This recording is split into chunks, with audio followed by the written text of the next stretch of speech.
Fly from the medulla, 12 inside the ruler. On my way to the jeweler, yeah, it's time to be cooler. Did the fool on the VV, stones looking like 3D. You haters sicker than BD, my baby thicker than PB. Pimpin' like a fedora, jeans Christian Dior. Fuck it, to show I ate, steppin' Theodora. Bitch, I'm richer than ever, crocodile over leather. Rhymes still written clever, dimes all on my lever. Take PJs to whatever, pick a short explorer. If alias is required, Diego with Mrs. Dory. 40 get you aborted, wondering what he snorted. Talking out of his collar, no this nigga don't want it. Pussy boy stop that bluffing, you see me shining in public. Test me, you want the ruggeds on meal, bitch I ain't budging. My baby spinning the corner, busting out of the buggy like on Gucci, I think I love her ass.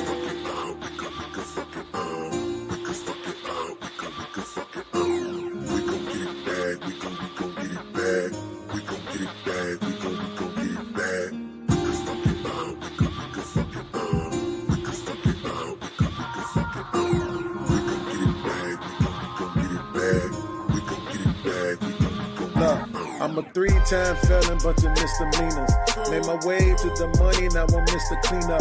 Middle fingers don't offend us, guess you meant the demeanors. You point fingers, I point needles, that's the difference between us. Give a fuck what who say, I'm a ball like a fetus. Rockin' joint, driving forward, smoking nothing but ether. Met this shit from LA with some lickable features. I paid off a Sally Mae cause I'm addicted to eaters. Drinking Henny with my niggas with the bitches is Remy. Start my day in Dior, and we ended in Fendi. Then we tear down the store after chasing the money. Call me Prince like Zamunda, I'm the face of the money. You say what? That's how much? She hold my bill. Being broke with no smoke, boy, that's all I feel. I ain't left boxing with you going tit for tat. Nah, major high, I'm so above it like aristocrats. Yeah, hallelujah for my jewelry, some walking coolers. We pursued, but I blew off when she was a student. But today, got a date with an actual Buddhist. By the end of the day, we'll be practicing nudist. Make it do what it do. Zigzag gorilla glue. On pass road 2. One for me and one for you. Hit the shore for a ride. LSD, open wide. Suck my soul while I drop. What a time to be alive. Yeah, panoramic views, blowing kisses to the sky. 2020 Prada new edition, perfect size. And I'm still with the shits. Don't you fail to realize? Shootouts with no mask, look your killer in his eyes. Make it pump in this war, you wanna test the paces. Several K's in my arsenal, but I'm not a racist. I got 2 38s, one's a gun, one's a milk. Yeah, they both pretty special and I love how they built. I go hard like a Rottweiler, maybe even harder. Get love in the hood like a pro-am starter. So dope to get money and to cut a few things. That's rock, paper, scissors if you follow in the game. Right. One. With a one for the streets, one for the soldiers, one for the money, this one's for the culture. Right. One. With a one for the streets, one for the soldiers, one for the money, this one's for the culture. Right. One. With a one for the streets, one for the soldiers, one for the money, this one's for the culture. Right. One. With a one for the streets, one for the soldiers, one for the money, this one's for the culture. Right.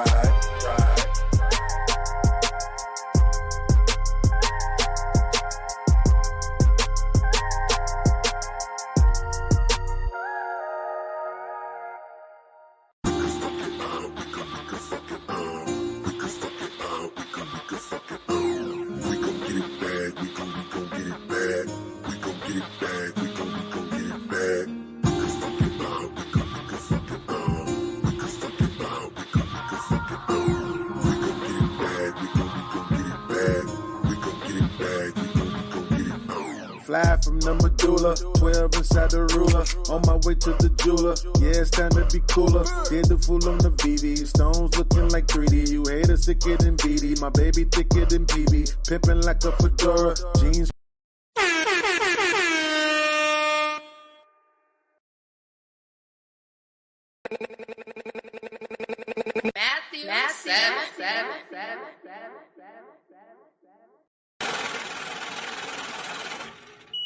Chicago, this Chicago, this Chicago, this Chicago, this Chicago, this Chicago, this Chicago, this Chicago.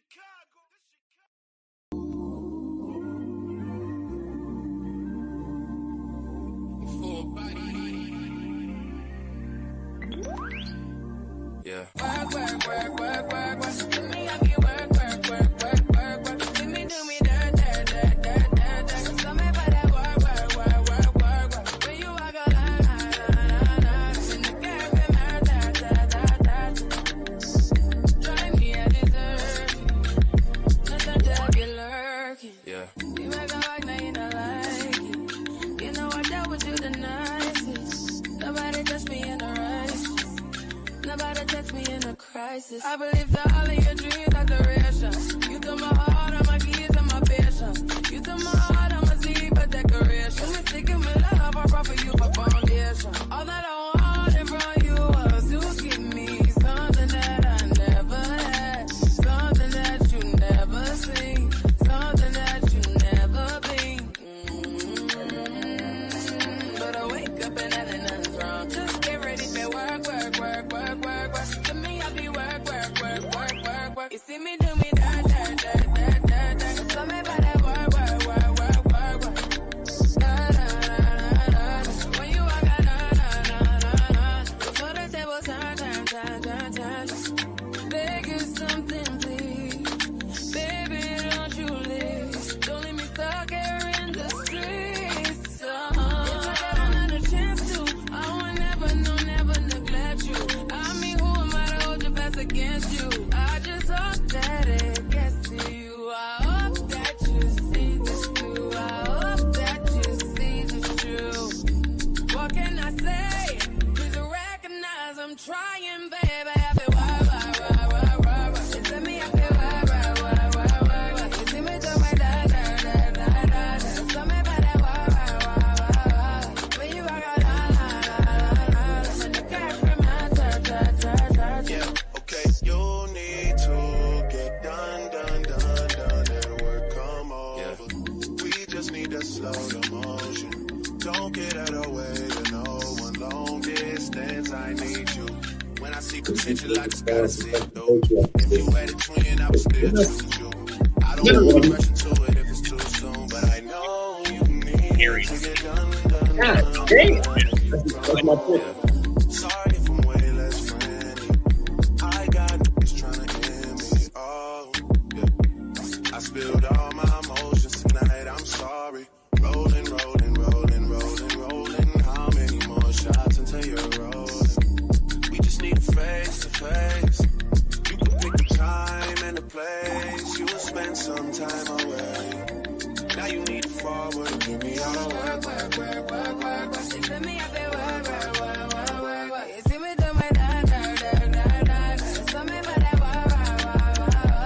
When you walk out, when the cash from my Yeah, y'all scary as hell.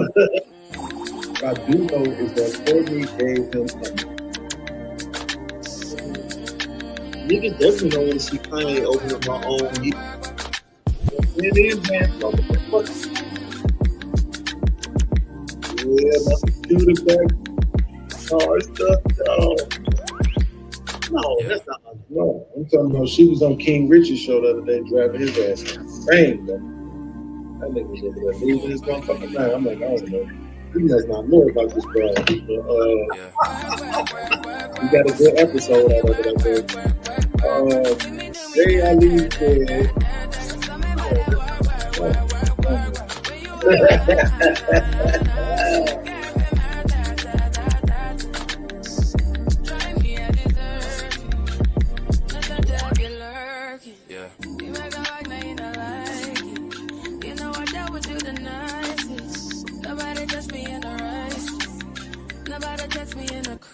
I believe that. And now, a message from our host, Lil Podcast? Kiss my entire ass. I don't fuck with ops. Or niggas who fuck with ops. So if you fuck with my ops, you my fucking ops. So if you fuck with my ops, you my fucking ops. You my fucking ops. You my fucking ops. And now, your host for this evening. No. Podcast.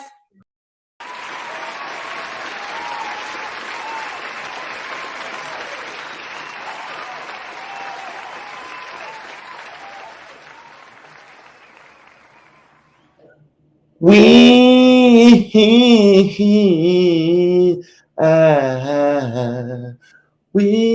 I tell you I treated you bad,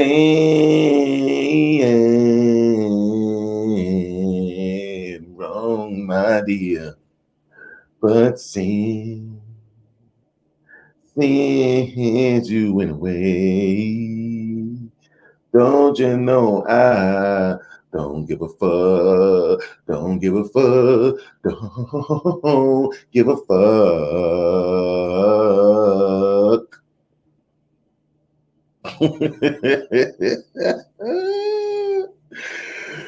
What up, what up, what up? It's your boy, Beans, aka Lil Podcast. Bruh, I was just sleep hard like a motherfucker, bro. I was having some crazy ass dreams. Oh my God. I'm talking about, I remember a couple of parts of the last couple of dreams that I was having. But in the one I just woke up from, bruh, why was I getting some vicious domes from this white girl? And now I feel guilty and shit. Now I feel like I can't never say I've never been with a white girl before. Yeah, I know I always say that shit. It's like a part of it is like it's a little bit of pride, you know what I'm saying? And then at the same time, the other of it is just a little bit of innocence too. You know what I'm saying?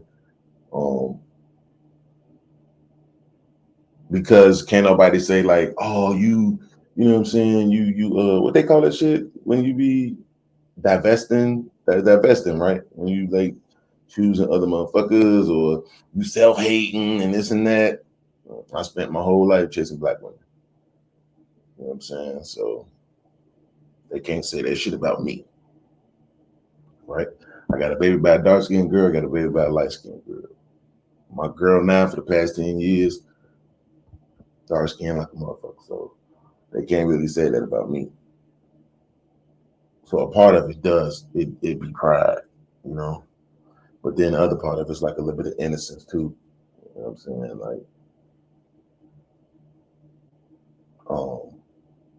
Like I said, on the fact that people can't really say like, oh, I was, jungle fever, none of that shit. Anyway. So man, look, if y'all been paying attention, man, y'all know, oh my God, this has been the craziest fucking weekend, bro. Now, I don't even know how to take it, honestly, if I'm being honest, because it was like last week we did the show where it was the anniversary show, right? And it went pretty well. A lot of people came through. And then after saying on that show, when I played this clip the other day, no, did I play the clip? No, I didn't play the clip. I played that fat motherfucker saying that I said that, I was really trying to be done with beefs and all that other stupid shit, right? Not that I was giving up my ops list. That's fun. That's a fun thing to do. I like doing that. I like playing with the ops list. Man, what did I say, Sharon? I don't know. I meant to say jungle fever, if anything, but I don't know what the fuck I said. But You know, and then Friday come and Fatty and JB do the sneak attack, and that's all good. You know what I'm saying? The whole a big part of the Def Jam staff. You know what I'm saying? And I won, wiped the floor with their asses, and that felt pretty good. Then the next day, I had to watch all the karma come back on JB, so that was another W, right? Then the next day, I did a show about it myself. We did a show about other things, but we talked about it on the show. And then Freezy came up and he cleared the air on a bunch of things that was, you know, mischaracterized about me or taken out of context and shit like that. And so that felt like a W. You know what I'm saying? Then Monday came and we ended up doing a show. I think it was a pretty dope show. We ended up fucking doing a long show. Okay. First of all, we let the stream go past 12 hours. We got up to like 12 hours and 39 minutes or something crazy like that. Then we started another stream, and that stream ended up going like 4 or 5 hours. So, you know, we was damn near going, even though I did go to sleep doing the first stream though. So so Freezy was up there way longer than me. Way longer than me. But he held it down. And we ended up talking about religion. We ended up having a couple of good conversations about religion or whatever, which lasted until yesterday, by the way. The one from Monday ended up lasting until yesterday in the AM. So, but during that conversation that night, something happened. I honestly, I could say, yo, I don't know where it came from, but it's like I have some information now. There's some things I've seen now, so it lets me know where it kind of came from. But the crazier part is that I had already predicted it. You know what I'm saying? I had already predicted it. So, but I just wanted to show how it came about because I know the thing that I found out about people over here, bro, on this YouTube shit, and particularly in this particular space, they do not fucking know how to tell the truth. It's like it's against people's whatever, bro. It's like it's against people's more, it's against, I don't know what the fuck. It's against their nature to just simply tell the truth, the whole truth, and nothing but the truth. And so that's why I decided, right, while other people will be lying, I am going to once again tell the truth. See, because here's what the truth does.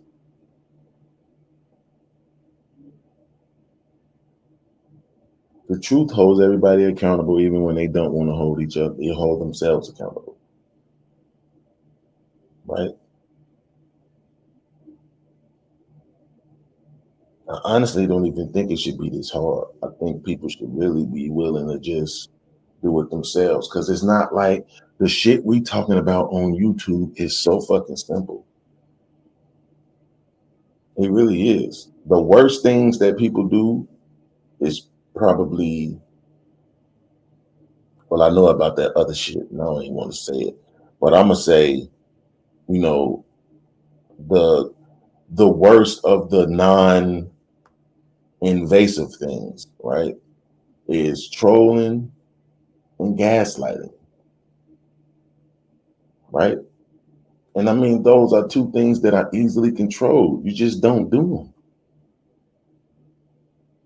You just don't do them. And so that'd be the worst shit that we're talking about. And from that, because people don't want to be honest about gaslighting or trolling or in the situations, they lie. And that shit is depressing to say the least, bro. Let me be honest with you. Like, So what I want to do is I want to play this clip from the other night so that people can understand like how this shit went down. Now there's two parts that aren't going to be there's two things that happened prior to this that you got to watch the video in order to understand. It's damn near pointless for me to mention it. Okay? But if you really fuck with me, you know I'm about the truth, so you know I don't give a fuck about telling it. So let's check this shit out.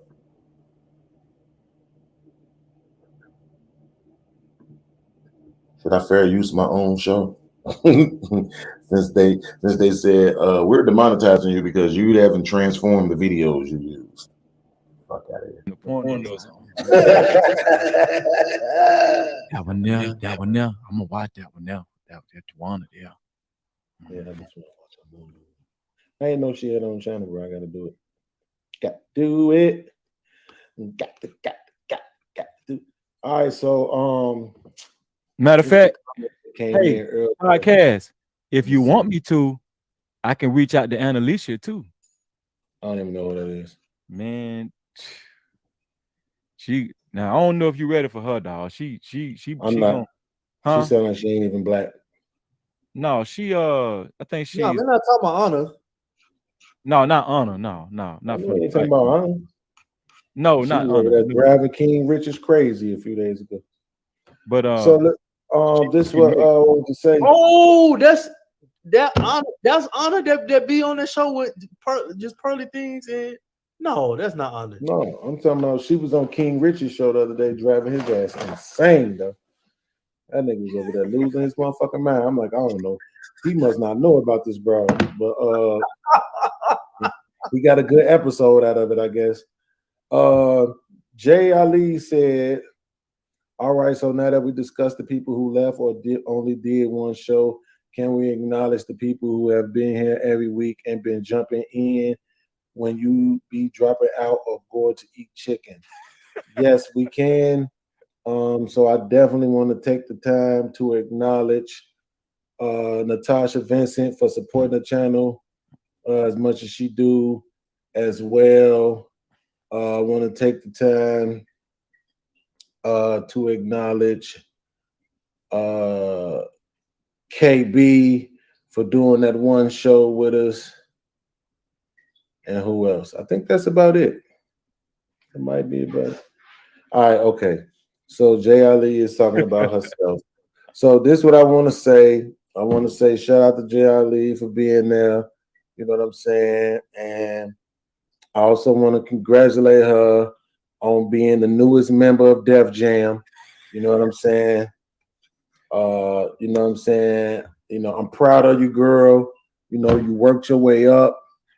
You know what I'm saying? You got your Def Jam chain. You know what I'm saying? And I know you're going to do real big things over there. And, man, we definitely going to add you to the ops list and root against you. So salute to you, everybody. Give it up for Jay Ali.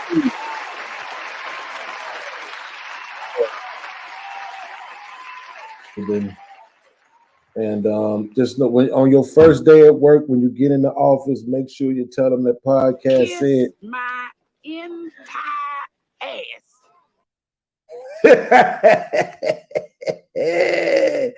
I'm too good at this shit, bro. Like, this shit don't make no sense, bro. I'm too good at it. So look, y'all, this is what we're gonna do. I really don't want to. I really don't even want to stop doing the show right now. Really, to be honest with y'all, I really want to. Man, look, I already know one of the biggest reasons why I've been trying to get other people to do shows is because I know that we need to talk about the shit that we need to talk about in order to help the channel build, which basically is all of the other podcasters. That's what the biggest podcasters do. right? The motherfucking Black Light, the motherfucking Poor Man's Podcast, you know what I'm saying? They do, fucking for real, The Peace. real talk though. That's pretty much what everybody do is just react to each other's content. They You see do. what I'm saying? Yep. And so I understand that that's a part of it. And if I'm just being honest, that shit be so boring for me. You know what I'm saying? So I gotta fucking get somebody else that want to come up here and do that shit, man. It's like I know the old saying, sometimes you got to do shit you don't want to do to get to where you're trying to go. I get it. But I just don't be wanting to do that shit because then I got to watch it. You know what I'm saying? And I don't even want to watch that shit. I think the best person to do that on your show is the person that owns the show. Because they want to see the perspective of the person that owns the show. You know what I'm saying? Boy, these motherfuckers don't want to hear from me. All they want to do, you know what I'm saying, is goddamn it, see me. This is what they want from me. I love them, telling them how I know it's good black men out here, telling them how I know it's good fathers out here. I spent the last week calling homies I ain't talked to in years. My nigga JT, my nigga Tone, my cousin, just to tell them, man, I love you, bro. Man, you been a good role model in my life. You was there for me as a brother, as a father figure, as whatever I need, spiritual guidance. It's good black men out here. But it's always these so-called good black men that's the ones that's bashing other black men. And the worst part about it, when I think about a Muslim, I wouldn't even be a Muslim. But it ain't because I got nothing against Muslims. It's just that I know I'm not disciplined enough to take on that faith. But when I think about the fact that you a Muslim, your whole purpose in life is to lead men. So why the fuck is all your posts about black women? Woo! That boy good. All I'm saying is that boy is good, man. Okay. Like you might need to resurface that one and put that one on your channel. I'm gonna just clip it and use it for people. Oh, Jay. She said, nah, Smitty, nah, I'm actually feeling some type of way because I got a kid and a full-time job and I'll still be here. You do. You do. Man, Jay, I'll leave. Okay, so let me do this. Now, Freezy, this is what I'm saying. When we revisit this, right? Mm. And it's because she's gone. Smitty, you here right now, and Freezy, you here right now. One of y'all has to accept the role of calling her the B word. Which one of y'all is gonna be? One of y'all gotta be like, bitch, he said you was gonna leave. She's too sweet. I can't do it. Right? Because I ain't gonna be able to do it. Yeah. See, this is what I'm saying. I really this is another part of my life that people don't take me seriously when I talk about. I told the story before how when I first got my new car, and somebody was asking me, man, how you like your car? And I said, it's all right, man. And my mama heard me say that, and she was like, look, it's okay for you to be happy about the fact that you got a new car. And I said, not for me. In my life, I can't talk about nobody else's life. All I can tell y'all is that in my life, I don't get to be happy about shit.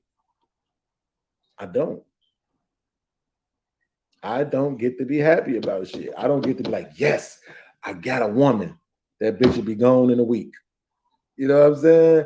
It's like, I don't know how to explain that to you. I don't know if I'm subconsciously bringing that shit onto myself. I don't know. What I do know, though, is that if I start celebrating Jay Ali right now, 7 days, she'll be gone. And if anybody denies it, I will be willing to make a bet. I'm telling you, it is what it is. I can't. Look at all the motherfuckers that came, right? And I was bigging all their asses up. and they ain't here. Freezy was the only one who said, bro, I'm gonna holler at you about it when I mentioned it to him on the live. Like, bro, Tuesday, because this is what was so crazy, Freezy. That first week, right? That first week where we had the shows lined up for the full week. It was Tommy on Monday, you on Tuesday, Lexi and Lucky on Wednesday, Raw B on Thursday, and then I did the Friday. Mm-hmm. Right? Okay.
Okay, so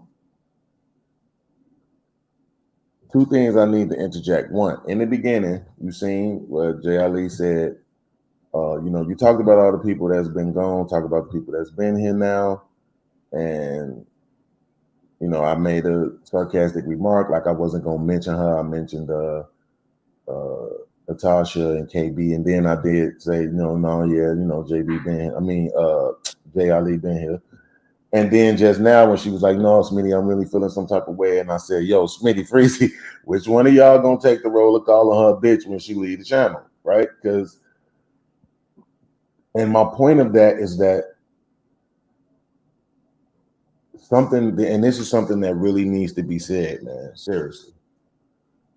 I've said a lot of things on this channel, and I promise y'all this is not of the least most important. I don't know why it is that you all keep thinking that men's feelings don't matter. And I know there's some men in this space on YouTube and maybe even real life that move in a way that suggests that men's feelings don't matter.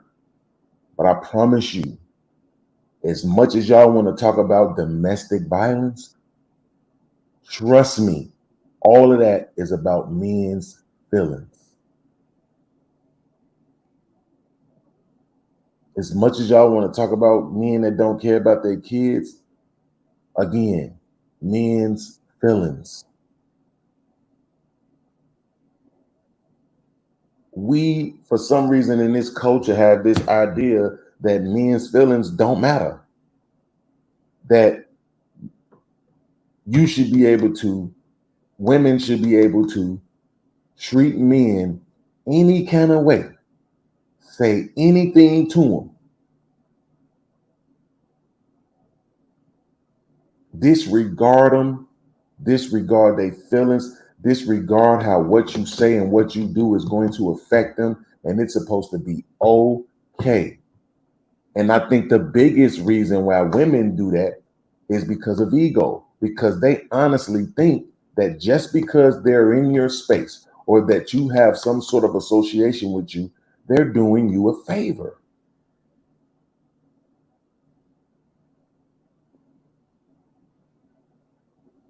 So my point in saying that was, bruh, I have literally been detailing for the last couple of weeks that I knew Jay Ali was going to leave the show. I was saying it out loud so that when it happened, nobody could try to act like they were surprised about it. Right? thinking that people would just be like, damn, podcast said this shit was gonna happen. And then today, when we was doing the show and talking about it, not one person in the chat said, damn, podcast said this shit was gonna happen.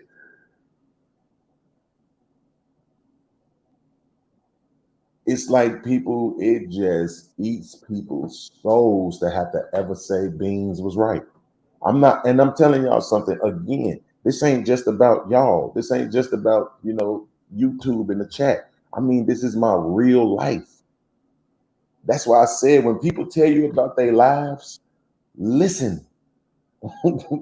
Stop trying to make that shit what you want it to be and listen. My whole life, it's been that with every woman, every single one of them, except for Kamiko. Shout out to Kamiko, this girl I used to date. I was with her for a few years. Not date, we was in a relationship for a few years. Mother of my god baby. She was the only one that really didn't give me all that pushback like that. She just followed my lead, whatever it was. But other than that, bruh, no. Nobody, I told y'all, I said it earlier in the show, my girl, bro, right now, I used to ask her, like, why the fuck? You know what I'm saying? Is it that you disagree with me on shit that you know I'm telling the truth or I'm right about? Because you just always think you right. So because you think I think I'm right, that means you don't even want to acknowledge when something is right just because I said it. Yes. Imagine what life is like that. When you with somebody that because they think you right all the time, they won't even stand on the side of righteousness. And that's the same thing that's playing out here on YouTube. Is that people don't like the fact that I always call out bullshit. And I spend more time calling out the YouTube people's bullshit than I do pulling videos and shit from all these other places trying to drag everybody else's family members. And we got so much dirty laundry right here that we could be cleaning. So again, the whole reason why I was even saying that shit, I detailed it earlier at all, was because I knew what was coming. The whole reason why I was saying the Def Jam shit is because I knew what was coming. At this point, she hadn't even mentioned that yet, so I'm kind of getting ahead of myself, right? But the fact of the matter is, we was doing the whole show. This is what I mean. So can't no motherfucking body go and say, man, podcast when it started. Not really. Not really. We was doing a whole show about some other shit, talking about some whole other shit. And Jay came out of nowhere like, take this left hook, nigga. Bow. Like, god damn. Right? So that was that part. I'm trying to see. I can't remember how long it was before we really got into it, but I'm gonna see right now. Your show. This is so what's so ironic about it. Your show had the least amount of numbers. Mm-hmm. Your show had the least viewers, and somehow did the most money. How? I just put it all on you. I just think, you know what I'm saying? Samuels. Fucking liar. I tell my kids all the time, I don't give a fuck what you did. You don't lie to me. You know what I'm saying? And he said something to the effect of how, I think it was basically how he kind of felt alone over here. Like, you can rock with other people, but she said Q, she said, I was happy when Q was here and when Angry Man was here.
Bro, this was fucked up. I just was doing all this motherfucking talking and I was on mute. That's what I'm saying. The hits just keep on coming, bro. Okay, so now I got to start all over. What I was saying while I was fucking just on mute all that goddamn time was that what you seeing on the screen with Jay saying Q and Angry Man, he was responding to the fact that I said, you know, look at all the people that I fucking celebrated, right? And they not fucking here no more. All the people that I was thinking, you know, salute the B Rose for being here, salute the Lucky for being here, you know what I'm saying? And salute the Tommy B and all these motherfuckers, and none of the motherfuckers ain't here no more. Or at least in the capacity of doing shows. You know what I'm saying? Which is the shit that I was requiring of them. You know what I'm saying? And so she was like, but you celebrated Q and Angry Man. And it's like, well, Q and Angry Man, yeah, I was happy to have people from big shows come over here on my channel. But at the same time, they don't have shows on my channel. You see what I'm saying? So this was her grasping at straws, trying to prove that I celebrated people. And it's like, but that's not even the same. They not you. They not fucking Lucky. They not these people that actually had shows. Lexi. They not these people who had shows on the channel. Even yesterday was supposed to be Marcus' show. Y'all notice Marcus didn't do a show? Nope. Because don't nobody give a fuck about whether or not these people are keeping their word with me. Even though Marcus got another situation. It ain't me throwing him under the bus. He communicated with me and let me know what was going on. But at the end of the day, these people have proven to not be dependable. I cannot celebrate them being here because they always leave for whatever reason, whether it's personal or not. Right? So that's what I was saying. And then she tried to grasp at straws talking about Q and Angry Man. Two people who I have no clue why they ever showed up. Well, except for Angry Man, because I did say something to him on Fight Club one day, like, bro, you gotta be seeing your ass pop up on everybody's channel but mine. What the fuck is that shit about, nigga? I thought we was motherfucking New York to Chicago connection, right? And so then he ended up popping up in the chat one day, and then he ended up popping up on the channel one day, and that's what it is. But he don't have a show. That was the point. It's the people who I'm actually been dependent on to run these shows so that I can go elsewhere and build up and network with other people. They ain't been here to run the shows. That was the point. And she tried to make like Q and Nigga. I'm like, that shit is crazy. I don't even know why you pulled them out your ass. Not the same. They come and go as they please. The people I'm talking about are the people who's supposed to have shows, right? But here's the thing, though. So the other thing I was saying while I was fucking on mute was that remember if y'all was watching when I was saying in the show how I don't get to celebrate. The whole thing that I was saying to her is that I don't get to celebrate. That includes people. And I gave the example about how when I got my car, I didn't want to brag about it. I didn't want to celebrate having a car because I didn't want shit to happen to take the motherfucker away. Bro, I literally just celebrated all weekend long because on Friday I mopped the floor with Fatty, JB, Q, Thinking Man, Brittany B, and Jay Prince. Saturday, I get to watch JB eat all that karma right back up. Have to swallow all that bullshit he said to me. Sunday, Freezy come on the channel with me. We wipe the floor with Fatty. Right? So Monday, we having a good show doing the religious talk. And then that's when all this shit comes about. But again, I'm celebrating. I was talking about it Sunday, how I was celebrating. I was in such good spirits because I didn't have to do shit. I didn't have to be loud. I didn't have to be screaming, hollering, none of that other shit. And them niggas had to eat that bullshit they tried to do to me. And then Tuesday come, and what happens? Motherfucking channel get demonetized. The motherfucking apartment I was looking for ain't ready. The apartment I was trying to get ain't gonna be ready to January. Motherfucking J. Ali lead the goddamn show. Some oh yeah, and then in YouTube talking about my tax information is wrong. Man, I'm talking about, bro, it just started coming down. It's just like, that's what I'm saying. I don't get to celebrate. If I celebrate some shit, bam, bam, bam, bam. No, nigga, don't be happy. Don't you motherfucking be happy, nigga. So when you see people that are pessimistic, understand this is fucking why. Because as soon as they celebrate some good shit, bad shit just flow right out. Now you got to take the good with the bad. That's the lesson that I've learned. So while this shit was hitting me, when I woke up and I seen the email talking about the channel was demonetized, when I first looked at it, I'm like, what? As soon as I clicked on the email, didn't give a fuck no more. Because I literally have been saying to myself, turn the fucking super chats off. Fuck YouTube. They on some bullshit. They taking all day sending you your money. And on top of all that, they taking too much. You do a $700 day and you ain't getting but 400 of it. That's crazy to me. Fuck y'all. So I had already been thinking about turning the super chat shit off. I just didn't do it because I was worried about people judging me for it. Like, why the fuck would this nigga turn off the super chat? I know people in the chat want to be able to do the super chats. They want to be able to show that they got money. They want to be able to highlight their comments on the screen so they can feel important. So I didn't really, that was the one thing stopping me from turning it off. And I'm just like, once I hit that email, I didn't give a fuck about the channel being demonetized no more. It gives me freedom to do what the fuck I want to do because I ain't got to worry about y'all demonetizing the channel. Now I can play all the fucking videos I want. And I can really make the show like I would want it to be. So then that's how I dealt with that. Now then with this tax information, what can I do? I'm going to check it, make sure it's right. And if it's right and they still on bullshit, what the fuck can I do? Thank God I wasn't depending on that money. Never got a dime of it. That's what I have been saying all this time. I still haven't received a penny from YouTube.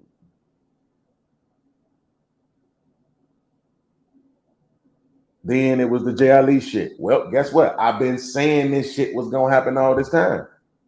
So it's not bothering me. If I would have just been moving in the space where, yeah, I got Jay Ali on the channel, Jay Ali on the channel, and then boom, she dropped the stupid ass bomb on me. Guess what? Now I'm sitting around fucked up. Now I'm screaming on other people and shit because I'm upset about that shit. Instead, I did exactly what I needed to do for me, was make fun and make light of the fact that I fucking knew this day was coming. So now it ain't bothering me as much. The only thing that's bothering me a little bit is that I know she ain't gonna tell the truth because nobody over here does. The good thing is I got receipts. That's why I do everything on the live. And I'm glad we got those exchange of messages so I can always go to them. It's not my fault if people don't say what they mean and mean what they say. I say what I mean and mean what I say. I'm intentful about it.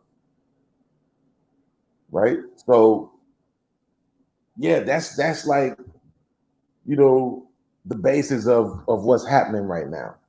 You know what I'm saying?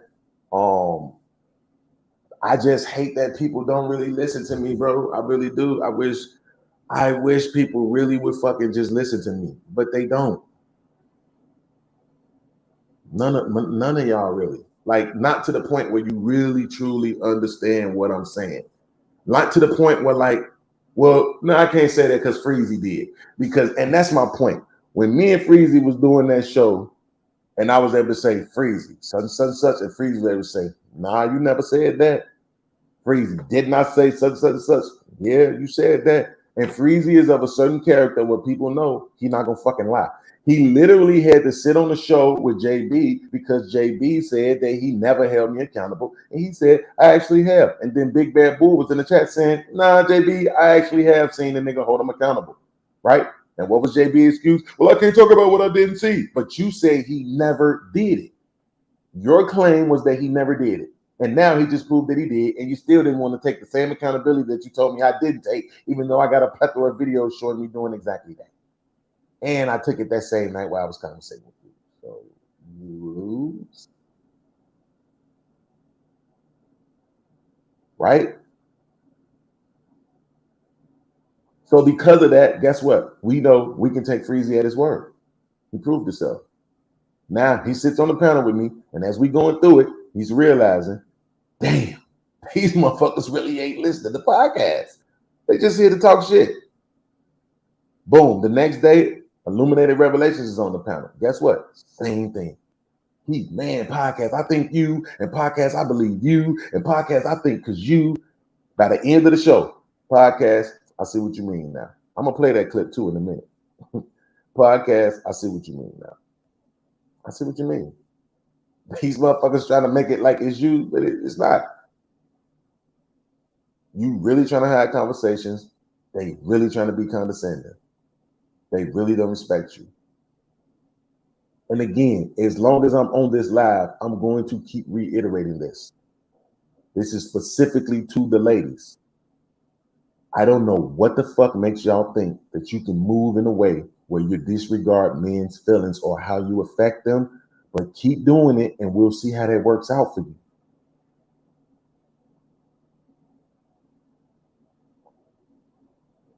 Keep doing it and we'll see how that works out for you. It does not matter that men want to sit on these panels and talk about we're the logic ones, because we are. That does not mean we don't have emotion.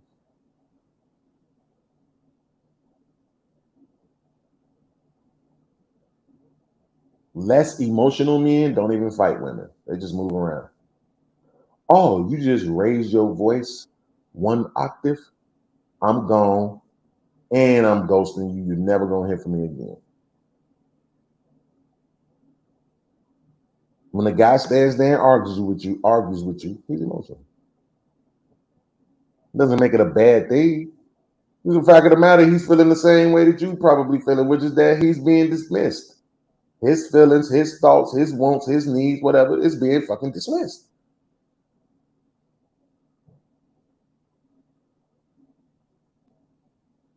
And that's exactly what happened here. Let me see where the joint is at right here. Okay, that's different. Let me show you why. Q ain't been here. And Q don't have a show on my channel. So all of the people that I was naming are people that actually have shows on my channel that actually was over here working with me and doing business with me. That's it. I'm very thankful verbally to Angry Man for coming over here and also for what he did to help me get to 1,000 subscribers and all of that shit. And you know what I'm saying? And even when he come over here sometimes in super chat, I mean, just to drop comments, he do it in super chats. I asked him this once before. I'm gonna be honest with you. If he listen, I hope he don't get mad. I don't remember what he said, but I asked him once before, like, what the fuck, right, is your motivation for supporting me? You know what I'm saying? Why are you choosing me? You know what I'm saying? And he said something to the effect of how, I think it was basically how he kind of felt alone over here. Like, you can rock with other people, but at the same time, they not necessarily like you in a certain way.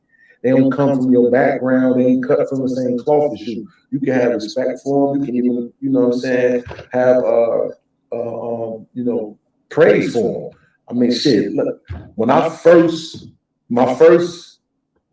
encounter with Anton on the show, he was holding women accountable verbally.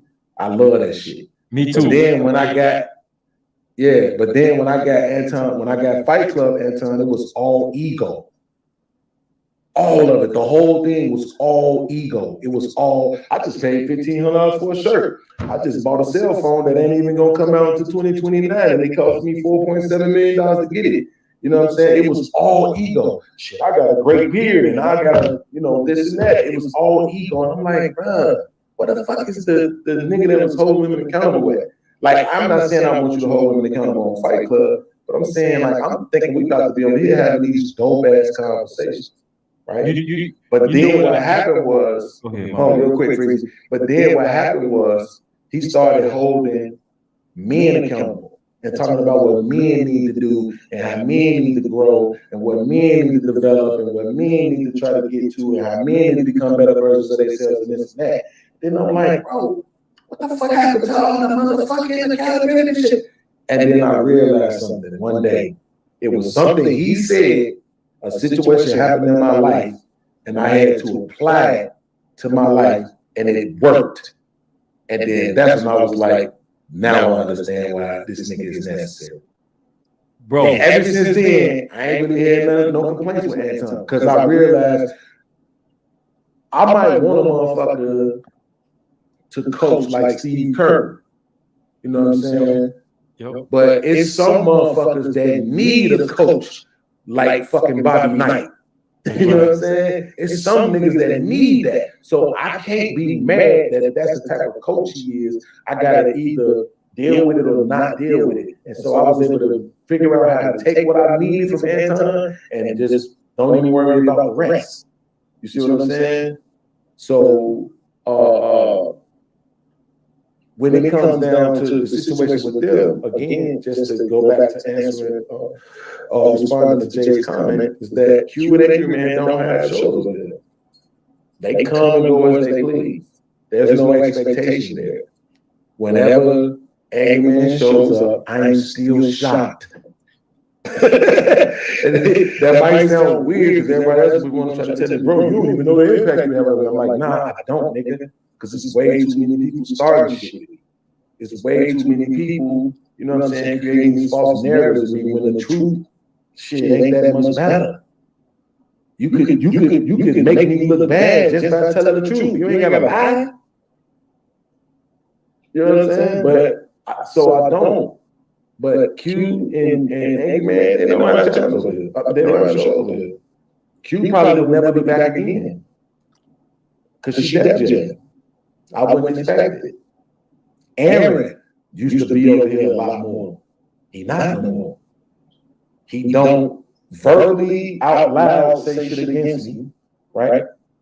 And whenever he speak about me, he always say my guy podcast, right? But he ain't really been back over here.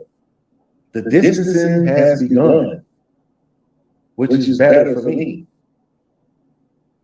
You know what I'm saying? It's better for me. I'm not mad, like I said. Shit, I want a team. I want a squad.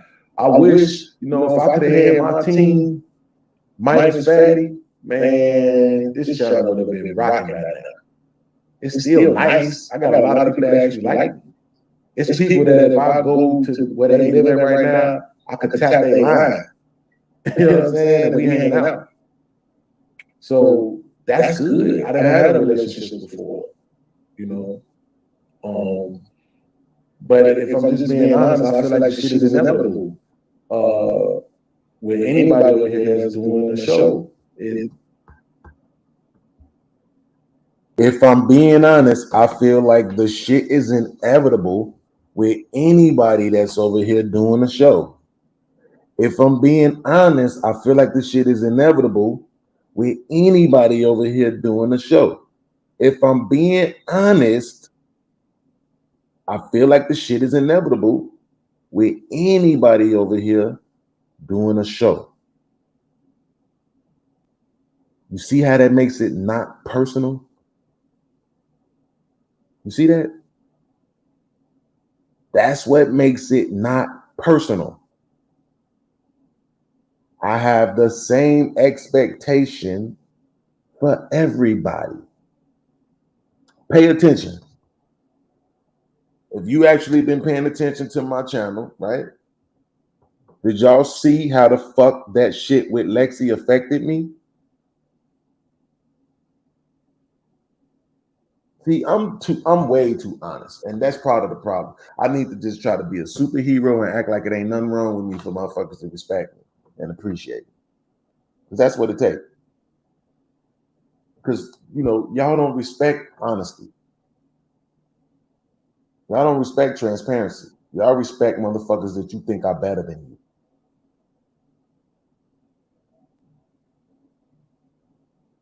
When you look at your life and you think your life is better than somebody else's, then you don't value them. That's why you need superheroes and niggas that call themselves gods and shit like that, because you don't appreciate your own shit, your own life.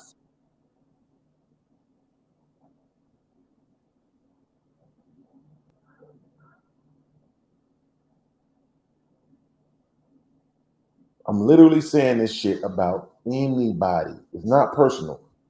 Look at the shit that happened with Lexi. Remember what happened?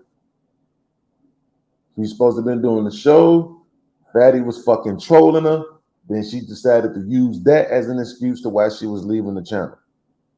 She didn't care a fuck about how it affected me. Emotionally, she didn't give a fuck how it affected my brand. She just made the decision that was best for her in her mind. And it did affect me because I'm sitting here building these shows around you being here. I'm building my platform. I'm building the channel list. I'm building the show list. I got things set up a certain way. Okay, this is gonna go this day, this is gonna go this day, these people gonna be on this time, these people gonna be on this time. I'm plugging this shit in. I got a mental whiteboard that I'm writing all this shit on.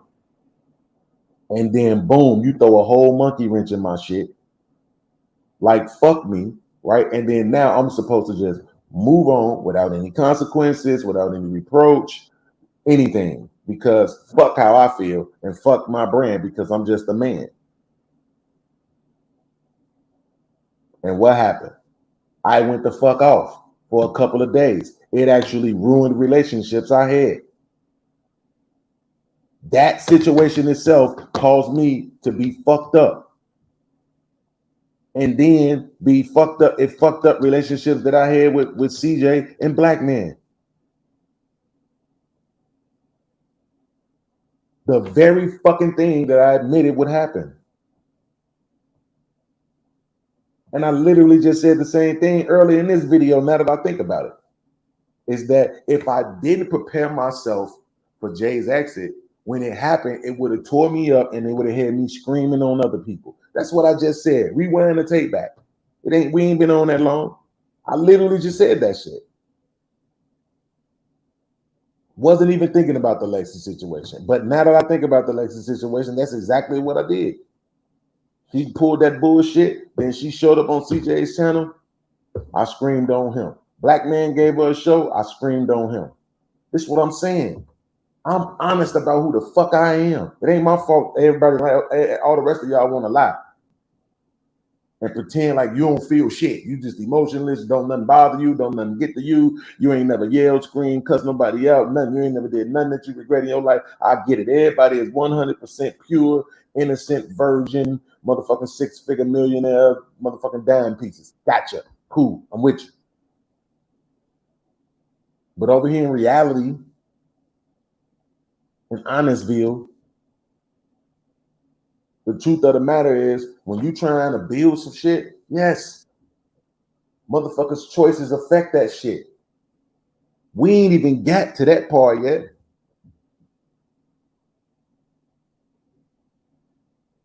Right now, I'm still showing you how this shit started last night. Just because I know a motherfucker gonna lie. They'll try to make it seem like podcast was sitting around angry and bitter about some shit and then just lashed out. Well, that's not the fucking case at all.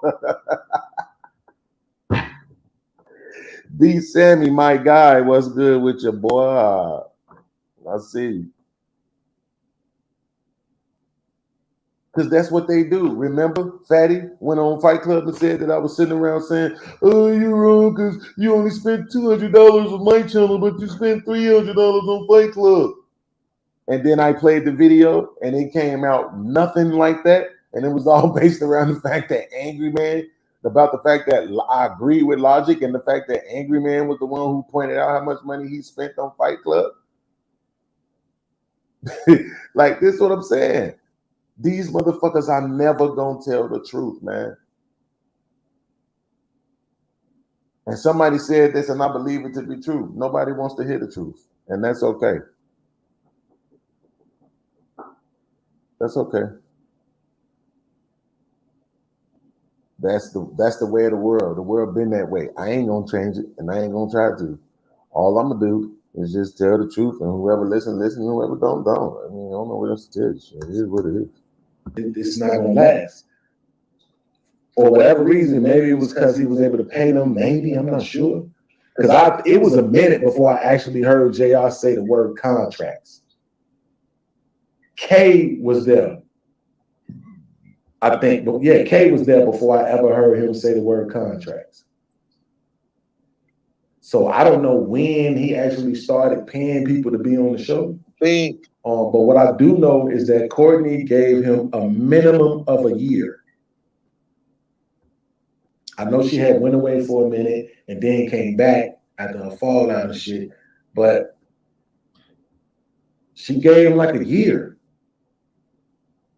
You know what I'm saying? And I ain't got a week, except for Jay Ali. She has been coming.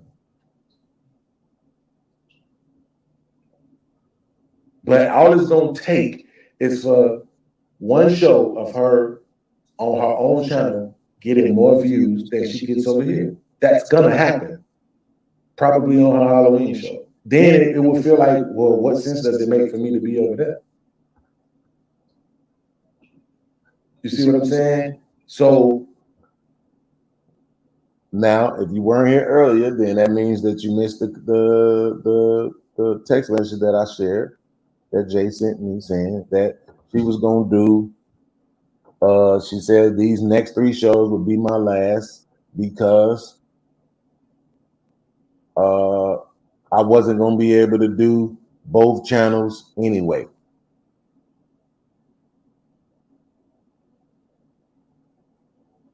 See what I'm saying?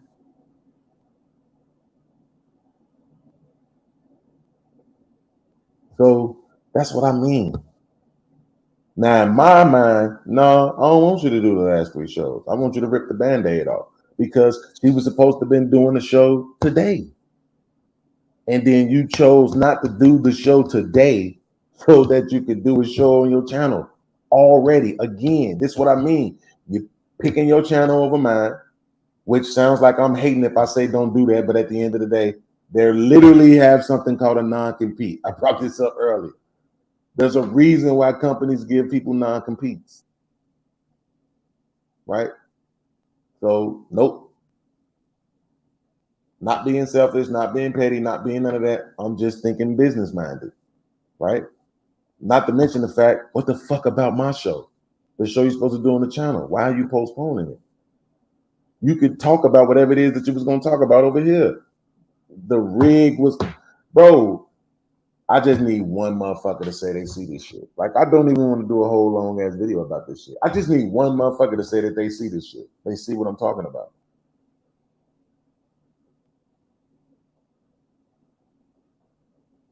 I showed in the clip today how she said, oh, he was always saying the Def Jam shit to me, right?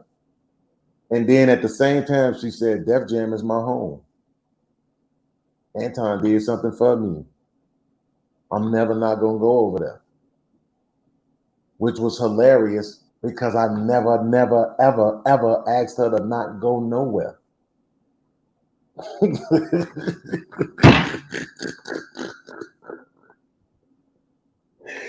The words never came out of my mouth, never typed out of my fingers, ever.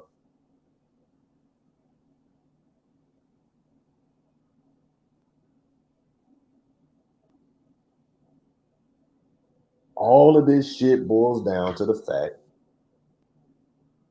that everybody in this sector is loyal to the throne.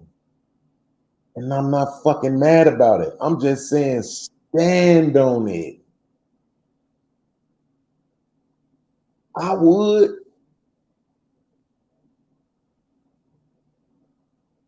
Bro, if I had to choose YouTube or my family, who you think I'm choosing? And it's not even gonna be hard for me to say it. And I know that's a different situation, right? Because you're like, well, that's your family. But that's how these motherfuckers on here feel. That's how they feel. Shit. And the crazy part about it is that motherfuckers treating me like I'm wrong because I desire the same type of loyalty. Like, you retarded motherfuckers need to kill yourselves. I don't know what the fuck wrong with you people. Like, come on, man. Let's just be honest about this shit.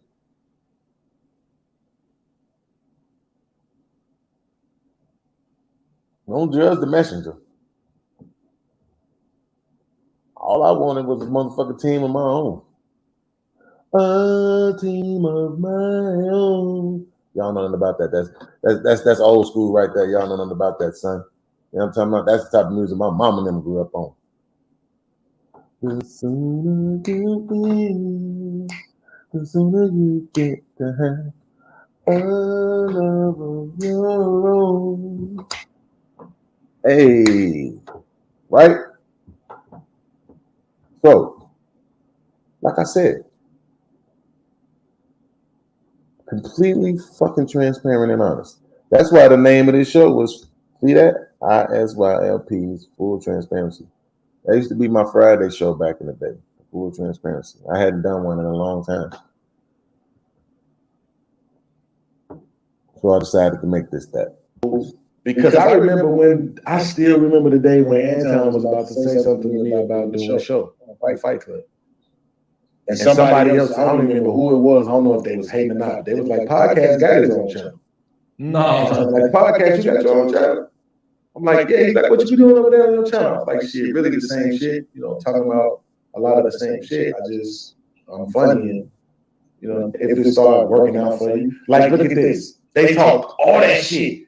But even, I think that was either yesterday or today, Jay Prince got his own channel, and yet he was still on Anton's channel, and he was still on the big screen. They not dumb, and neither am I. You keep promoting the nigga. That's what you're supposed to do. You keep promoting him. You keep promoting him. You keep promoting him. You know what I'm saying? He even went to the motherfucking courthouse. You know what I'm saying? That was smart as fuck. To, you know, be able to give his perspective on the court case and shit. That's fucking shit. That's smart shit to do. It's right there in your own fucking town. Yeah. You see what I'm saying? Like that's what I mean. Like, yeah, of course. I said this is why I said this is exactly why I said I wasn't. Them niggas fucked up when they played that clip. Because it's literally in the clip me saying, I like Jay Prince. Not to mention the fact, like you said, when JB comes back the very next day and said, however he was trying to say he didn't say your name as far as the dick sucker shit. Yeah. Right. And I never said Jay Prince's name as an op, and I always have literally named my ops. Always. To the fact that it was a list. And instead of niggas saying, well, damn, he has done that, they were like, what type of nigga make a list? The type of nigga that's honest, bitch, nigga. That type. But no, that's the thing about it though. Hey, I don't see now right there. I'm gonna tell you what I don't like about what I said right there. I don't think I put enough emphasis on the bitch nigga. I said that kind of lightly. I was like, the type of nigga that make his own list, bitch nigga. When I should have said the type of nigga that make his own list, bitch ass nigga. I should have did it like that, but I think I was just in the flow. You know, sometimes when you get older and shit, you be talking, your breath control ain't the same. You don't hold in as much oxygen, boy. You be trying to get them words out before you need to take a breath again. You know what I'm saying? So that shit came out kind of soft. I wanted to make sure I was affirmed with that motherfucker, bitch ass nigga, right? You know what I'm saying? Like that part. But yeah. Hold on, Chelsea. What you talking about? What you talking about, Chelsea? You said, I hear you. I said this on Fight Club on Saturday. People are going to protect their own. It's not a bad thing, but a natural instinct. The faster we realize it, the less feelings get hurt. Yeah, I ain't mad at them niggas. Yeah, they supposed to. See, this is the thing. Think about it like this. The first person I came and got to bring on my channel was who? B Rose. What is she? Literally a Patreon member.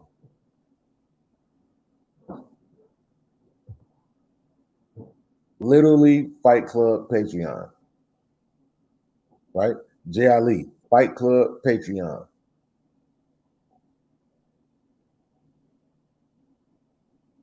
Tommy B, that's a little different. Freezy, that's a little different. They niggas. You can't depend on niggas. You know what I'm saying? Like, you really can't depend on niggas, man. Not to be consistent, because all niggas really want to be kings. You know what I'm saying? It's hard to find you a Chicago Rilla. It's hard to find that nigga that's just gonna show up and play his role.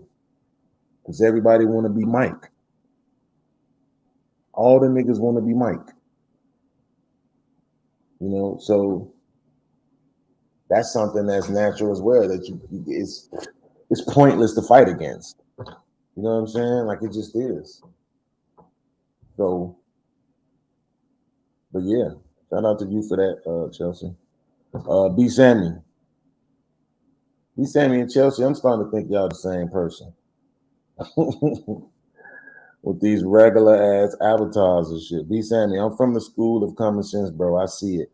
I wonder what world these people from where they always have to have context to tell the truth. Yeah, I mean, especially if you was there.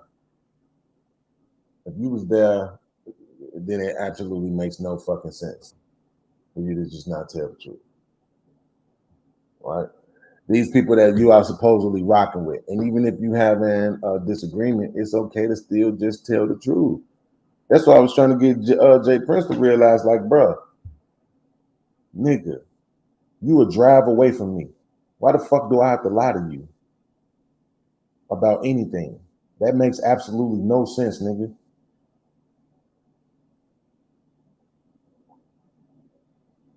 It makes absolutely no sense.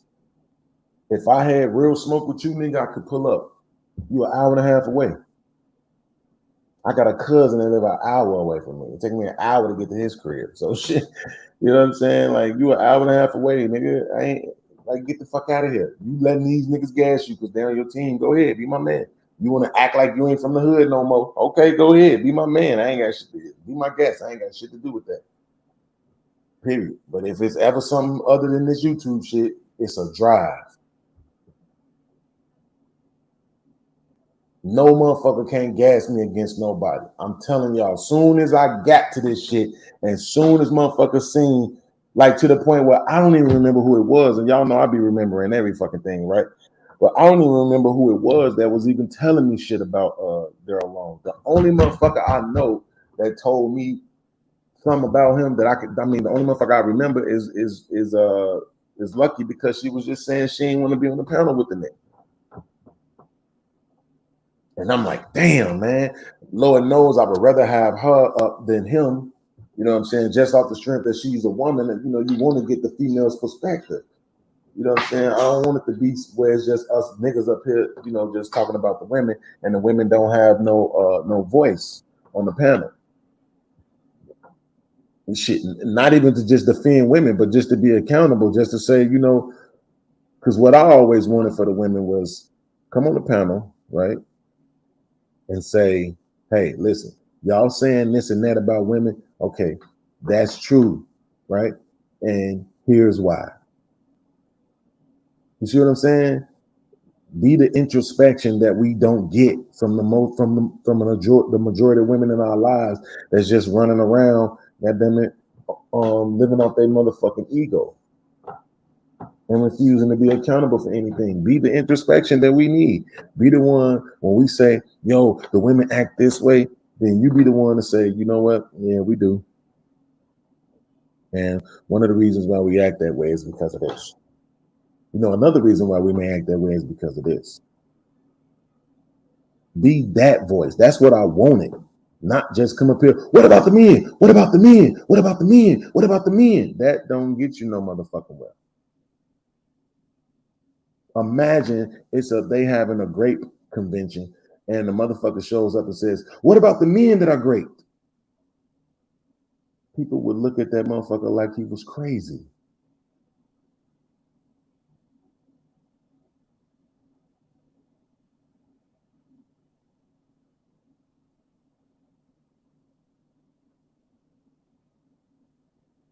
Yeah, but look at this. Kelsey comment, and then you comment 2 minutes later. This shit like when Gina found out Pam and Tommy was dating. Ooh, y'all doing it.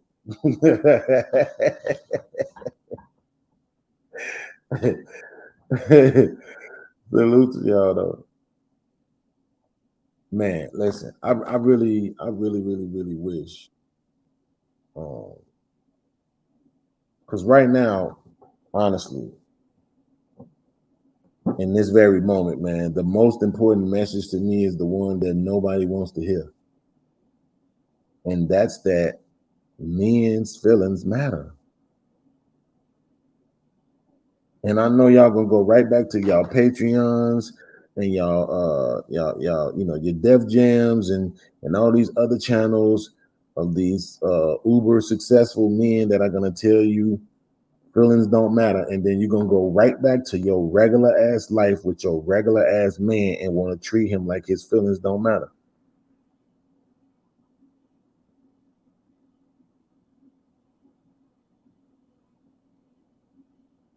And that shit ain't healthy. It ain't helping nobody.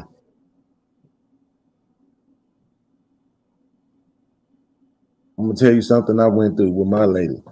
Watched her treat me like my feelings didn't matter, and then treated her son like the only thing in the world that mattered was his feelings.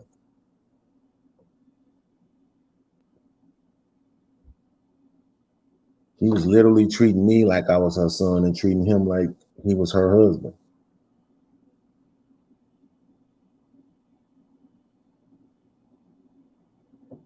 Y'all ass backwards with this shit.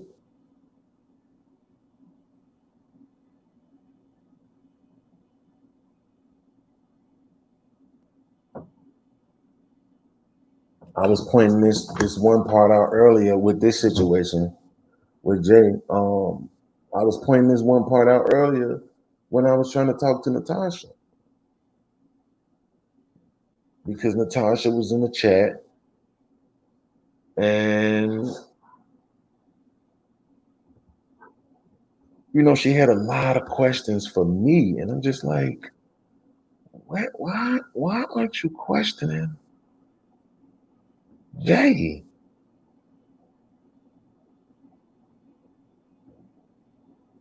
You have all of these questions for me about the situation, but you're not questioning her at all.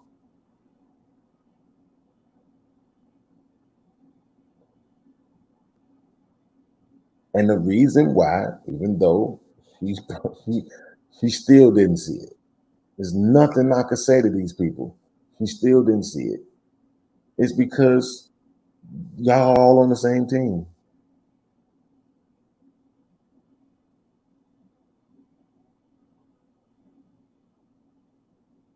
And you have no empathy for men.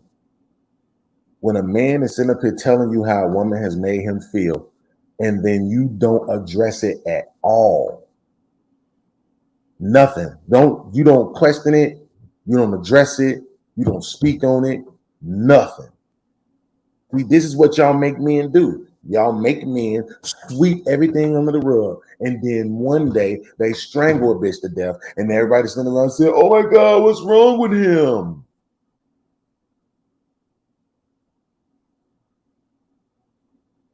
He had no outlet. He had nobody to represent him. Why the fuck do y'all think men don't need representation? Have you ever heard of a lawyer?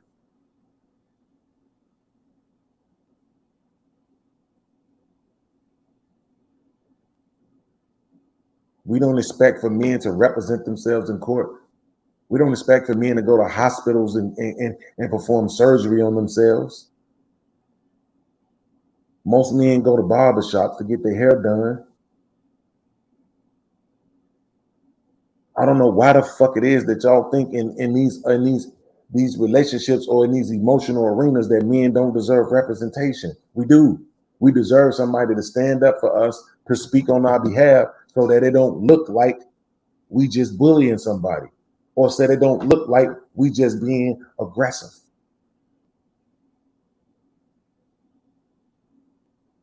We need somebody to ask the tough questions of these people that y'all like.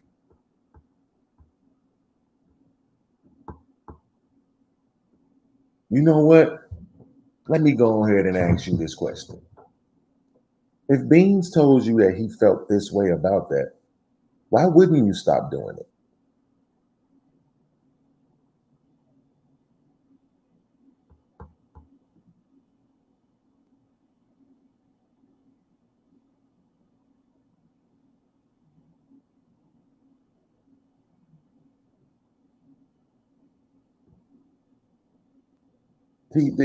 I'm telling y'all, this shit is, man, bro. I damn near just want to go get all the stories of men snapping off, and that be the only thing I react to for like the next 60 days. So that maybe people would really, but it ain't gonna happen. It's not gonna like it's not. I know it's like it's. I hate to admit it. It's like Dusto be saying, scam likely. He be saying it's over with for the black community. The women don't give a fuck about the men, and now the men are trying their best not to give a fuck about the women.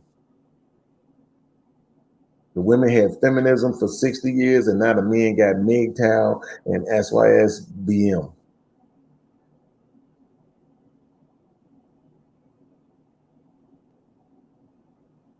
Because it's just that hard for y'all to give a fuck about men, bro. Like, I don't understand why. Is that I ask questions and they be tough, and so instead of people just saying they don't know or even just fucking dealing with the uncomfortableness of it and trying to answer the question, they won't. Here's another one. Why the fuck don't y'all give a fuck about how men feel? Seriously. I know my demographic. I know there's a woman in the chat right now. You don't got a cam up. You can change your name and make it whatever the fuck you want it to be. Just tell me why the fuck don't y'all give a shit about how men feel? I really want somebody to answer that question. I'm gonna drop the link. And as a matter of fact, I'm not gonna say shit else until somebody come and answer that question for me.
fucking hard, bro.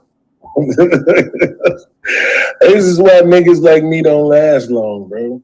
I think you just need to tap into a different community. I mean, maybe tap Too into much. people who. Yeah, 'cause that shit is That's what I funny. told. That's what I told this nigga. You fucking with these Man, conservatives. I'm telling you, the YouTube.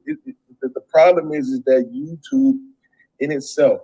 Even when I went over to this nigga, what's the name? I don't know why I'm trying to say Simon, but I know that ain't right. I went to the other cat channel, 200-some thousand subscribers. Man, like he said, bro, you cannot get rid of these motherfuckers. These trolls, the retarded ass people, they're gonna be there. There's nothing you can fucking do about it. And that nigga got 200-some thousand subscribers, so I take his fucking word for it.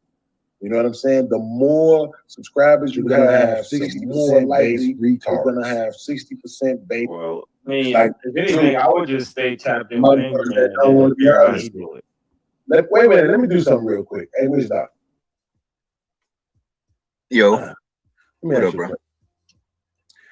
Let me ask you a question. If a person says that they're going to leave the show because eventually they weren't going to be able to do both shows anyway, are they saying that they're leaving regardless to how it makes you feel and regardless to how it affects your brand? Yeah, because they said they couldn't do the two shows, so they already was planning to leave. You know what I mean? Yeah, exactly. This is not that hard.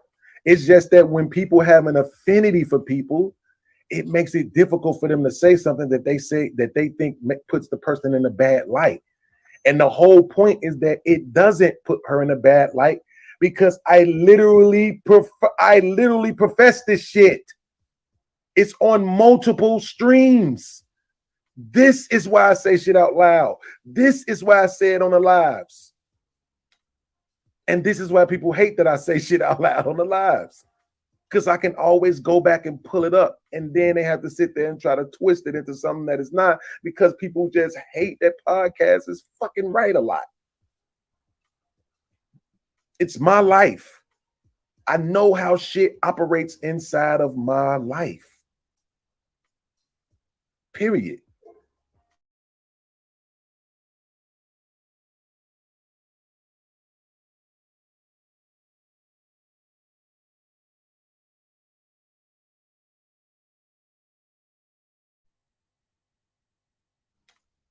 And this is why people hate that I say shit out loud on the lives.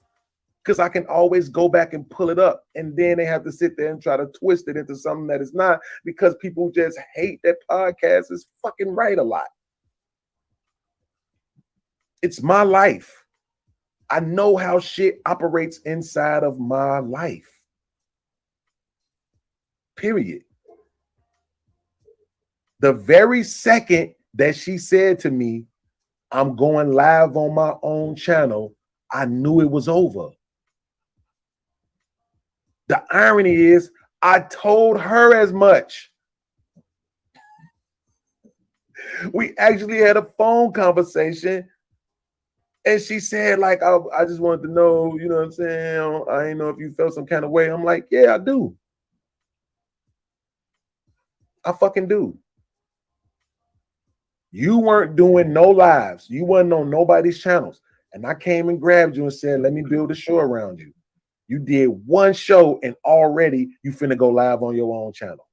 That's a bad fucking look. Do you realize in real life, companies make people sign NDAs and fucking non-competes? Yo, that's what on the real. That's what you should do on the real, bro. Like if you have a team of people helping you with your channel, you should wait till you reach. Wait. Because I don't want that to slide by. I know we're dealing with retarded people in the chat, but I don't want that to slide by. I won't just let that rest for a second, y'all. Don't say shit until I say something else. Do y'all realize that in real life, some companies make people sign non-competes?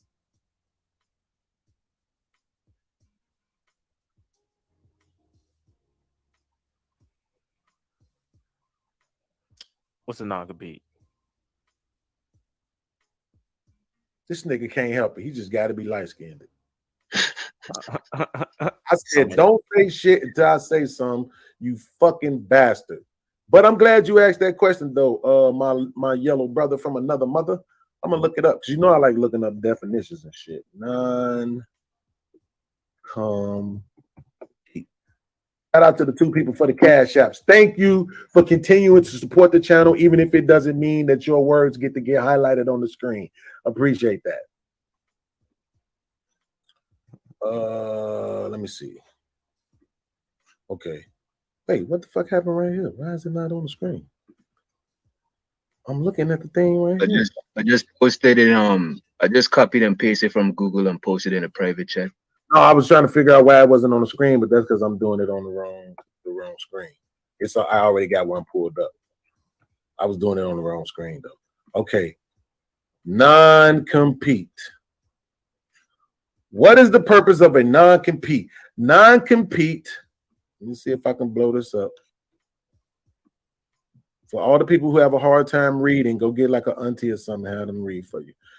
Non-compete agreements are clauses in employment contracts that prevent workers from working for competitor companies during or after their current employment. Here's the irony of this, right?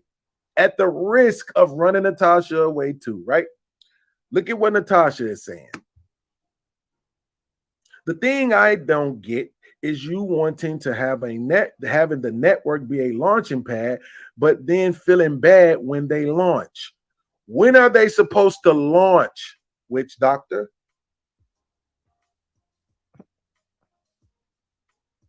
I mean, I guess I'm not sure what the question is. When are they supposed to launch? They're not supposed to launch and compete. If they ain't supposed to compete with you. This is what I get from it. I mean, Thank you. Thank you. And this is what I'm saying. This person who I rock with a lot, Natasha Vincent, that's asking this question is a businesswoman. I know she understands this model. I know she does. The problem is that we're talking about somebody that she likes. She rocks with everybody. So that makes it very hard to me, in my opinion, that makes it very hard for a person to look at something constructively. Or not even constructively, but to look at something objectively. Right? Here's the truth. Why are you, if you're trying to help me build my channel, why the fuck are you trying to compete with me now?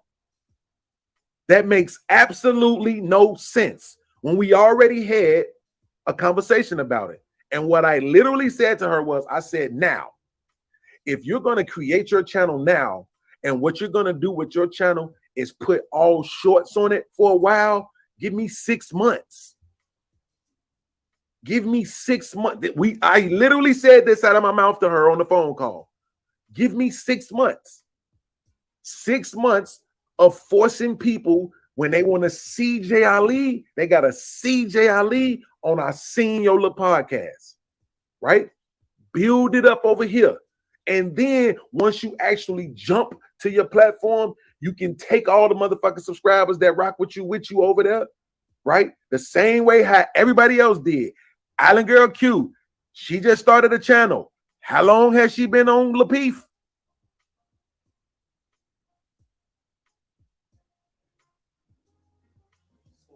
Aaron O, Brittany B. How long were these people on the channels that they were on before they started their own channel? This shit ain't personal. This shit is not personal at all. And this is what I'm saying. Now, watch this. Watch this. Because everything I'm saying is about to be avoided again, because it's all got to come back to Beans. Pay attention to the chat. Pay attention to the chat. It's all got to come back to Beans. Now, if we've already had a conversation about this, and you know how I feel about it, right? And then you still choose to go live on your channel, what are you saying about how I feel about that? Please, Sway, answer the question. I know, bro. I know. It's like, well, I mean, podcast. I don't Right? think she cares. I know. Then. I get it.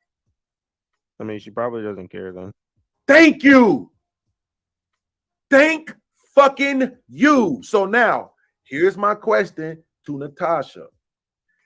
If somebody has consistently shown that they don't care about how I feel, and I'm asking this question genuinely, I would pray that you don't deflect.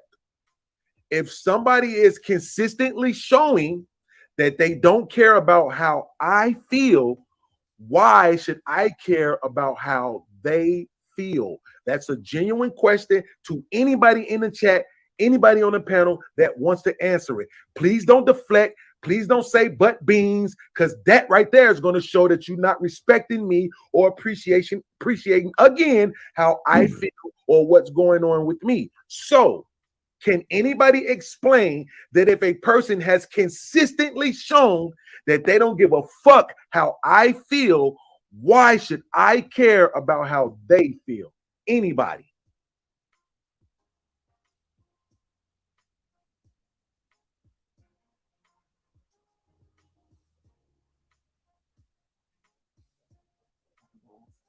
They can't. All anybody is going to be able to do is say, but no beans, it's you. But no beans, it's you. That's all they got. That's why that's all they ever do. That's why that's all they ever say on the panels. That's why that's all they ever put in the chats. Because that's all they got. Because if you have to accept the truth of something, then you have to accept the fact that beans ain't fucking wrong. And that makes everybody's life miserable. That they can't say podcast is fucking wrong.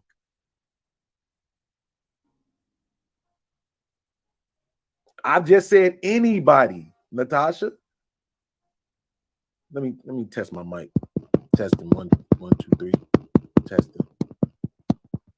Sway, you still there? Yeah.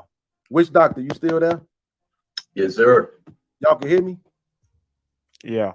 Okay, so y'all heard me when I said if anybody, right? If somebody, anybody is showing me that they don't care about how I feel about things, they're going to do what they want to do, and they're going to make the decisions that's best for them. And they don't care about how I feel about it or how it affects me or my brand. Why should I care about them? That's my questions.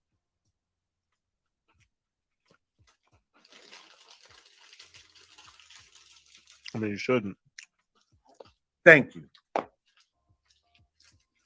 That's all I'm saying.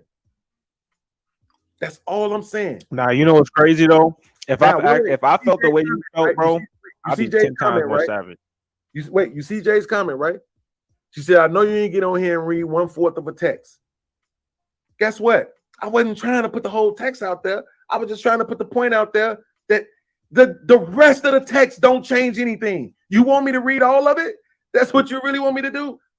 Fine, I'll do that. It does not change anything. Sway, I need you to be light-skinned. I need you to stay in your light-skinned frame right now. Don't you allow this pretty girl to take you out of your light-skinned frame. You hear me? Which doctor I know I can depend on you a real one. She wants me to read the whole text. So here it goes. She said, I remember you said something last night about having to worry about yourself or protect yourself. This is becoming a lot for me. For me. This sector of YouTube was never my goal. I was planning on doing a different type of content creation. If you are going to be upset with me for that, then I can't do anything about that. These panels are not my speed. So these last 3 shows will be my last. Because eventually it was going to come a time when I couldn't do both anyway. I'll address that as well. How does that change my point about this at all, Sway? Nah, like I said, I mean, like you feel this type of way, she feels the type of way. So your feelings are valid too. So you have the right to not give a fuck about her or do whatever you want, because it clearly shows that she's doing the same thing. Thank you. Which doctor? Does any of that shit I just read change what my point is about this? I ain't sitting here trying to make her look bad. I have consistently said this is not some sort of fucking reprimand against Jay Ali. This is me telling people, stop questioning me when I fucking tell y'all I know what's going to happen. I actually fucking think, bro. I don't just be talking. So I here's think my y'all. question, Witch Doc. Wait a minute, because I want to give Witch Doctor a chance. Of anything I read in that sentence, does it change the fact of me saying this person is making decisions that's best for them and moving on what's best for them, and it does not matter how it affects me or makes me feel or affects my brand? Does anything I read disregard that or disprove that? No, it doesn't. It just make it a little more clear why you had said it. You know what I mean? Thank you. So that's my point. At the end of the day, why the fuck, and here's my question again, why does everybody else get to do, say, and make decisions that's best for them? But when podcast does it, everybody wants to sit in my chat and say, but podcast, but Beans, but can't you just do it differently? But can't you just consider them? But what about their feelings? But what about what they're saying? When does anybody say, Jay Ali, but what about Beans?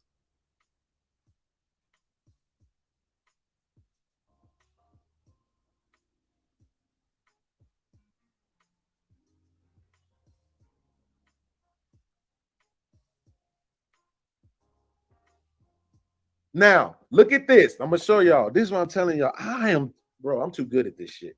Too good. Look at this comment right here from Natasha. It says, discussed, addressed, and actioned in a mutually beneficial way. Now, the whole time when I was up here saying something, right? It was but Beans. But Beans, but wait, let's talk about it, Beans. But hold on, Beans. But wait, Beans. But hold on, Beans.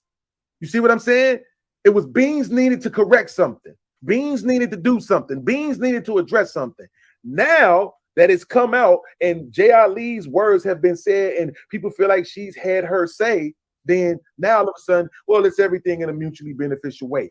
It's not in a mutually beneficial way. Today is Tuesday. She was supposed to be doing a show tonight, which she chose to postpone so that she could do a show on her own channel to address shit. Bro, you people are sick. I am so serious, bro. Something is fucking wrong with y'all. What the fuck is happening right now? How is it mutually beneficial? The show was supposed to be done on Wednesdays. She said, I'm gonna move the show to Tuesday. Today is Tuesday. That's the comment I didn't show y'all. Let me scroll down since she wanted everything to be put up there, right? Here it is at 1:44. Hey Beans, postponing the Judge show because I'm doing a live to address some things. The very fucking thing that I didn't want happening. The show that she's doing on here, she's supposed to be a judge and holding people accountable, literally is perfectly set up for her to address things.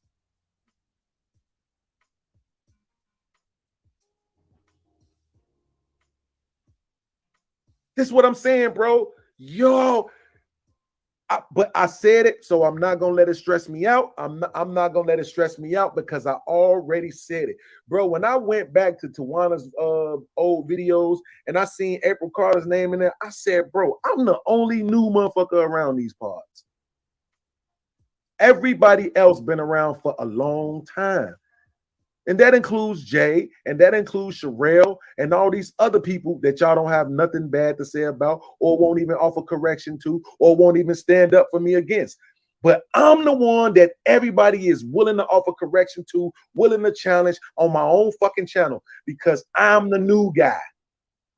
So I don't get the same level of fucking appreciation and respect. Natasha, you could say don't do that, but you know what you're not saying? You're not saying, damn, that is kind of messed up though, Jay. He did say you was going to end up leaving and now you're doing it.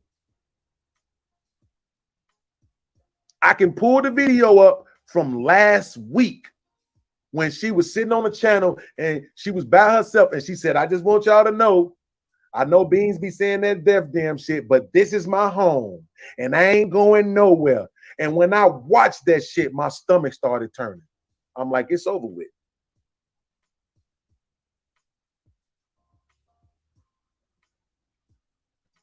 You thought she pulled a Kyrie? Man, for real. I'm already knowing it. And it ain't her fault. It's not like I'm saying it's anything bad about her. These the words that's going to get dismissed. The words I'm about to say now. These the words that are going to get dismissed, and it's going to be like I never said them. It ain't about J. Ali. Take J. Ali and put anybody else in this situation, and it's the same result. Because this is the way that shit functions in my life. I don't have the money to pay these women to stay around. I don't have the money to make it make sense for them. You know what? If I'm over here with him, it would make sense for me not to compete with him. It would make sense for me to build with him for a minute. He actually did say the words to me that he don't want me to go live on my channel. So you know what? If I'm saying I'm rocking with him and all this and that, let me just rock with him and see how this works out. Let me not go live on my channel.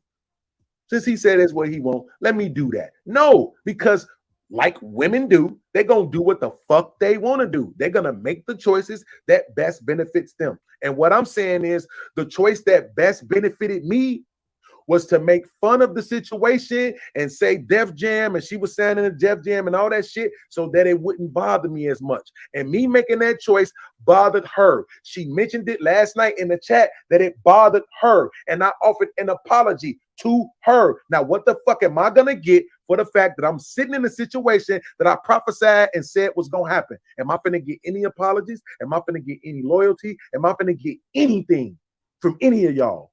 Nope. I'm finna get mutually beneficial. This shit is amazing, bro. Amazing.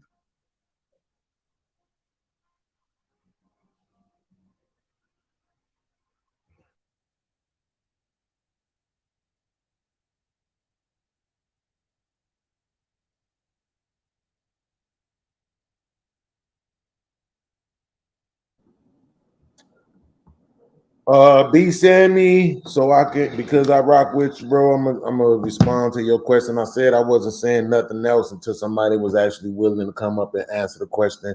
Why don't women or why don't people give a fuck about how they affect men? That's really the question on deck right now. Why don't y'all give a fuck about how you affect men? We want men to be these great leaders, and we want them to be loving and kind and providers and protectors and leaders and all of this other shit. And yet we don't take care in how we treat them. We don't take care in how we affect them. Mentally, emotionally, psychologically, whatever. We just do, say, talk to them any kind of way, whatever the fuck we want to, and they supposed to just get over it. So the question, it stands as is. But because I fuck with you, B Sammy, I seen you put the question in here, so I'm gonna just get them and answer you. I thought I just answered this in the video.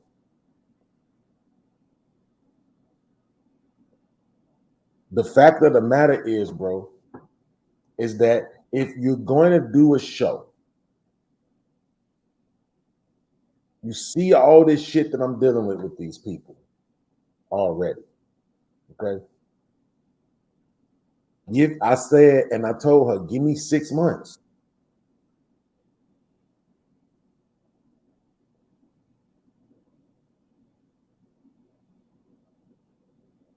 Make it to where in order for them to see you live, they got to come over here. They got to be here. They can still cash app you here. Guess what? She ain't got 1,000 subscribers right now. So the only way you're going to get some money is if they cash app you. So they can cash app you here. But make it to where they got to come here to see you for right now. You see what I'm saying? Give me 6 months of that. In the meanwhile, what you can be doing with your channel is making shorts. The shorts is how the women get all the views any goddamn way. So now you would be getting all the views and you would still be building your channel up. And then the shit you building over there with the shorts and the crowd that you building over there with the shorts, you can be bringing them over here to this channel. Now it's mutually beneficial. We both getting something out of the deal. You get to be live. You get my audience now. You know what I'm saying? You get my channel now. If it's booming and bunking on the super chats, I'm willing to give you some of them. You know what I'm saying? A percentage of them. More than likely 30. The same thing YouTube take. So you know what I'm saying? It was supposed to be a business deal, bro. I'm trying to do it on the business model. And she said no. She chose to do what she wanted to do. She chose to do what she thought was beneficial and better for her. And then when I was doing that same thing, oh, well, it's just affecting her so deeply.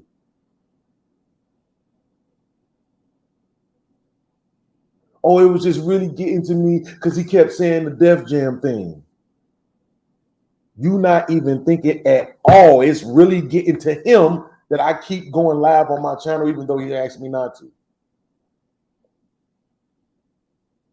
You not thinking at all that I keep going to every channel of every motherfucker that he into.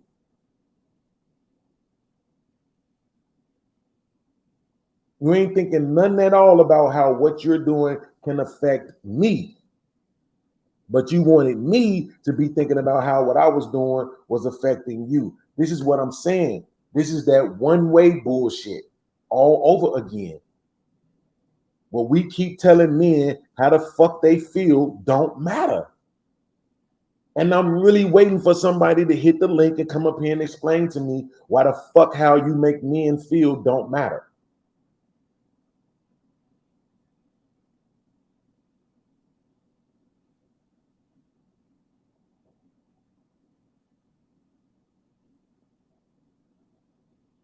That's exactly what it was, B. Sammy.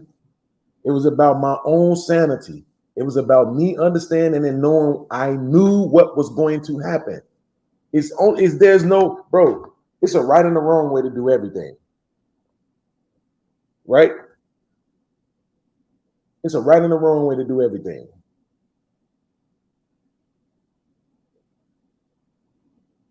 So when you see somebody and they doing shit, and you know, okay, this ain't that. This person is, the way this person is moving is not for the long haul.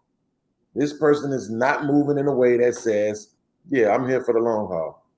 I'm here to rock out with you. I'm here to make sure, I'm here to see this through. That's not what this person is doing. And then people actually would prefer it if you act like you didn't see that. Like, you want me to pretend? You really want me to pretend like I'm not seeing exactly what I'm seeing? What you're asking me to gaslight myself? You know what I'm saying? You want me to gaslight myself? That's cold-blooded. That's cold-blooded like a motherfucker, bro.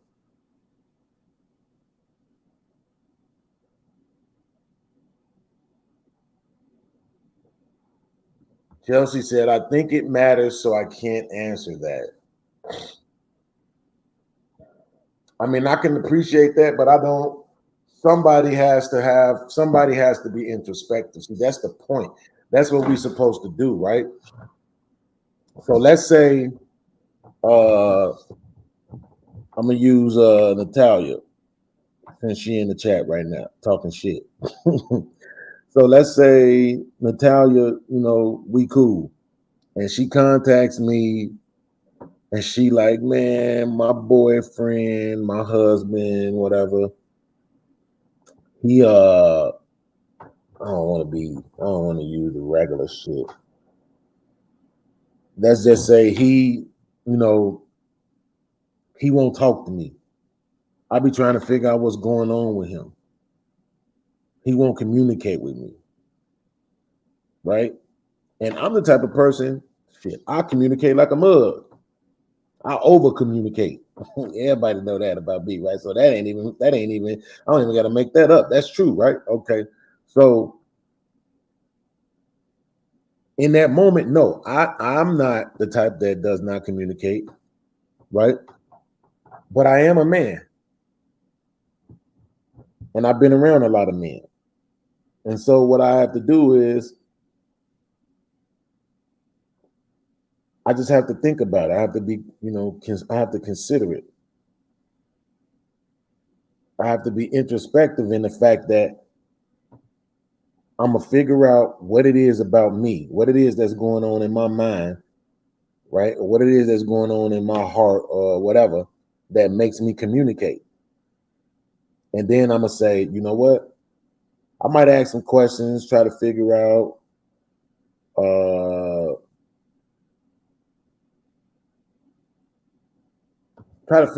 some things about your guy if I don't know him. And then I'll say, well, listen, I'll tell you like this, Natalia. I communicate because of X, Y, and Z. And I think the reason why I communicate so much is because of A, B, and C. And you can say, if you have some information about your man or about your husband, you can say, yeah, he did tell me when he was younger, that he wasn't allowed to do this or that. His mama used to, beat him and tell him, stop whining before I give you something to whine about. And, then you can start thinking about some of the things that that happened that might make him be so closed off, right? Maybe I have some information on how you can get him to open up. Or now that you understand what may be causing him to be so standoffish or so closed off emotionally, now, excuse me. Damn, I gotta clean my computer. Now you can do some research to figure out, hey, how do you get people to open up? How do I get my man to open up? How do I cultivate an environment where he is willing to communicate with me?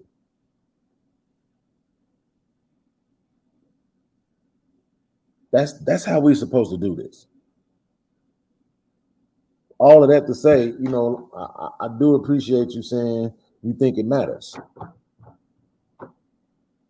But the truth of the matter is it don't.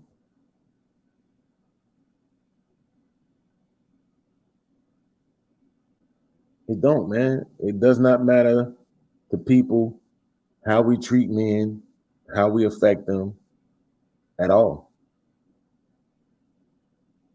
The only time women even consider how they might make somebody feel is when it's a person that they look up to or they dependent on in some form of fashion. When it's a person that they really, really, really trying to be connected to.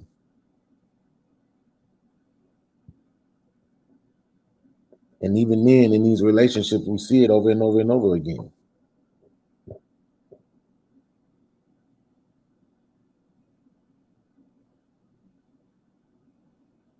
Think about this.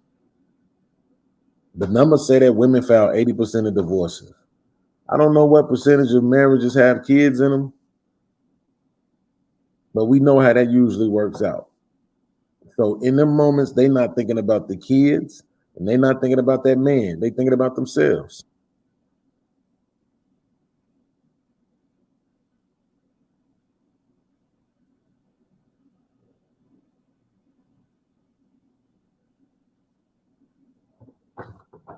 When the parents move a certain way where they're not putting their kids' feelings, making them priority,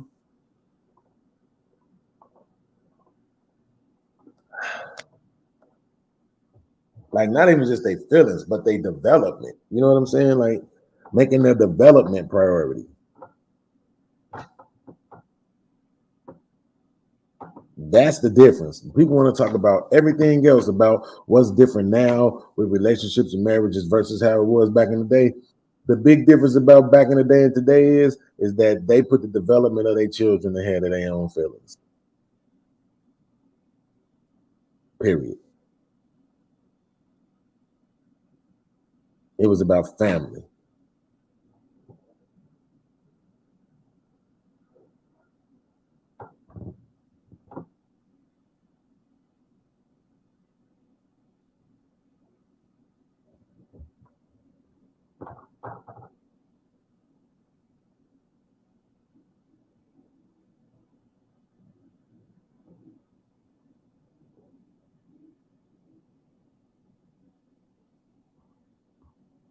You know what?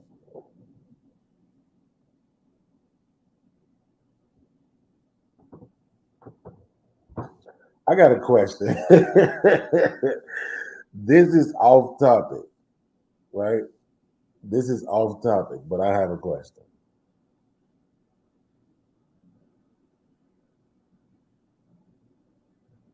Wait, Dave, what you talking about?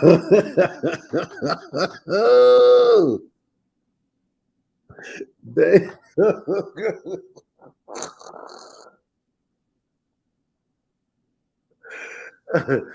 They said, are any of these comments getting through? Am I in the chat talking to myself? What the fuck is going on? Bro, what you talking about? Hell no. What the fuck is you talking about right now? Your ass crazy. Hell no. Yeah, we can see your comments. He gonna say, hey, Chelsea, can you see my comment? If so, please share it.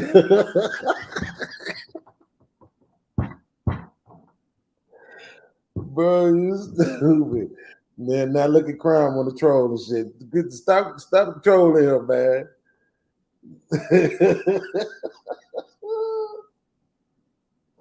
He turned the fuck am I talking to myself?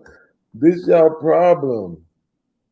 Get the fuck out the chat, man. Sometimes I don't be looking at this motherfucker, bro. Especially when you hear me just talking.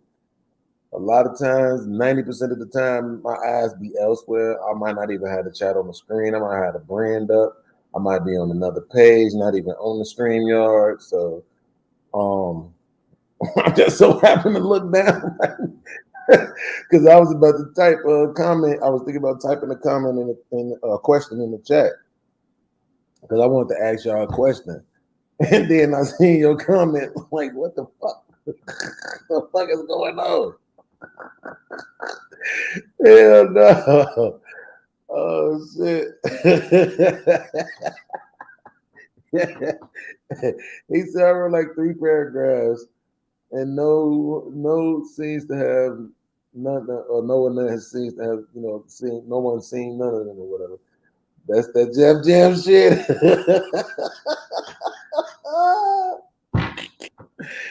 Hell no.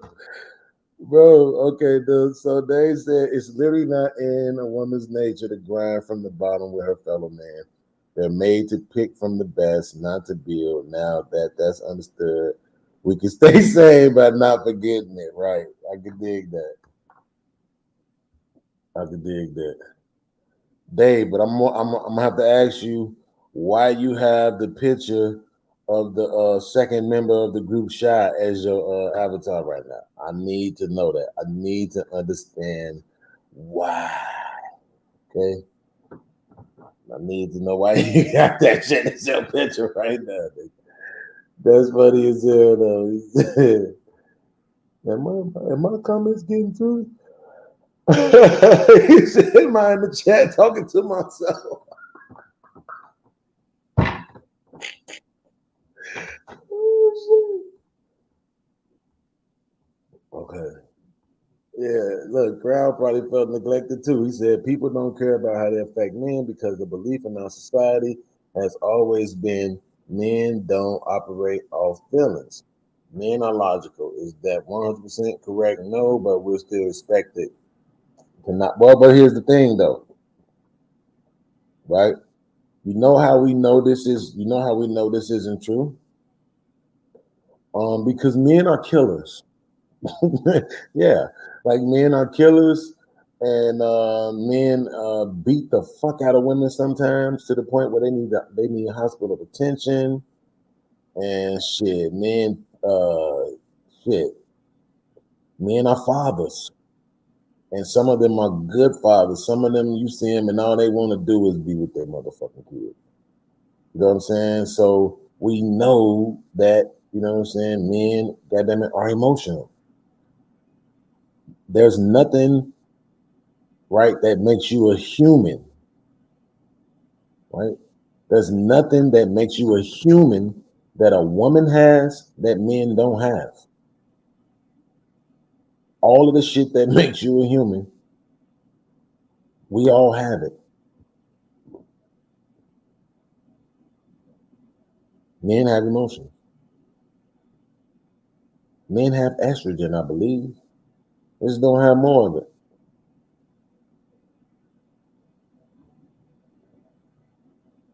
Right? That's the problem with this shit. In order for men to desire to provide and protect, that is emotional. So you can't expect for them to tap into that emotion, but then ignore all the rest of it. It's not.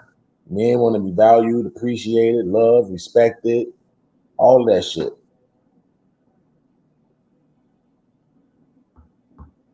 I need to change. I've been trying to find this fucking video.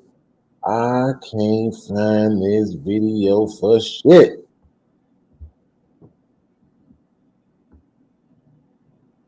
But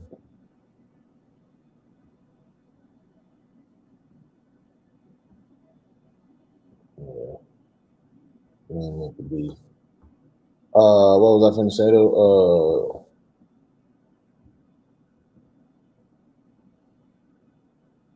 Yeah, I gotta change the title of the video.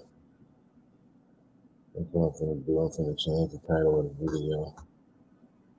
Matter of fact, what do I gotta come back to the StreamYard really quickly? Give me a second, y'all, so I can do this part. I need to do this part right now. Before I forget, okay. That, okay, it's right here.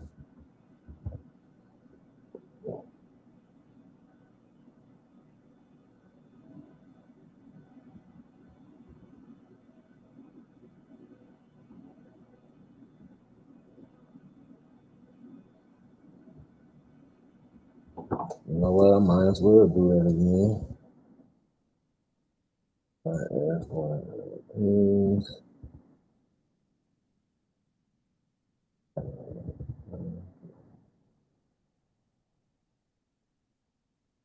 Hey. Okay, now we do it. Oh, fuck, that's right. I can't do that. Because it's already named something else. Almost done, almost done.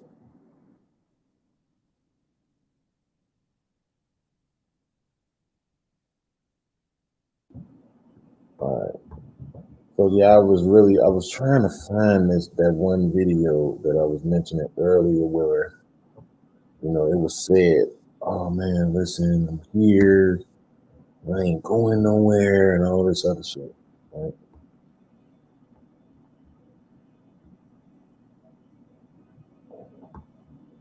Oh, maybe I did just find it.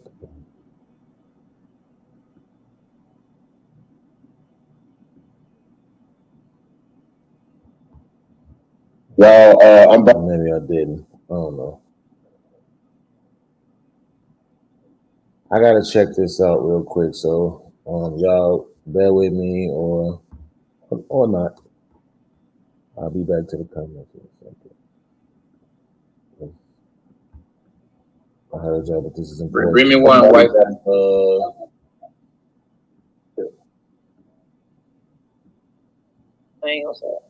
Because I've been saying. Okay.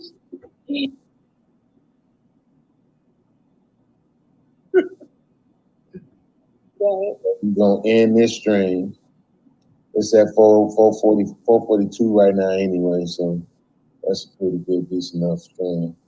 Just in case we have to make any alterations. To have a special guest over there with us too. My wife.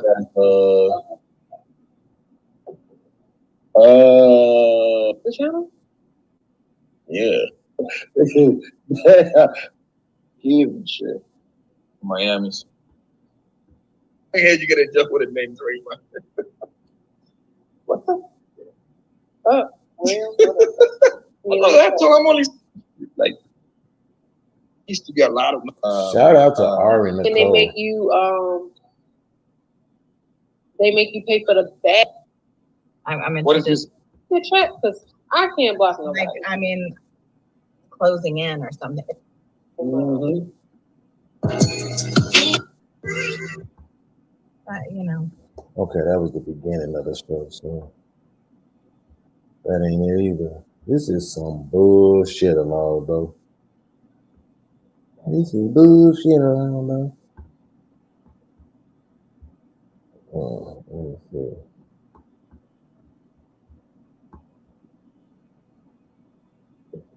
That's too much. She borderline.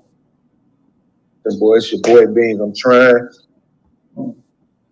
I don't want to come. Nope. What the fuck? This shit is retarded, bro. Look, I gotta stop saying that I can go back and get the clip because apparently I can't.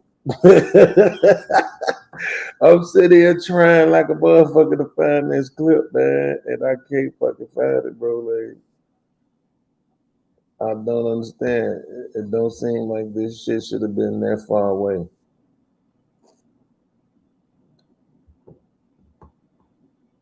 Situation.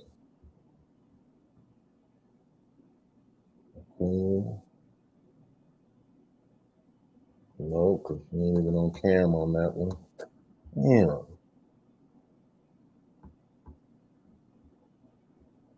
And I know it's not gonna matter no way, because all the motherfuckers gonna say is, well, she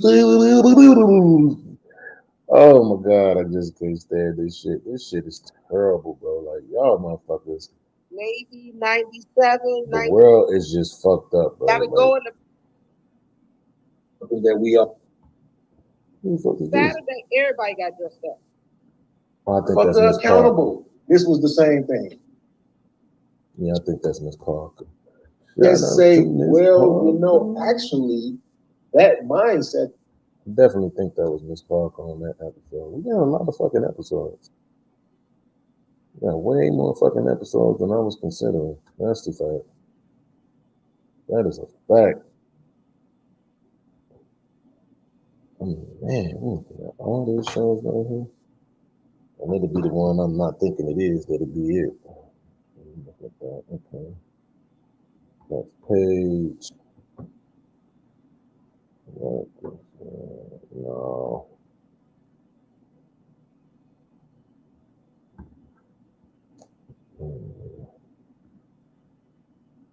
You know what? It might have been that one. Questions from their own perspective.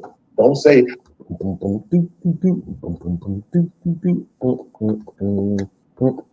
let me exist in.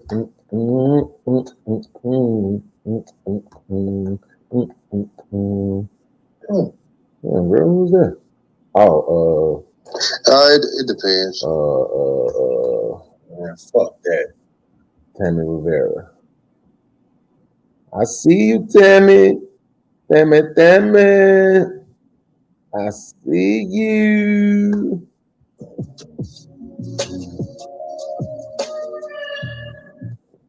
We're seeing this, but he's not. Appreciate the advice, man. Yeah. Music, you know, want to let you do. Yeah, cause we have it, but it's a lesson learned. But anyways, it was a good convo today with you guys, talking about how do you determine if somebody is a 304 or not.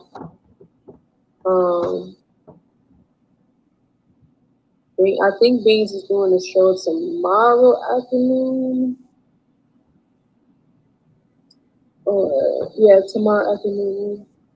I have stuff to do tomorrow, so I'm taking a Like where they break, actually so put I up can pop video. it in and out. And I also have a show on my channel on Tuesday that you guys can tune into. What is this shit? You at the beach. Do I sound far away? I was over here laying down on the bed. I had switched. So let me say, I didn't come by the down. table to let's see. I'm about to make me something to eat. Gonna take my ass to sleep. So I appreciate you guys for rocking with me tonight. We'll see y'all tomorrow. And we'll also see you guys throughout the week. We'll be doing a bunch of other stuff. Oh, Hey, what the fuck? Man, this shit ain't meant to be, bro. This shit goofy, bro. I am out of here. I will see you guys later. This shit big goofy, bro. I'm knowing motherfucking well. Motherfucking well, this shit is somewhere in here, bro.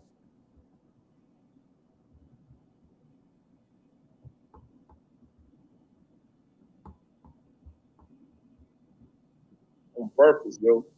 If I start doing that shit when they start charging niggas, man, I was like, fuck that. They start charging you like,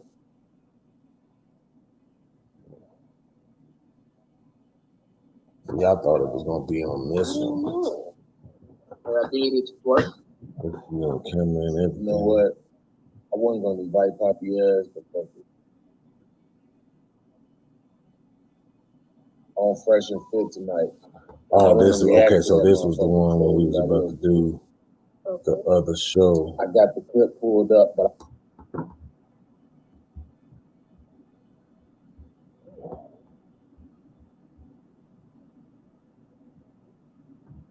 That's in the right spot. Guns and butter. And that one either.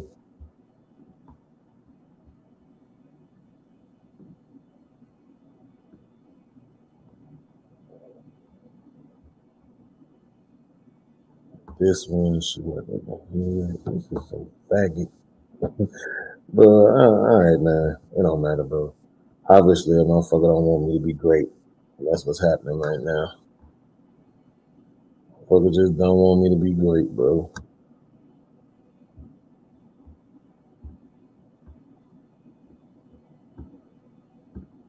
I'm open up all these motherfuckers down there. members only post on the community day. So I'm gonna see if you.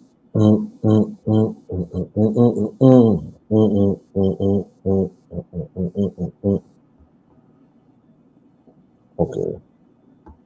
That one is at 9 something.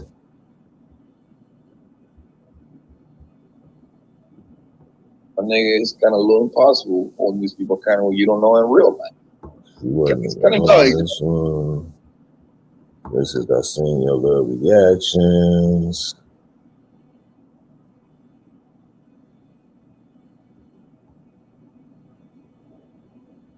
She wasn't on that one either. Makeup show.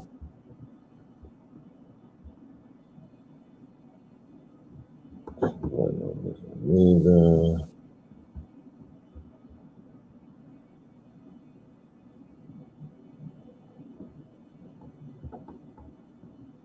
I wouldn't be surprised if this one, seeing if I had a video, don't want to fucking work. Goofball ass shit. Exclusive. Okay, look at that one.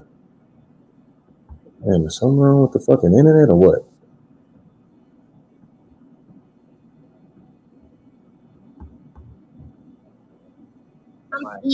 Like, oh, I got to see this. See, that's what I'm saying. I can start reacting. I can start. So, you know, that's the only thing I have an issue with is that it just sounds like she just be barely talking. And that was the point of the show we did. We questioned her.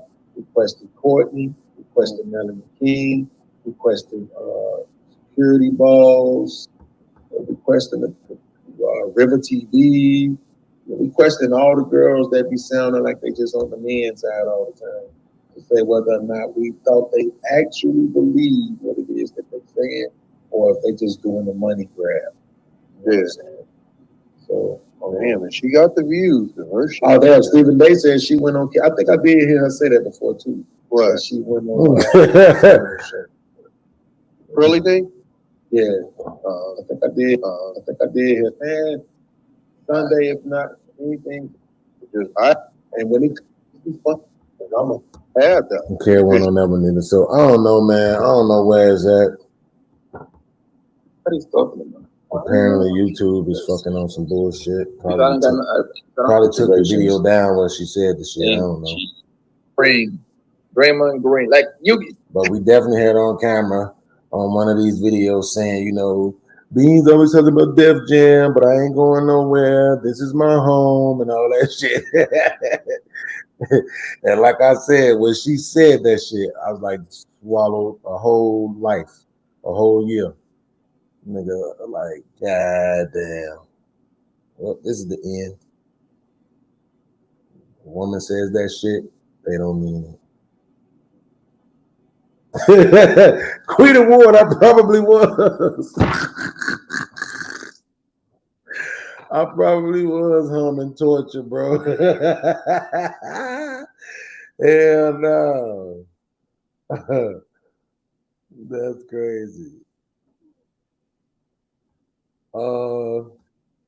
They said, so is Jay Ali on the ops list now?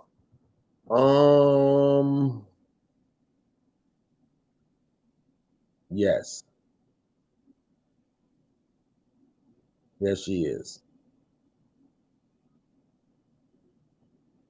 Yeah.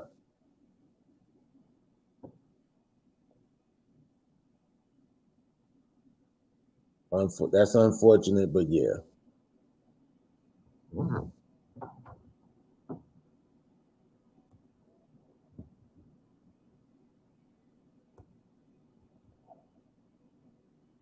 It's very unfortunate, but yeah. Because I know she didn't take any accountability tonight. I know she didn't.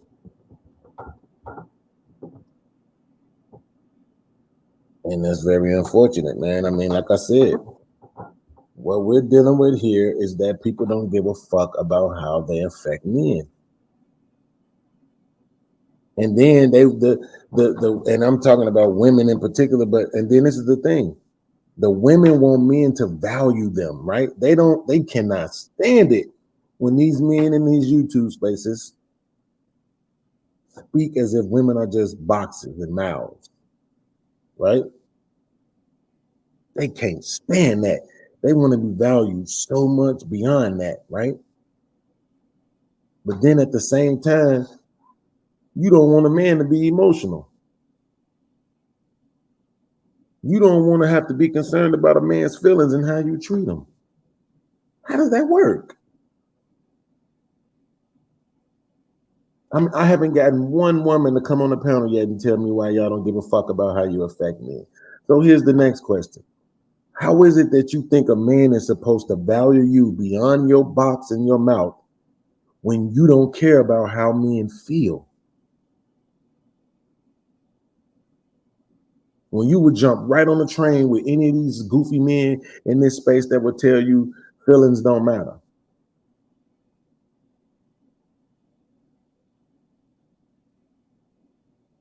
When they telling you a man's feelings don't matter, you all over. Yeah, tell him, King.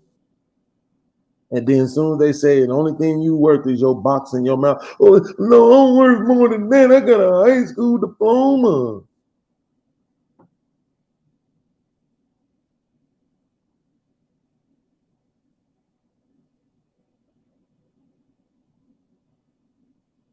This is the part.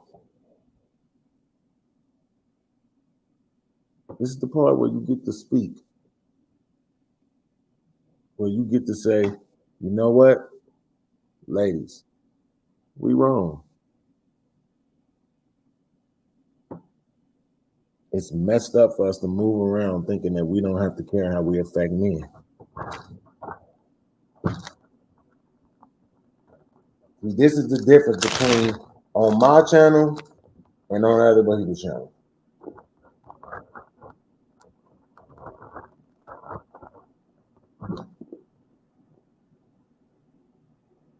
What you see is people challenging me consistently. I guarantee you didn't see any of that on her show. I guarantee it. You didn't see one person say, well, what about Beans though? What about how he felt about this?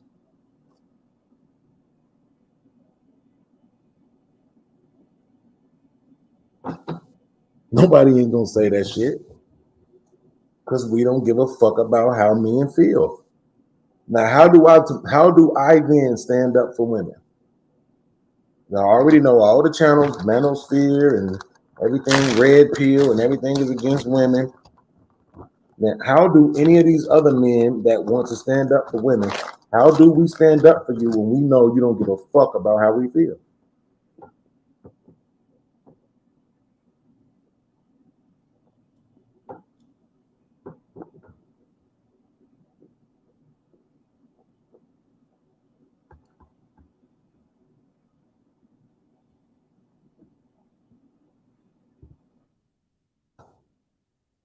Because it's gonna make us look crazy.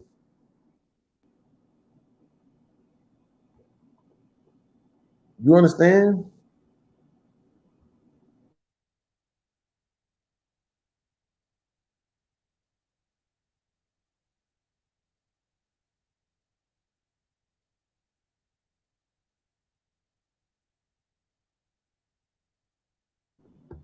It's gonna make a nigga look real crazy if he's telling other men that we need to treat women a certain way, that we need to value women a certain way, and then when they go be around these women are treating them like they don't fucking matter. It's a reason why niggas be like, you simping. You kissing these women's ass and all this and that. The reason why all they want to hear from us is the black woman ain't shit. Because when they go be around you in your real life, or when they listen to you on these panels and see how you move in these YouTube streets, you move like you don't give a fuck about how you affect men.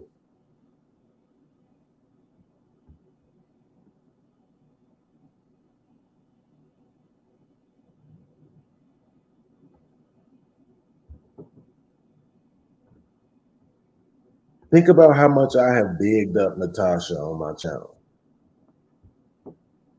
Saluted her, talked about, how she's been helping me in the background. Bro, I be exaggerating all that shit.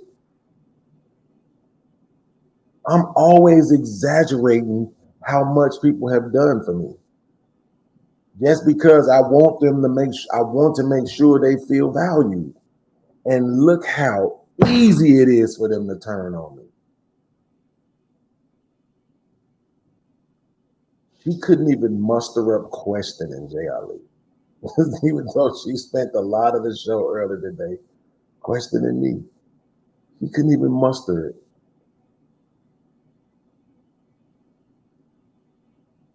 It's that, I'm telling you, a part of it is because of the fact that they all Def Jam, but I would actually argue that a bigger part of it is because of the fact that they're women. And in general, women don't give a fuck about how they make men feel.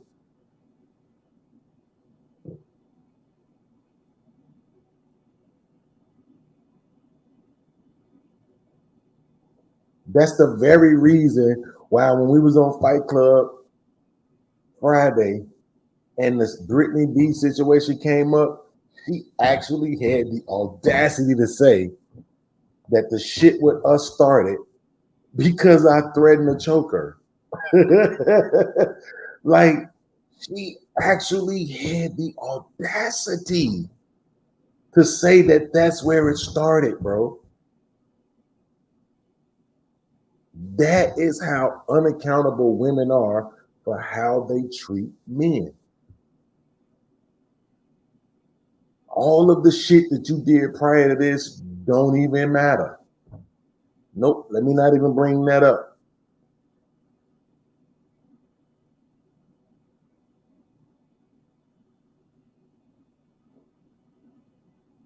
That's why tonight, when I first started this video, I said, yo, I'm going to start the video because I'm going to show you what happened last night, how all of this shit came about, right? I said, it's something that happened before this, but it needs to be shown in the context of what happened last night. Because if I just say it from the beginning, you're not going to understand. That's why I said, yo, this is what happened last night. And this is the comment that she came out of nowhere with, and this is how that ended up developing. And now here is the context. The context is that later on in that conversation, he ended up saying, yo, I didn't like the fact that he was doing the fucking Def Jam joke, which I actually apologized for. Or at least said my bad. Right? But then now you got to explain, why was I doing a Def Jam joke? Well, because I knew you wasn't fucking loyal. You were showing me. Just because I wasn't highlighting it. See, this is what I mean. I wasn't highlighting it. I didn't say it out loud, right? I didn't say, yo, I had a conversation with her. I asked her not to do this, and she decided to do it anyway. I didn't say shit. Nobody thought that there was anything going on between me and Jay Ali, that there was any drama, because it wasn't none. Because I wasn't making anything out of it. But then as soon as she didn't feel a way, as soon as she decided to feel a way, rather, I didn't mean to say didn't feel a way. As soon as she decided to feel a way about what I said or what I was doing, now it's a problem. This is what I mean. You all don't give a fuck about how you make men feel. And this is why men are being so firm with this fucking MGTOW, SYSBM shit. This is why they being so firm with this fuck these black women shit. This is why they being so firm with this passport bro shit. This is why they being so firm with this hold the black woman accountable shit, because y'all don't give a fuck about how men feel.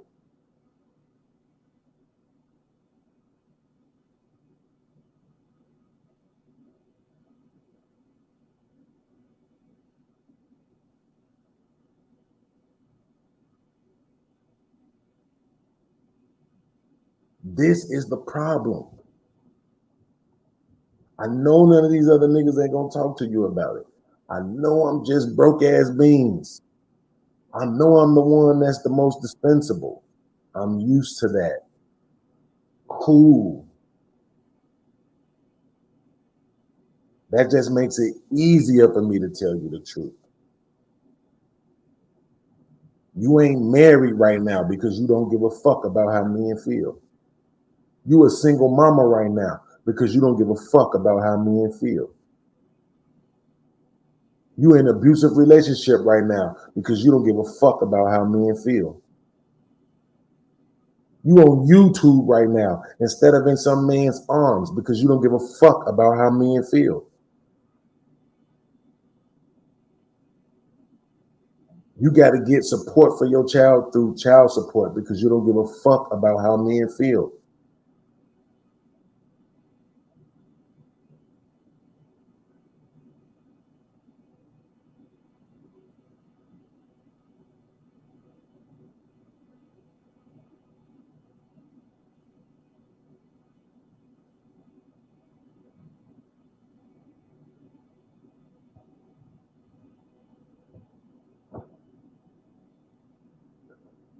Oh, okay. So I just looked at the chat.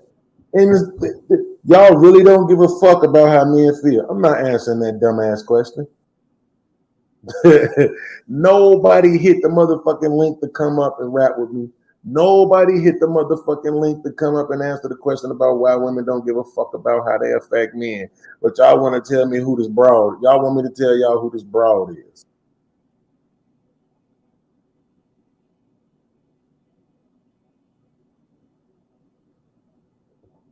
That shit is crazy. Y'all worrying about who this broad is.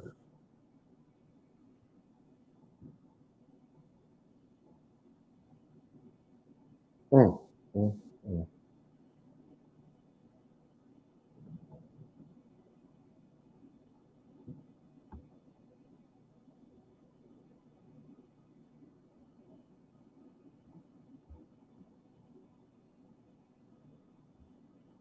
And I still don't find. I can't find this fucking video.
Okay, Corey, I see you. 7,700 live.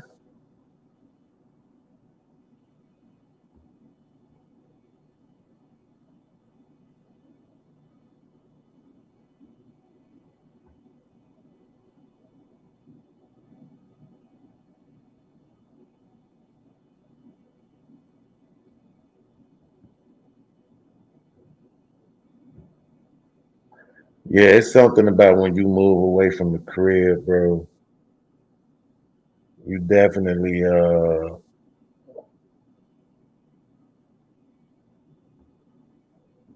be trying to maintain your frame of what you're from. Like I recently just bought a Bulls hat. The Sox hat and the Yankees hats. Those are my two favorite hats. You know, the black and white White Sox hat and the blue Yankee. But I wanted to buy a hat. I wanted to get a black hat. And I was like, you know what? I'm just getting a Bulls hat. I don't fuck with the Bulls at all. I'm talking about at all, bro. But, you know, oh, excuse me. I said, fuck it. Let me go ahead and grab a Bulls hat.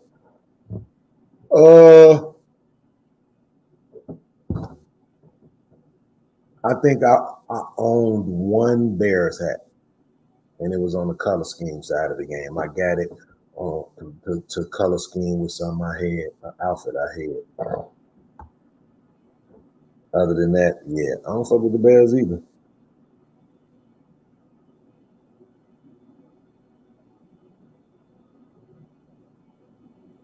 The Most High, that's good, man. That's good, bro. I'm proud of you. I'm happy, bro, for real.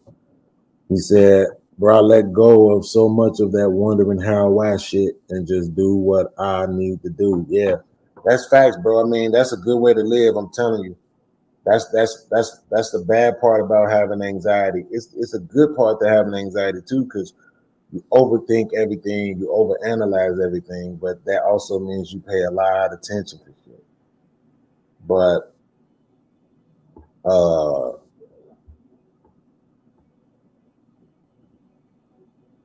But yeah,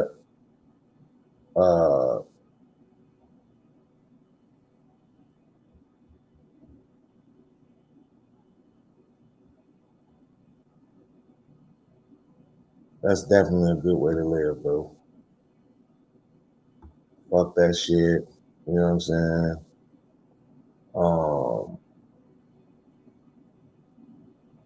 Don't overthink it.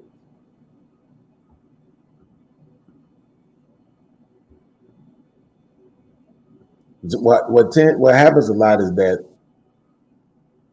what you don't want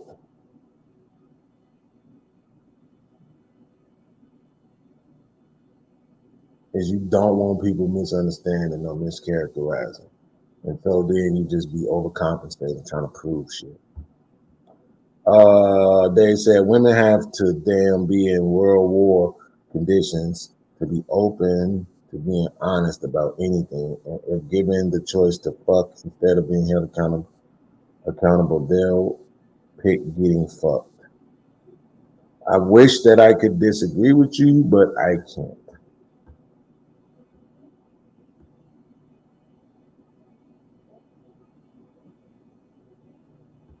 I really do wish I could get disagree with you, but I can't, though. I mean, you know,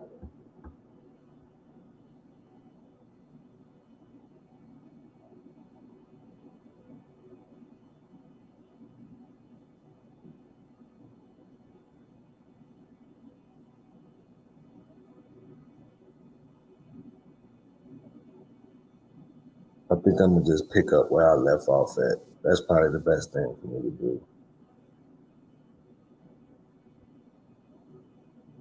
Because I actually, honestly, when I really first started realizing I was donating so much time to this shit, because my girl was saying shit. She was like, nigga, you on that motherfucking computer all day. And you on that podcast all day. If you ain't on that podcast, you on that computer, you looking for something, you know what I'm saying? You researching, it's like shit. I'm putting more hours into this. And the biggest reason why I was so comfortable is because you don't gotta fucking leave. You can do it from your bed with your drawers on. That's really the thing about it, is that you can do it from your bed with your drawers on. You know what I'm saying? But you know, at this point, like I heard what y'all was saying earlier. I don't want y'all to think I wasn't reading the comment earlier, because I did.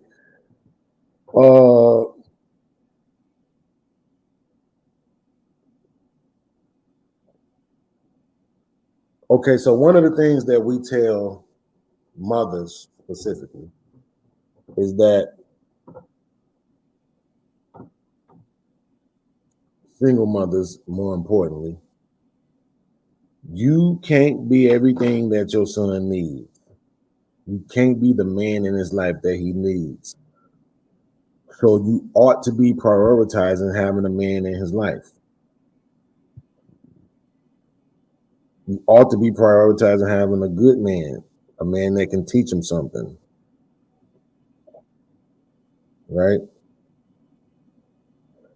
Because you can't be that thing, no matter how hard you try.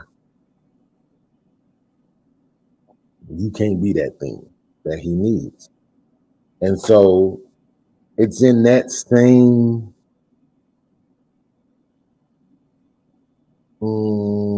essence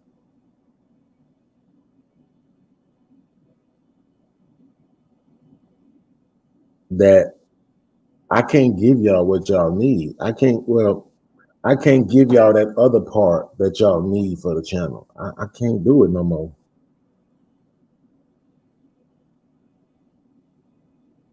Honestly.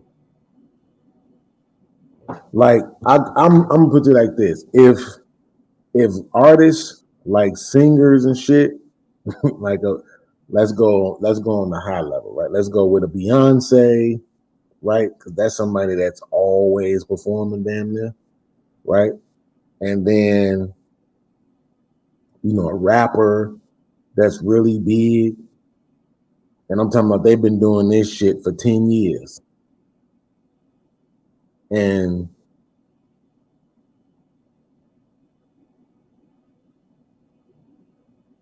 they got to go and say and perform the same songs over and over and over and over and over and over and over and over again. The thing that makes that shit bearable is the fact that they're getting paid a lot of fucking money to do it. But if y'all didn't see that Shaka Khan interview where she said, man, I get tired of the motherfucking songs. You know what I'm saying? Like, people want to walk up to her, you know what I'm saying, start singing, you know what I'm saying? He's on his way, come in to Hollywood. And she like, man, fuck Hollywood. You know what I'm saying? Like, she ain't giving a shit about that shit. You know what I'm saying? Damn, I hope I can find that.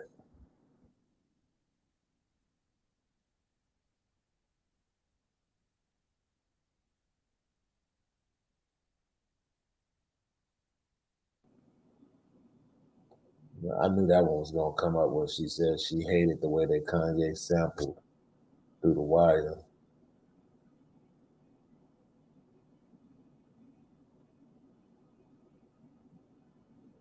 But man, I wish I had that interview saved, what? Cause I used to think that shit, like, as much as I love these songs, I wouldn't go to a motherfucking concert every day.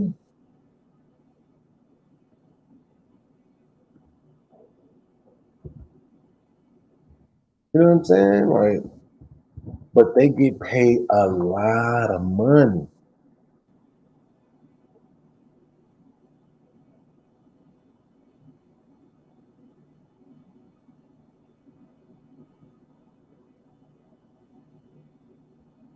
So that is what, you know what I'm saying, motivates them, right? To keep doing this shit over and over again. I remember her saying that in the interview once before. She gets tired of singing the motherfucking songs. You know what I'm saying? Now, for me, I was feeling the same way because shit, I mean, we done talked about a lot on this channel, man. It ain't my fault that in the beginning y'all wasn't watching. You know what I'm saying? Like, there's a lot of fucking videos on this channel. And a lot of times I be feeling like, damn, am I rehashing this shit? Do I really want to talk about this shit? That's why I was so glad that Freezy and them was around yesterday, because with the religion topic, like, I had to say what I wanted to say, and I would have wanted to talk to people and ask some questions, but of course it went the way it went because we had assholes on the panel like Patriarchy.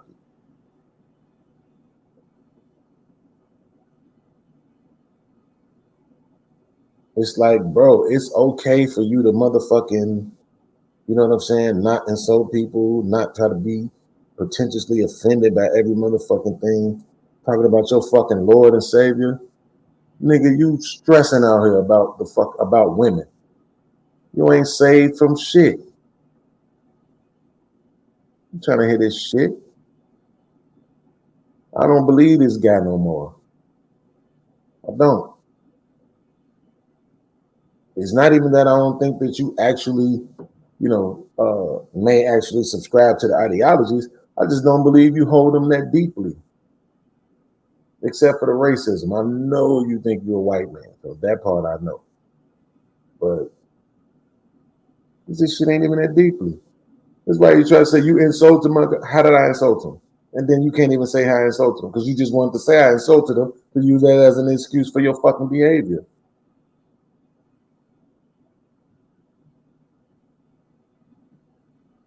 How the fuck am I insulting your guy when your guy's story is obviously plagiarized off something that's been around for over 3,000 years? That don't even fucking make sense. Who's really insulting?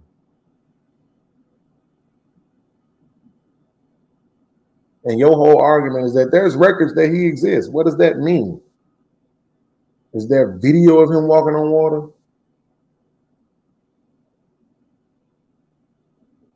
According to the story, he died, came back to life, and then went straight to heaven.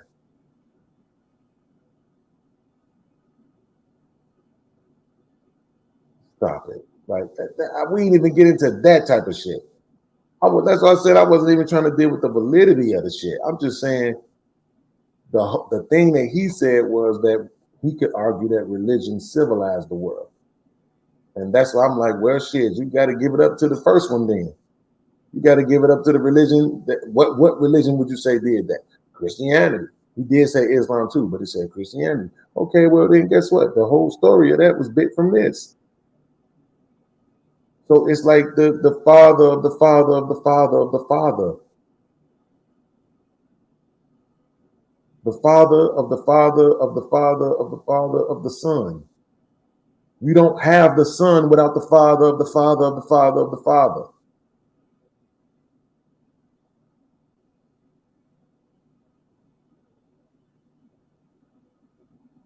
But it still ended up being a dope conversation though, somehow, some way.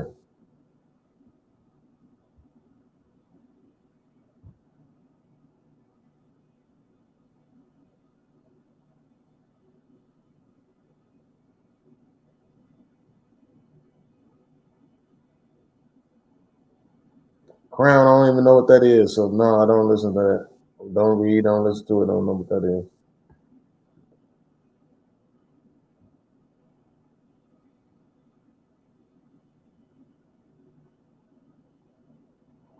I had been said I need to just break the show down to one day out of the week like it used to be in the beginning, so that I don't feel that much pressure. And I was trying to create multiple shows for multiple days to give you all multiple topics. That's why we brought Ray De Niro over on the financial side of the game. That's why we was bringing Robert H. over. But he proved to be a fucking clown.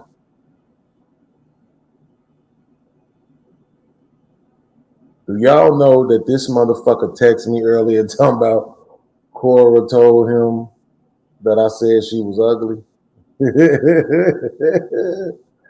I'll be like, bro, do y'all realize these videos, like, they're live?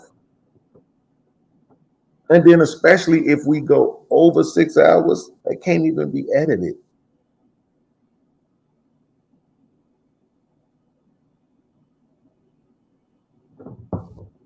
Poppy, nobody wants to come up. The people that really rock with me don't come on panels, unfortunately. I've been waiting on somebody to come up and tell me why it is that that we don't give a fuck about how we treat men. That shit been up. Nobody came. No, the link wasn't pinned. I had just put it in the chat when I was ready for people to come up, and nobody came. So, you know how that shit go.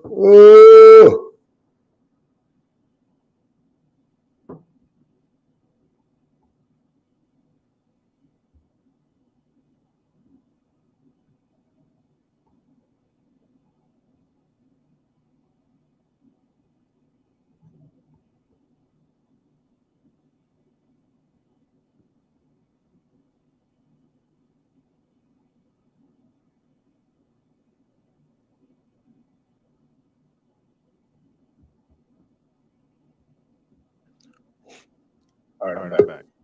April Carter said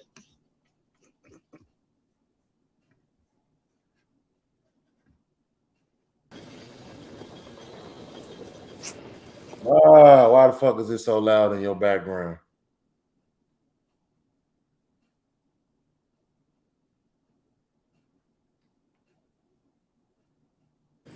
My fault, nigga at work and shit.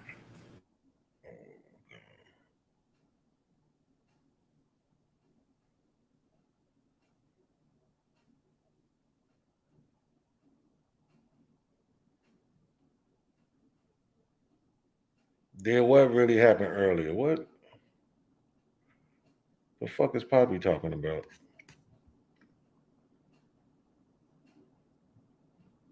You can hear me now? Yeah. Yeah, but I was just gonna say something. You already know I don't be too long winded, but as far as for why they don't give a fuck about how they affect men is because a lot of guys, you know, if it doesn't apply, you already know, let it fly. But what happens is women got to worry about whether a man will, you know what I'm saying, kill them versus more than likely is the worst you got to worry about is them hurting your feelings. So it's kind of like a lopsided when you think about who affects who more or worse. So I guess it's got to be both sides that think about how they affect the other. You know, and that's empathy. Not saying to be, you know, soft or too compassionate, but at least know, you know, how you are affecting other people.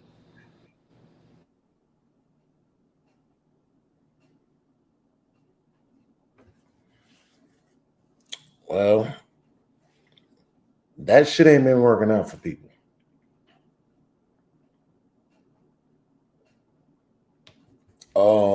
I remember when everybody was talking about, and I deleted that shit. Some told me I was gonna need the video after I deleted it. The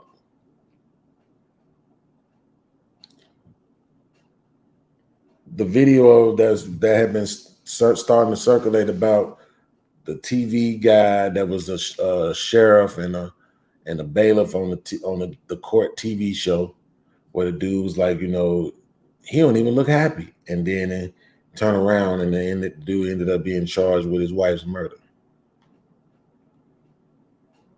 And that's what I'm saying. Like, I wasn't there or none of that, but I just know for a fact that all this shit boiled down to her not giving a fuck about how he felt. Oh yeah, the judge was in the court and he was like, oh, he's been married 30 years or something like that. And he was like, he don't even look happy. Yeah, I remember I saw Exactly. that. But Exactly. yeah, I mean, That's what I'm if you saying. is something that you're not happy, you know, that pent up aggression and that type of emotion at some point can turn into rage. You know what I'm saying? Whenever you talk about red pill rage, you know what I'm saying? That's something that really happened because it's so much of trying to do the right thing. You know what I'm saying? Trying to be the good guy, trying to play the good guy and go white hat on them. And some people are evil. You know what I'm saying? Like some, you know, and all men, everybody has that in them as the capacity for evil in us. Like it's easier to choose to be evil, actually. You actually got to choose to be good. Like you got to make a conscientious decision to do the right thing. Yep. Like otherwise, the default is, you know what I'm saying, anger or aggression or you know what I'm saying. It's in our nature to kill. You know what I mean? That's. I mean, if we really think about it, you know, the food that we eat, even if it's a vegetable, we got to kill that.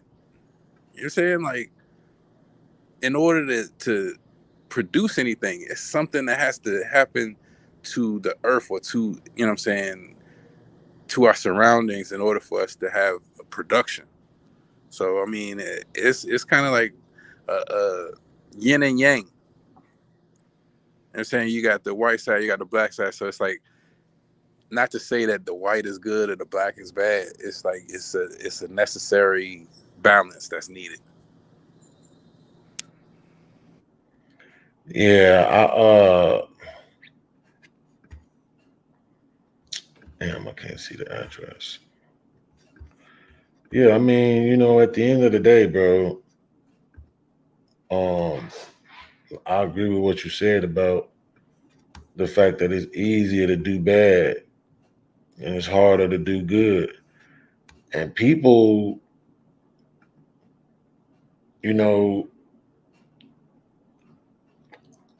not people, I'm gonna just be honest. Women want men to be considering them all the fucking time. All the time. They pretty much want everything you do to be a decision about them, to be in their benefit, to be for their benefit. And they're basically saying at the same time, how men feel doesn't matter. Don't matter. Yeah, on to the next. Yeah. How you feel don't matter. What you want don't matter. None of that.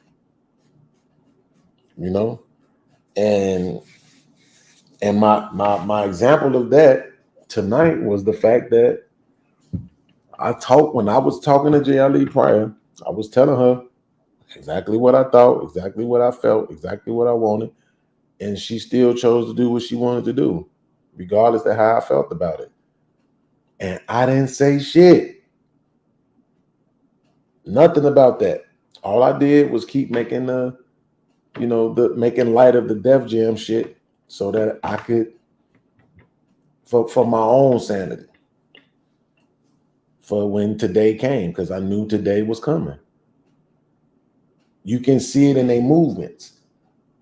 And this right here, what we talking about, this is a slightly professional YouTube relationship. Now imagine in real life, you actually dating a woman, in a relationship with a woman. You know how we are as men when we actually into a woman, we planning our lives around this woman. When we thinking about our future, she there. When we thinking about that house we gonna get, she in it. When we thinking about that car, that fly car we gonna get, she in the passenger seat. When we thinking about our kids, she right there at the picnic with us. That's how we thinking. And then when you see that woman moving in a way where it is in total disregard to your feelings, how the fuck are you supposed to deal with that? I really don't understand how women think we're supposed to deal with that. That's why they run around talking that provider, protector shit.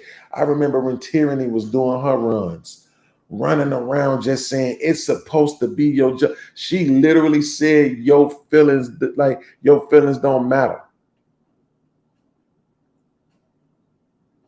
It's just that's all that's supposed to matter, is that you provide and protect. I'm like, what?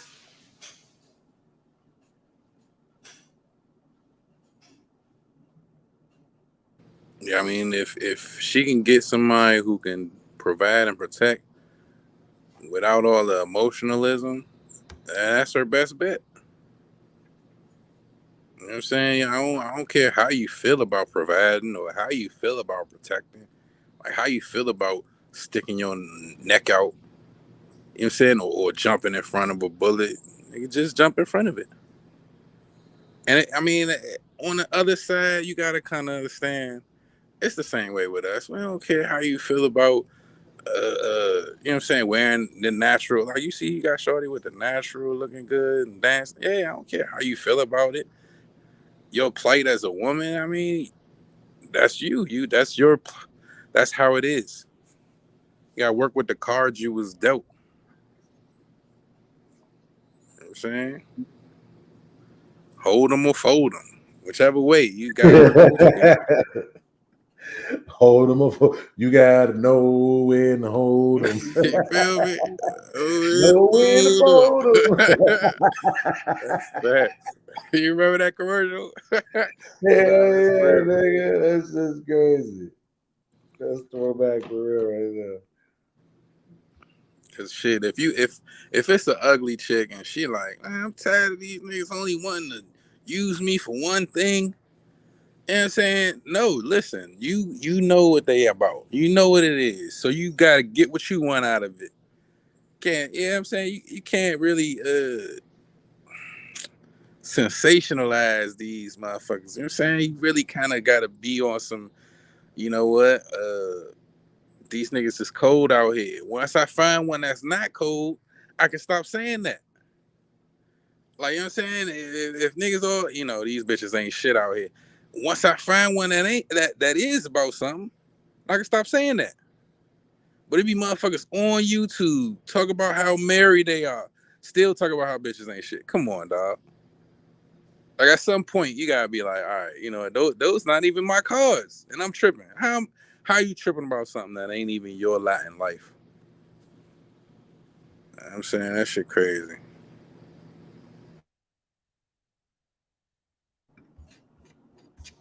Yeah, I believe it's easy to do. Oh, they talking about what I was talking about earlier. Yeah. Okay, so kind of nature. You don't have to teach children what to do wrong, but you have to teach. you Yeah, do have to teach that's in children. line with what you were saying earlier, though, kind of. You know what I'm saying? The motherfuckers. You gotta teach them right. And if you don't teach them right, the natural thing to do is wrong. You know what I'm saying? It's easier to not aim at the toilet, just let it rip. But you gotta teach the little boy, no, you got or clean up after yourself, all that. It's easier to leave shit wherever on the floor, not pick up after yourself. That's easier. It's harder to clean up. And it's like, as society, a lot of the difficult things that we don't want to deal with, we have not been dealing with, and we've been putting it off because it's difficult. But what happens when you have these emotionally damaged people trying to procreate, and then you got more and more people who got emotional damage, who can't handle rejection, who can't handle a simple thing as rejection, like somebody saying no. Like you got to sugarcoat no for these people nowadays. Everybody gets a trophy error. It's like you got to be like, all right, you know, I really would not like that, or just say no. Like no means no. That used to be a whole slogan. What happened to that? Like now it's, oh, I got to worry about how I'm affecting the men, and the fuck went. At what point do you gotta realize, you know what? Everybody is out for self. Like you're gonna do what's best for you. End of the day, beginning of the day.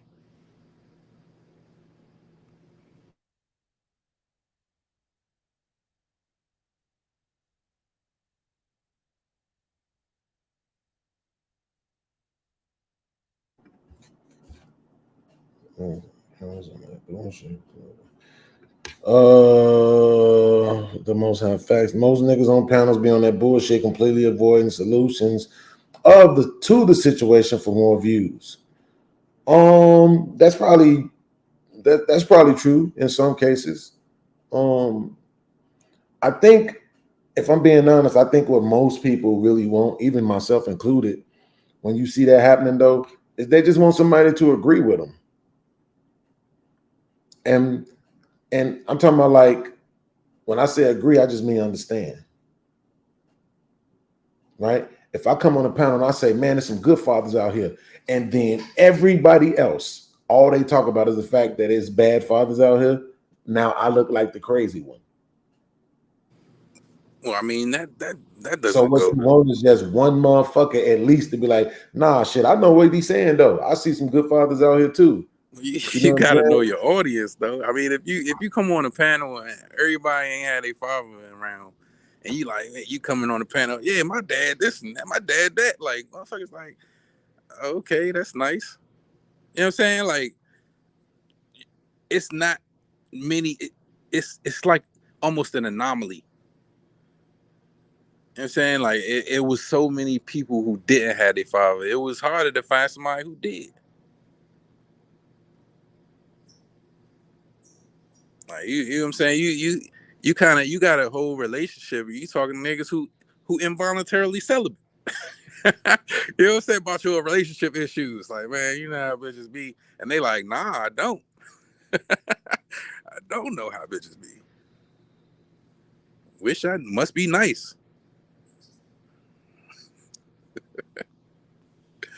Wish I did know. Like, dang.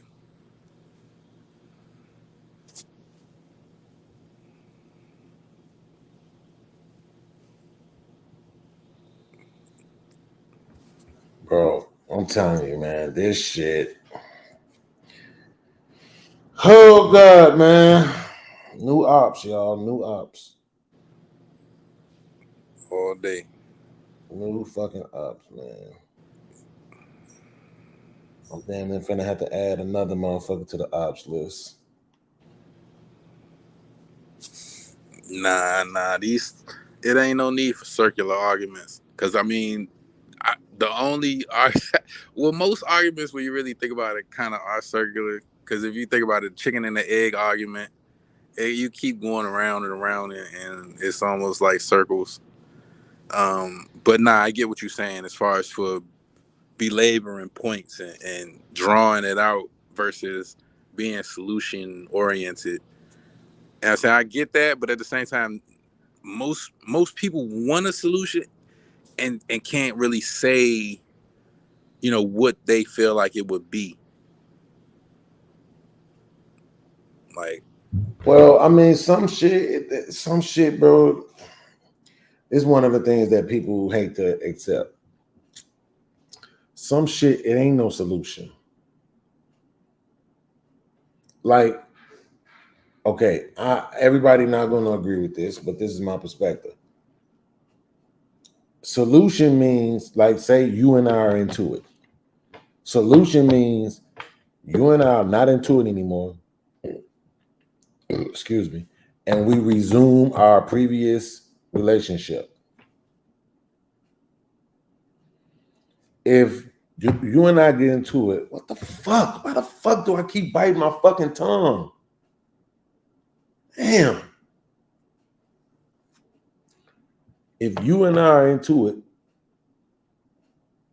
and then what we decide to do is move forward and no longer have a relationship, that's not a fucking solution. Right? How you figure? Okay. Let's say the fucking toilet don't work. Right? The toilet is overflooding and it don't work. If I stop the toilet from overflooding, but I still can't use it, is that a solution? No.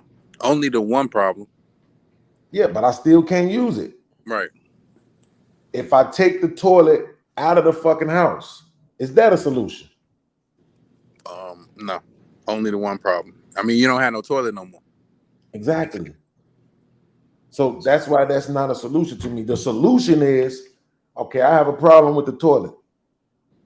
And the solution is that the toilet is fixed and now it's usable again. And it's not doing the same. It's not giving me the same problems it was before.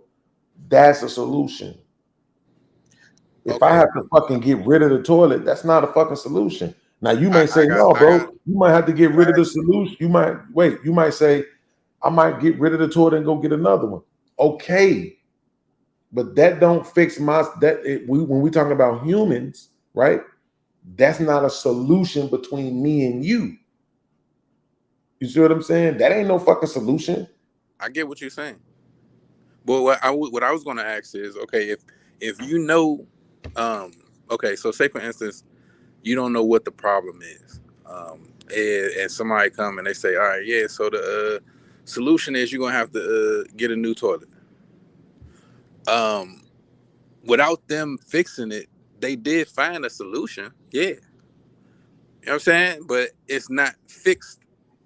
You get what I'm saying? It's like you taking it out of the house. Okay, yeah. You know you need a new toilet. Yeah. That's not, you know what I'm saying, fixing the problem. It's a solution, but it's not, you know what I'm saying, necessarily the solution to fix the problem. If that makes sense. Mm-hmm. Yeah. You gotta, to me, like I said, a solution, right? If you go into marriage counseling, you go into marriage counseling to get a solution. If you lead a marriage counseling with, and the solution is to get a fucking divorce, that's not a fucking solution. You didn't solve the problem of the marriage. You're supposed to be trying to repair the relationship so that you can move forward in the relationship. If the relationship isn't working, then to end it would be the solution. Like if I go to somebody and I'm like, and they say, hey, look, you know, I could fix your car, but it'll pretty much be amount of money where you could buy a new one. You know what I'm saying? And so the solution is they can fix it, but you also have options. Or you can buy a new car. Right, but see, this is what I'm saying. This what you saying. You saying it's a solution to the problem, but it's not a solution to the relationship. That's what I'm saying. When we're talking about inanimate things, then yeah. But that's what I'm saying. If me and my wife go to couples therapy, we're not going to couples therapy to get a divorce. We going because we're trying to find a solution to fix it, to repair the relationship. If we come out of there with we got to go get a divorce, then there was no solution. We weren't able to solve the problem of repairing the actual relationship. So I'm saying even if the counselor says, or you can live in separate rooms, sleep in separate beds, is that a solution? Hell no, because the relationship still ain't repaired. That's why we got to fucking sleep in separate rooms. Because if I sleep in the same room with you, I'm gonna elbow your ass in the jaw. You know what I'm saying? Like, hell no, that ain't no goddamn solution. Now, to me, in my mind, when you're talking about relationship, damn, fucked him up. Get your ass out of here. Got him.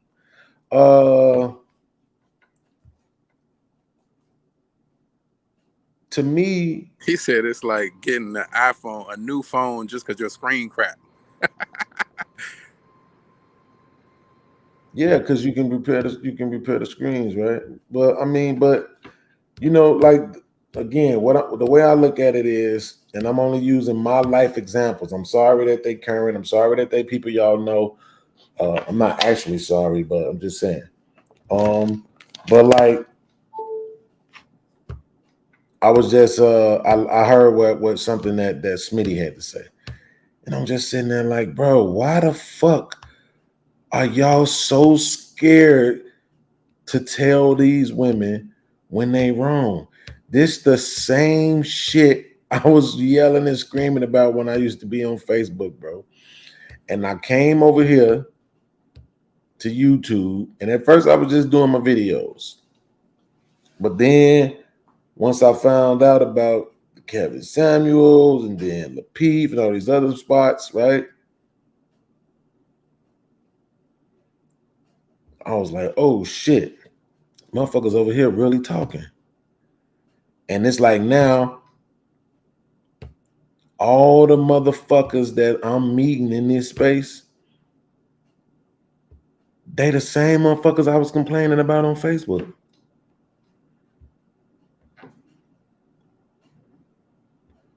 Except for, matter of fact, nope, I can't even include him. Nope, because that shit was personal. Right? I was going to say except for Fatty, but I can't include him because that shit was personal. He probably don't say anything either if it wasn't a situation that was personal to him. But these motherfuckers just be afraid to fucking announce or say, goddammit, what's, you know, hey, listen, I'm not gonna lie. Listen, you know, Jay Ali, listen, B Rose, listen, whoever, you know, I like you, I rock with you. Shit, I'm rooting for you, but I'm not gonna lie. In this situation, you're wrong. Or even if you ain't wrong, you're being very inconsiderate. Right? Because we just find it that hard to say that how men feel fucking matters. It's just really that hard for us to say that for some fucking reason. And then we'll be the same ones running around talking about the women won't listen to us. Well, nigga, they don't give a fuck about how we feel because you keep telling them feelings don't matter and men don't have feelings and emotion is a woman shit and all this other shit. Why the fuck would they listen to us when you keep fucking telling them that our feelings don't matter? So-called alpha male. Until a motherfucker hit you in your mouth and then you calling the police. Alpha male.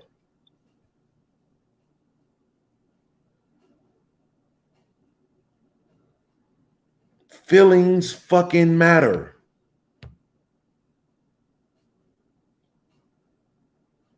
And this shit gonna keep looking like this until motherfuckers just admit that shit. They fucking matter, bro. The only reason why you care what somebody do is feelings. That's it. Logic is like this. I got this woman.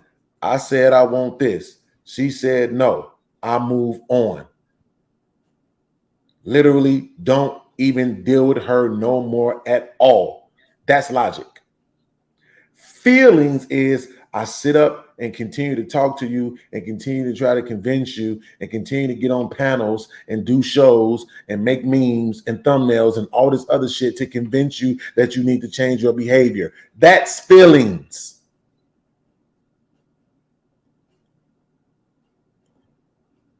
And it's oh motherfucking K for men to feel. I know y'all think that men are only supposed to feel when their mamas die, but that's not actually how this works.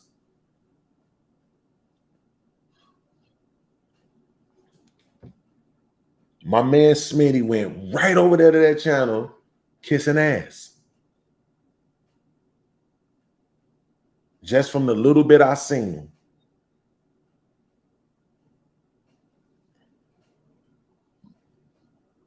Instead of saying, you know what, I'm not gonna lie, I sat there and I listened to podcasts and I gotta admit, sounded like you didn't give a fuck about how he felt about shit though.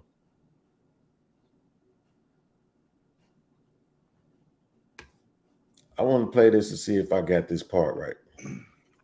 That's just not a woman thing. That's a human thing. People were going to do what benefits them, period.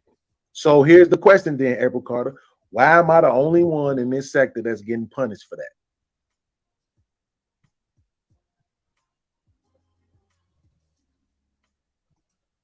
And Beans, that's one of the moments where I'm talking about where you give people opportunity to hold you accountable for something.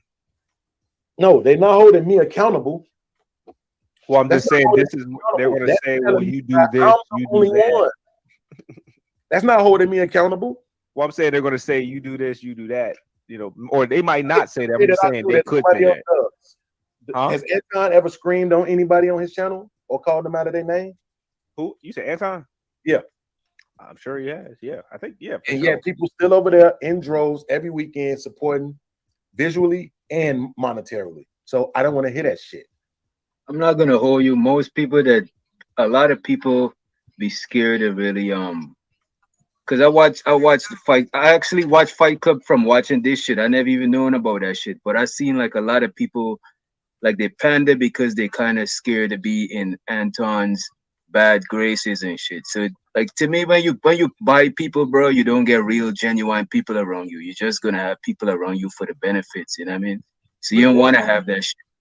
But the crazy thing is, I don't know why they think motherfuckers don't know. Like, you think Anton don't know who is who's real and who's not, who dick ride and who don't dick ride? I'm sure he would prefer you to actually disagree with him and actually have a point to substantiate it.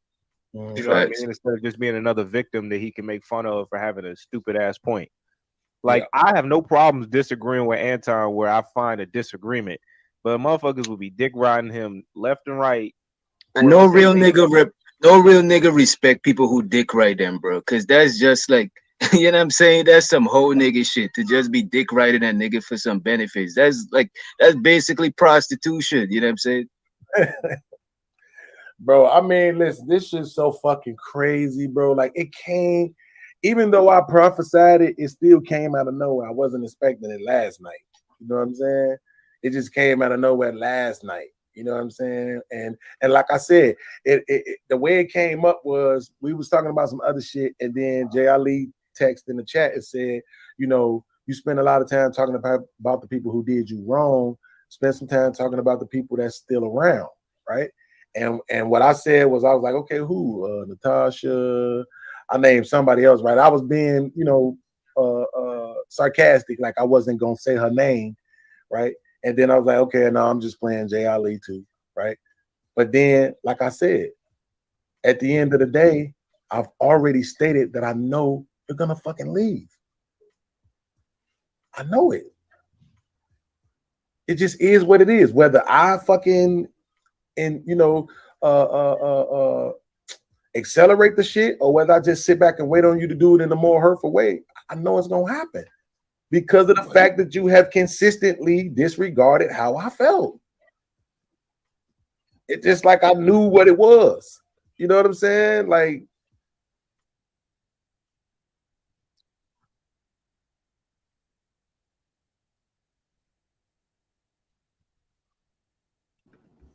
and see, it's that part. I told you how I felt, and you completely disregarded it. And then when you feel like I'm making fun and I'm steadily throwing up the Def Jam shit, you acting like it's coming out of nowhere. You know what I'm saying? You acting like I'm just conjuring this shit up. Like I didn't tell you how I felt about something and you didn't disregard it. How in the fuck is that possible? And this is on YouTube. This is the biggest point that I know nobody in the fucking chat is paying attention to right now. This is a YouTube relationship. So what the fuck do you think is happening on the streets? Let me guess. Y'all think the women are just out here saying whatever this man wants. You got it, daddy. I'm all considering you all day long. It's all about you. Whatever you say, that's what it is. Meanwhile, leggings, weaves, makeup, BBLs, lip injections, wigs, dumbass lashes hanging down your face. All this other shit that we keep saying we don't want, you still doing it. Whores, baby mamas. We keep saying we don't want it, you still keep doing it. Total disregard for how men feel and what men want. And then somehow you're the victim because a man acknowledges your disregard for how he feels and then plays with it out loud. And nobody is willing to say, well, damn, you did disregard how the nigga felt. What was he supposed to do about it? Or matter of fact, not even what was he supposed to do about it. Why did you disregard how he felt? How about we address that? Don't go to nothing else. Don't say nothing else. Don't bring up nothing else. Don't deflect. Don't dodge. Don't do shit else but say, why do women consistently disregard how men feel? That's it. Angry man, what's up, bro? What's up? What I missed? What Smitty do? He went over to Jay Ali's channel and pandered a little bit. It wasn't egregious, you know what I'm saying? But it was still disheartening, bro. Like the fact that nobody is ever willing to just say to any of these women in this space, bro. They come to the space because they like to hear other men hold other women accountable. Of course. But then when it's their turn to hold women accountable, they won't do it. Well, you know why it is, right? Because black men's default setting is simp. Repeat that one more time. Black men's default setting is to simp. Why is that? Because of the way the culture's structured. the women's on top, right? Mm-hmm. The culture structured that way. Like it's like, think about it like this. Back in the day, we used to bug out whenever we saw a video of a white kid talking shit to his mama. Mm-hmm. And the reason why we felt that way is because we know damn well in our culture, you better not talk no shit to your mama. You better not even disagree with your mama. Mm-hmm. So when you brought up that way as a young man, see, you got to realize, like, just using white people as an example, in their community, the father or the man is the pinnacle of what you want to achieve. You know, you look at white football players when they get up there and accept a award for, you know, winning the Super Bowl or whatever, they got their pops beside them. All the time. Which makes sense because they play in sports. You feel what I'm saying? But when you see the black guys, they got their mama up there. You know what's crazy, Angry Man? That's a great point because I know who Peyton Manning father is. I know who Tom Brady father is. You see what I'm saying? Yeah. I have no idea what their mama look like. I haven't seen them ladies yet.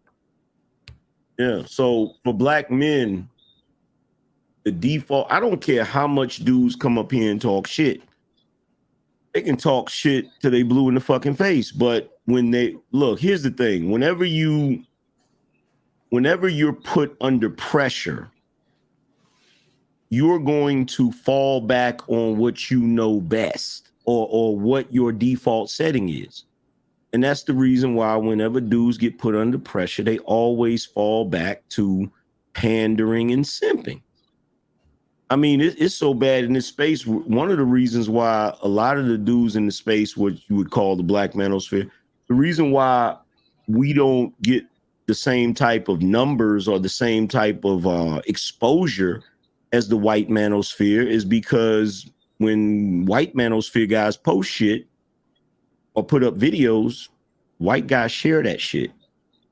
Black men ain't about to share what we talk about on fucking Facebook and have a female family members mad at them. Yeah. You feel me? So it's the default setting. Do you think that's more like a financial, the reason why they don't support another man because it's a financial kind of situation, like they don't want to see you win, like if one man don't want to see the next man winning? That's part of it too. Yeah, I think that is a part of it. That's part of it too. But see, you got to realize the reason why they do that shit, because look, the typical black boy that grows up, he's either in one or two circumstances. He's either growing up in a household with a single mother who is the head of the household, who runs the show, who calls the shots, all of that shit, or they live in a household where their father is there, but he still doesn't call the shots. It's rare when you see a black kid growing up in a household where their pops is a straight up patriarch. You feel what I'm saying? Where he called the shots and he say what it is, because you notice whenever you see that type of shit, those boys tend to grow up and be a little different.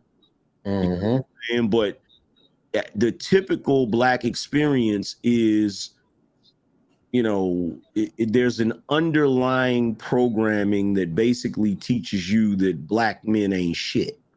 So you grow up with this sort of self-hatred, and that shit displays itself when you basically don't support or decide to attack other black men. Like we see this shit in this space all the fucking time. All the time. Like if a female content creator starts churning out content, she could literally, a female content creator could literally come over here, and every day you go live podcast, she could copy your title and she could literally repeat what you're saying verbatim, and she'll get more support than you. Oh, that's a fact. True, man. Like I do you one better, man. She can just be pretty and just actually stay there and don't say nothing. Right. Some way, somehow she will get more views. I promise you. Do you remember that movie Puritan? Yeah. I never seen it. I do remember it. Where the nigga he had the biggest hit, but he didn't say nothing during the whole hit. Yeah. Like a Puritan came out with a son. That's what a girl can do Because I believe social media is literally tailor-made for females, though, if you really think about it. Yeah. But it's, it is they can't do that in the white manosphere. That is an impossibility. Women can go over there and they got to be sharp and they'll get a following, but they're not going to get a bigger following than the guys over there because the guys are just wired different.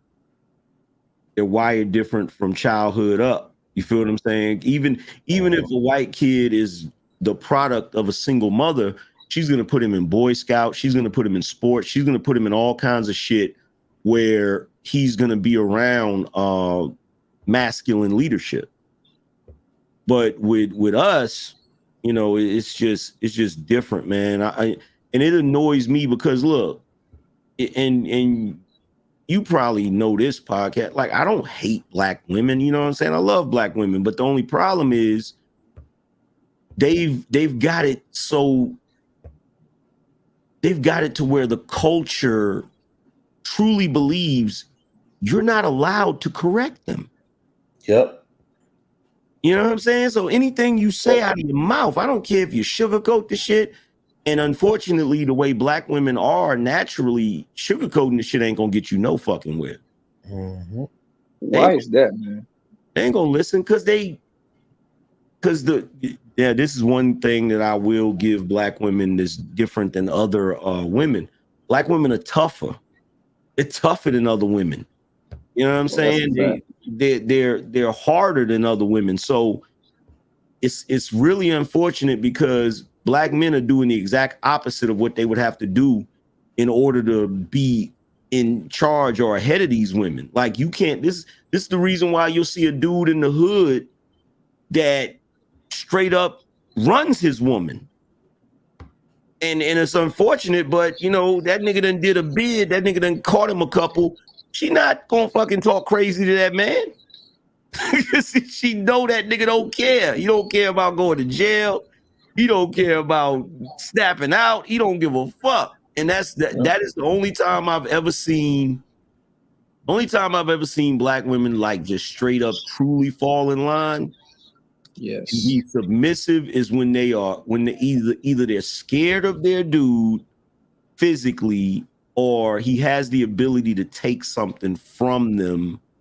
You know what I'm saying? Like if he's like a guy that got money and she don't want to fuck up that lifestyle, like, she'll self-regulate. But yep. Yeah, the only way I've really seen them fall in line is, I got a cousin that's like, he just got through doing a bid. Black women, some of the toughest black women I know, black women that'll square up with grown men. They turn into little bunny rabbits around this nigga. You know what I'm saying? They turn into little pussy cats around this nigga because they know the nigga's crazy. You know what I'm saying? Yeah, the more I see that, bro, the one thing I notice is I literally kind of like figured that out since I was like 20 years old. Like the less you care, the more they want to be around you. Yeah. It's weird, but that shit always work, bro. Yeah, you gotta have some I don't give a fuck in you. But the thing is, you can't fake it. They gotta know. You know what I'm saying? They gotta know it can't be a bluff. They gotta know you can. You know what I'm saying? Like, because she's gonna try you. She's gonna make you. One thing about women, she's gonna try you to see if you're gonna stand up. If you really about what you're saying. Yeah. Like me. Go ahead. One of the things I've never had to really deal with is any chick I dealt with calling the cops on me. And the only reason why I never really had to deal with that is because if I get buck, raise my voice and shit, and she's like, I'm gonna call the cops. I'd be like, call them motherfuckers. Call them. I don't give a fuck. Call them. God damn it. Like, you know what I'm saying? But the thing with me is they know I mean it. Like, I don't give a shit. So what are you gonna do? Come in and I've had cops come to my house and I talk cash shit to them because they couldn't do nothing to me because I didn't do shit. You know what I'm saying? But most women, they think that a cop is a deterrent. They think that the police can do whatever the fuck they want, but if you know the law and you know the situation, the only way they're gonna get you is if you actually did something. If you slapped up or some shit like that, yeah, they're gonna take you to jail. But even if you the type of nigga that don't give a fuck about that, it's like what's the point of calling them?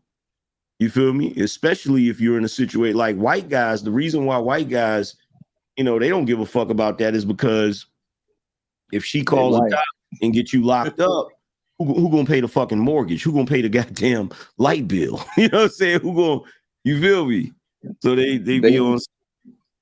Yeah, they know that white guys, they just they're gonna be like, call the goddamn cuss, goddamn it. Yeah, they're gonna squirt up with the cops in the cell. Like, have you seen other people be talking shit to the police? Yeah, he gonna walk right outside. God damn it, I don't know what I don't know what she called you for. But I tell you what, goddamn it, you better get off my land. I know my goddamn rights. I'll tell you the same shit, bro. I literally saw like this about 2 years. This is not even that old, bro. I saw a white guy chasing a cop with a machete, bro. This nigga was butt naked. I don't know. Yes, that video went viral, bro. It's crazy, but see, you got to realize they got a history in this country of doing what the fuck they want to do.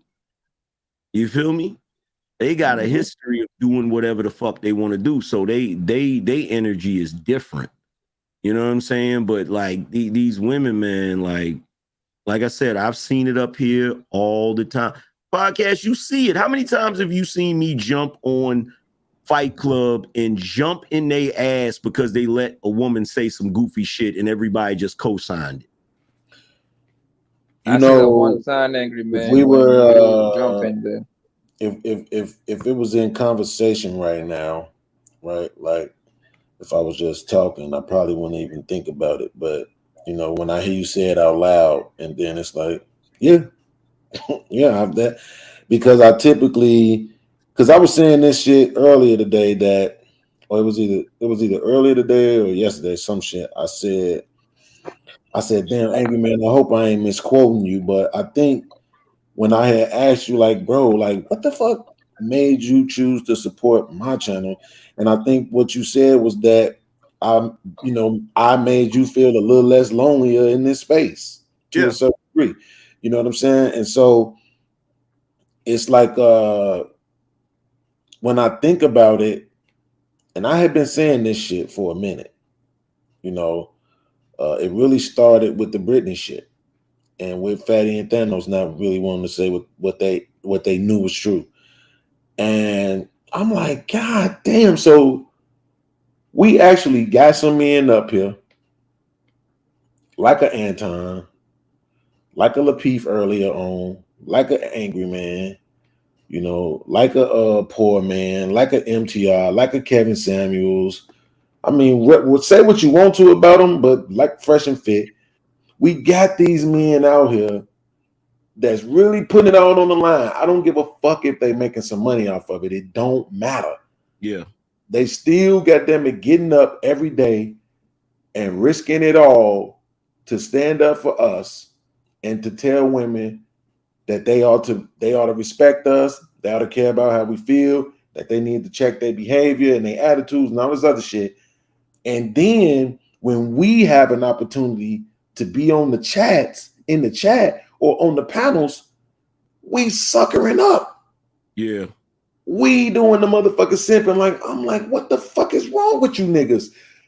We're literally being presented with the perfect opportunities to display the behavior that these men that created these channels and these spaces for us are displaying. Yeah. We really have an opportunity to say, ladies, y'all think these niggas is up here talking? No, they not. We're listening. Yeah. And here's how you know we're listening, because I'm about to tell you the same motherfucking thing. Yeah. Nope. That's just not like, at all. That's just like I was on the panel with I was on I think Aaron's panel, and Janae was up there. The young girl Janae. Mm-hmm. She said some goofy shit, and I cut her off. And she's like, "Are you gonna let me finish?" I'm like, "No, I'm not gonna let you finish because what you're saying is bullshit." And we had a little back and forth or whatever, and she's since came to my channel. I gave her a wrench because it's like, I don't dislike you and I don't hate you, but you not gonna dominate me in the conversation when you don't know what you're talking about. It's just not gonna fucking happen. Like, and I don't know what it is with these guys. It's just like they're, it's that simp programming, man. They're afraid to put their chest out, bruh. Like Kevin Hart said, say it with your chest, little nigga. They're afraid to say it with their chest. And look, I've been talking shit to these chicks all throughout. Like, I don't get no extra hate from these women for doing that. Like, they don't, I get on panels with them. They actually, like, for instance, Brittany, right? So one night they had damn, I forgot the chick's name. What's the chick's name that came over here? She Onyx, right? Onyx was up there saying something, and I was asking if I could get on the panel, and who was it? Q was like, nah, we not. Q was like, no more people on the panel, right?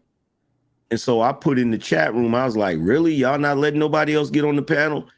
And Q repeated it, right? So Brittany was up there, everybody was up there. I said, okay, cool. You know what I'm saying? It is what it is. That's why when I came over here and she was over here, I was like, yo, I didn't get an opportunity to talk to her. You remember I told you that, right? Yeah. So, right after that, Brittany and Q and them came over to my channel and it was like, yo, what happened to my wrench? Like, I took it. It's like, why did you do that? I said, because y'all niggas was over there playing them little funny games, so I took your wrench from you. I said, I'll probably give it back to you in about a week. You know what I'm saying? Or something like that. And then Brittany hit me up and was like, nah, I was trying to hit you up and let you know that you could still join the panel or whatever. And I was like, well, I didn't look at my Instagram messages. So when I looked and saw she was trying to get me up there, I was like, okay, well, I'll give y'all's wrench back. You know what I'm saying? Like B Rose still ain't got her wrench back. And the reason why is because she thought she was cute. When I was on the panel that day, she paid some money to get me booted off the panel. And I ain't never did nothing to B Rose. So when B Rose came over to my channel, I was like, yo, take her. Matter of fact, let me get her wrench real quick. I said, B Rose, actions got consequences. You feel what I'm saying? And it's like, these women up here, they're not used to men checking them or punishing them or saying no or taking something from them. They're just used to the men kissing their ass and giving them what they want and all of these different things. And it's like, bro, this is the reason why these women don't respect you niggas. Yep. I agree 100%. And because like the situation that's been going on right now with me and Jay Ali, it's like, so when I first tapped in with her to do a show over here, I'm like, man, look, let me build a show around you. Actually, I want you to take over my flagship show on Wednesday nights. And so she had did a show, and then she said something about, she was going live on her channel. I didn't like the idea, but I ain't even say nothing about it like that. She just said she felt some sort of energy, and so she hit me up and was like, I just wanted to make sure, you weren't feeling some type of way. I had a problem. Now, come on, this me. Y'all know I'm too honest. To a default, it's to my detriment, right? Yeah. And I said, well, yeah, I do. I do feel some kind of way. I don't want you to do that. You know what I'm saying? Smart business says make motherfuckers have to watch you over here. Now, if you want to do shorts on your channel right now to build your channel up, that's cool. But on the lives and all of that shit, panel type shit, visual type shit, make motherfuckers have to come over here for at least 6 months. Give me 6 months of building with you over here before you go over to your channel. Guess what she did? What the fuck she wanted to do. Yeah. You see what I'm saying? She disregarded how I felt about that and still was going live on her channel.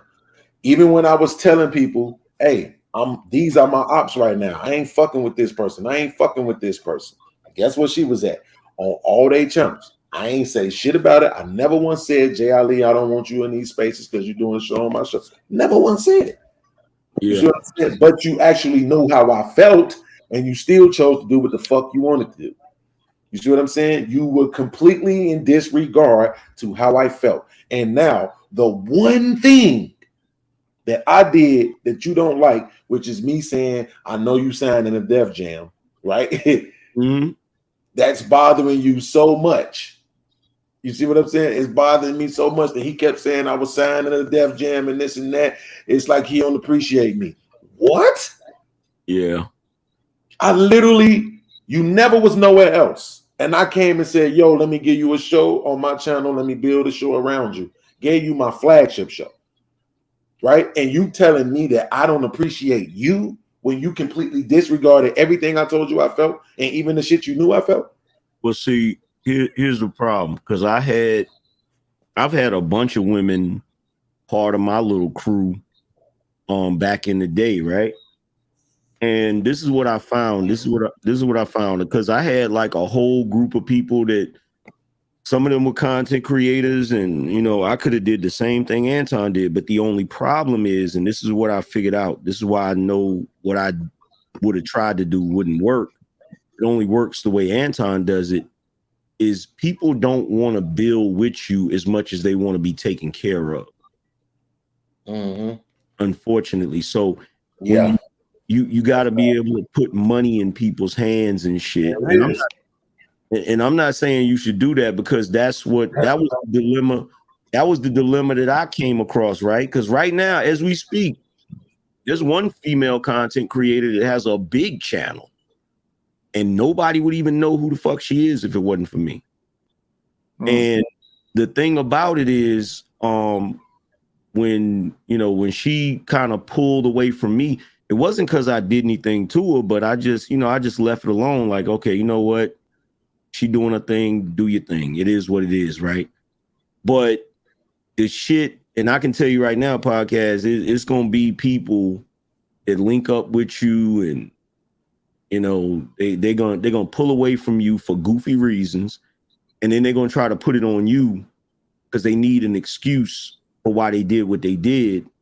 Yep. And it's goofy. It's goofy as fuck. And what I do now is I won't even say none of them motherfuckers' names.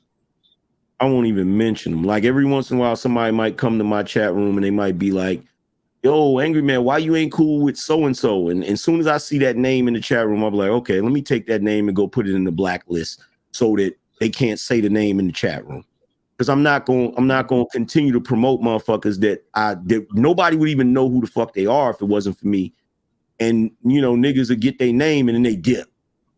And it's like, okay, you know what? It is what it is. You feel what I'm saying? But I know what it is at the end of the day. People, they don't want to build with you. They want to be taken care of. You feel what I'm saying? They want. I gotta start taking advantage of that blacklist shit too, bro. Like I really do. Do you think that's men and women or just women? Because I think men do that shit too, though. It's both. It's both, and right? It's both. And the thing, the more, because the more I look, the more I see like the guys kind of acting more like bitch than the actual women, bro. I'm gonna be honest. The more and I've been watching this shit real closely, like the past month and a half, like. Yeah, niggas be doing a lot of suspect shit, bro, and it's kind of hard to defend it because I like to defend men. You see what I'm saying? Like he gets to the point like niggas can't even defend that, bro. And look, I'm gonna tell you what the saving grace is, podcast, because niggas will try their best to do revisionist history on your ass, but the saving grace is your audience. They gonna remember all of the shit. Right, like right now, like Tyrone Church is in here. He been watching me for a minute, and he said, "Hey, I'm right. I watched it happen." Like I had a crew of some content creators that could have really blew the fuck up, but it was only like one or two of them that got a decent name for themselves, and only one of them is still, you know, my people's. It's still cool with me and shit.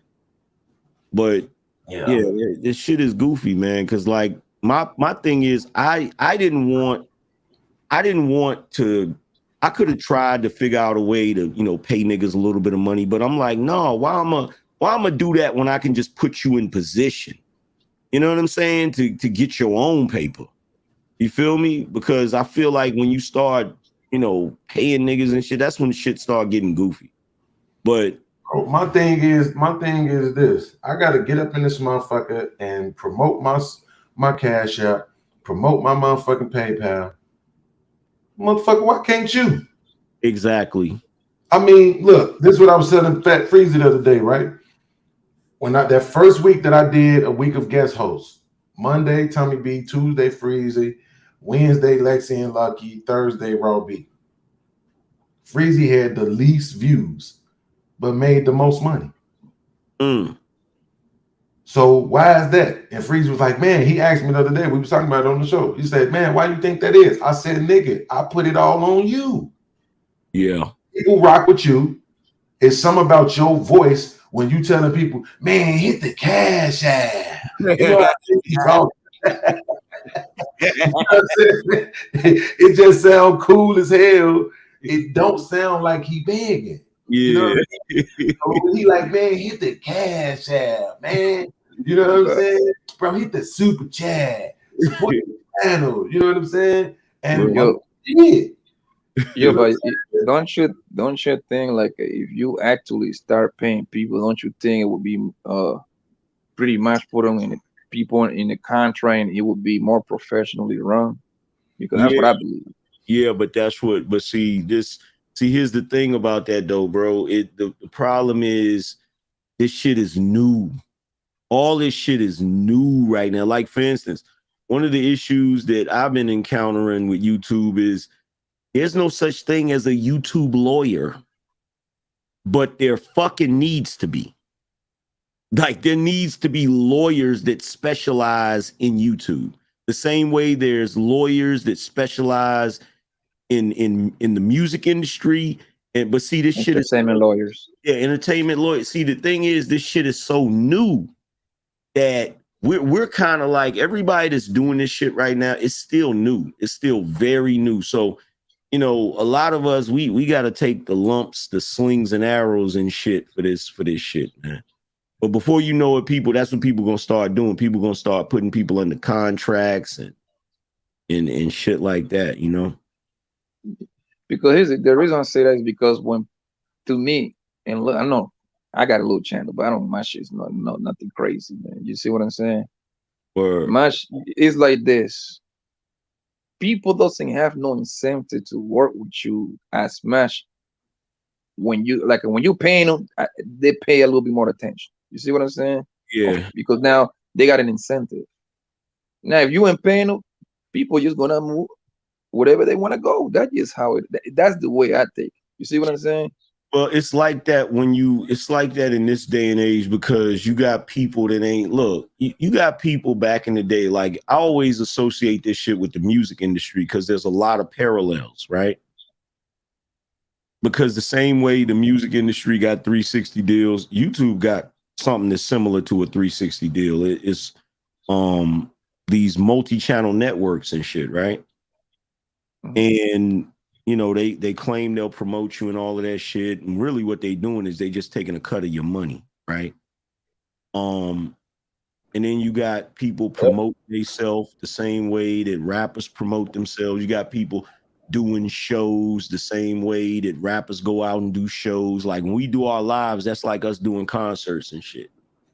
But the one thing that I noticed, and the reason why I associated with the music business, is because you have the same type of falling outs where you have somebody, they might be part of a crew and then they separate, you know, and they go their separate ways or whatever. And then you got some crews that are strong where people will rock out with each other even when they ain't making no real bread yet because they believe in the vision, they believe in what you're trying to do. And the problem is that shit is rare nowadays. You feel me? Right. Yeah, it is. Because I remember this, and I know Pac is gonna remember this. Maybe like 2 months ago, I was telling him, me and him went back and forth for like 20 minutes, I believe, 10, 20 minutes, something like that. I was telling him like, yo, don't give a fuck about the people in here. Care about the ones that are here. You see what I'm saying? Because they are the ones that matter actually. If they're sticking up with you, and the reason why I said that is because today I did a live stream, right? It was a long one, and when I clicked And bro, and I was surprised. I had like 750 views and shit like that, but my channel is only like 1,000 something subscribers. Like, damn, I was surprised. You see what I'm saying? Well, no, But I wasn't worried. I wasn't worried about the people that didn't show up. I was just more focused on the people that was there because I obviously know all 750 people fuck with me. But if I just cut that in half, which it would be 375. That's the people that motherfucker need to focus on. That's my math. Well, see, nowadays it's not like nowadays you don't even got to worry about subscriber count anymore.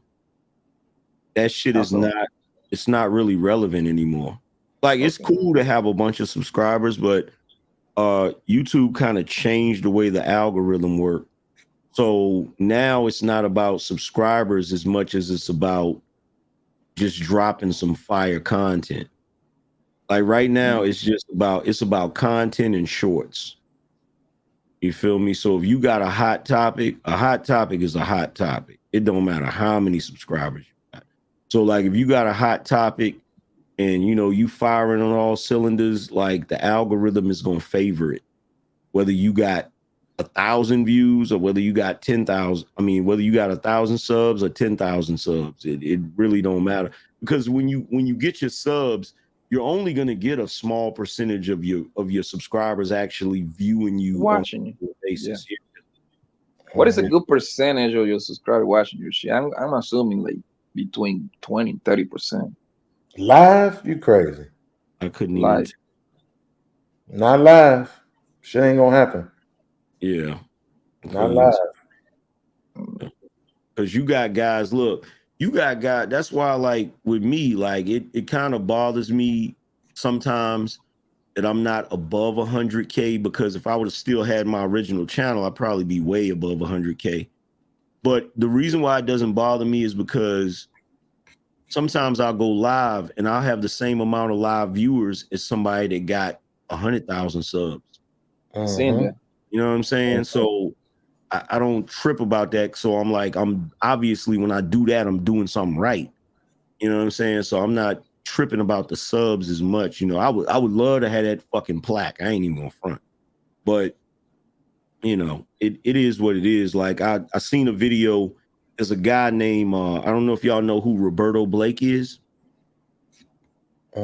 Roberto Blake. That sounds familiar, man. Yeah, he's a guy that he has a decent amount of subs, and he's like LinkedIn with YouTube and shit like that. When I first got up here, I asked him what to do to build my channel, and he gave me the whole blueprint, what to do and what not to do, and that worked for that time.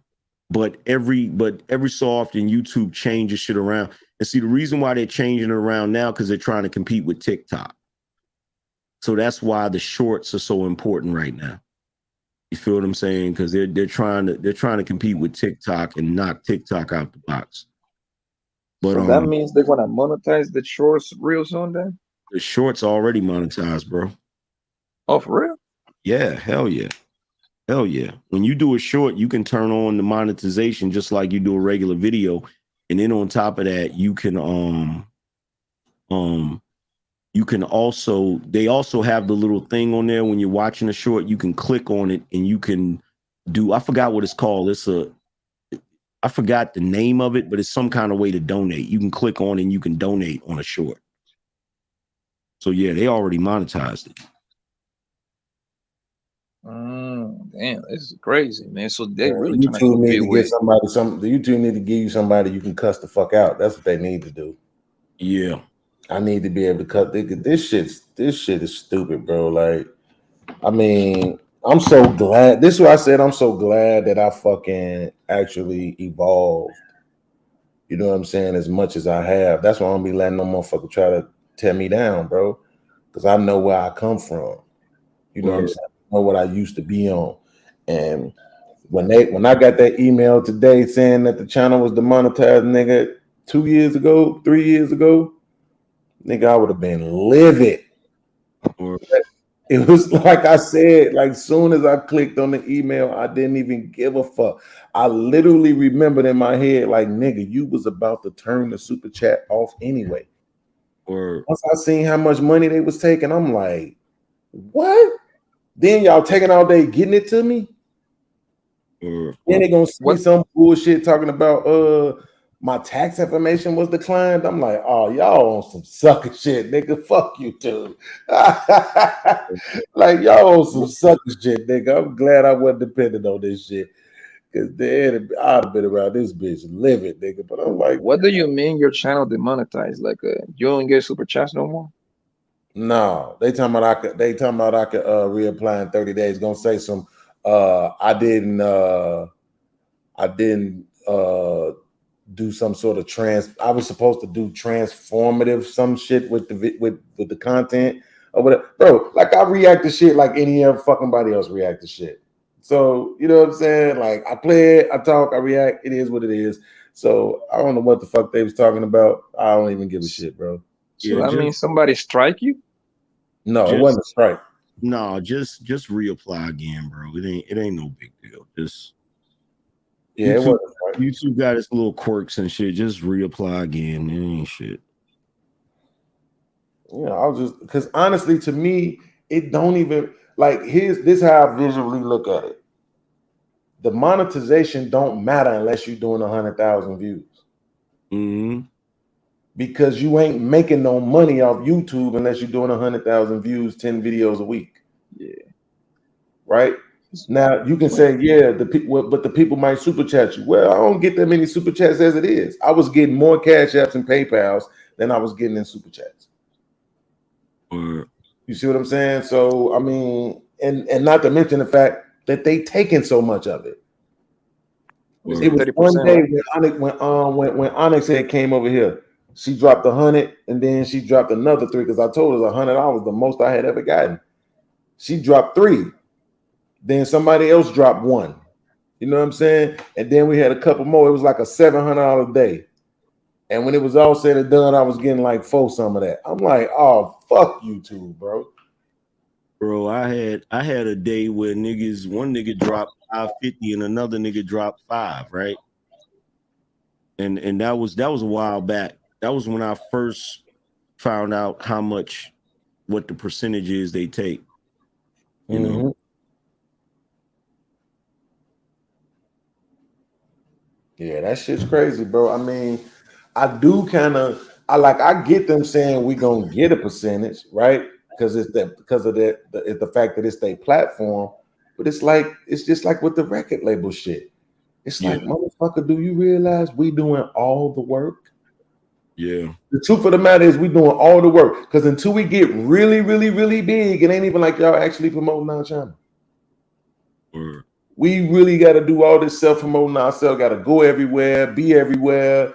You know what I'm saying? Clicking on everybody else's links, being in everybody else's chat. You know what I'm saying? Trying to tap in the algorithms and shit. Like we fucking doing all the work. You know what I'm saying? So, I mean, it's like, yeah, it's cool to know it's there. It's cool to know, you know what I'm saying? The money will be coming in. I'm not making it like I wouldn't fucking appreciate it when the shit actually hit the deposit.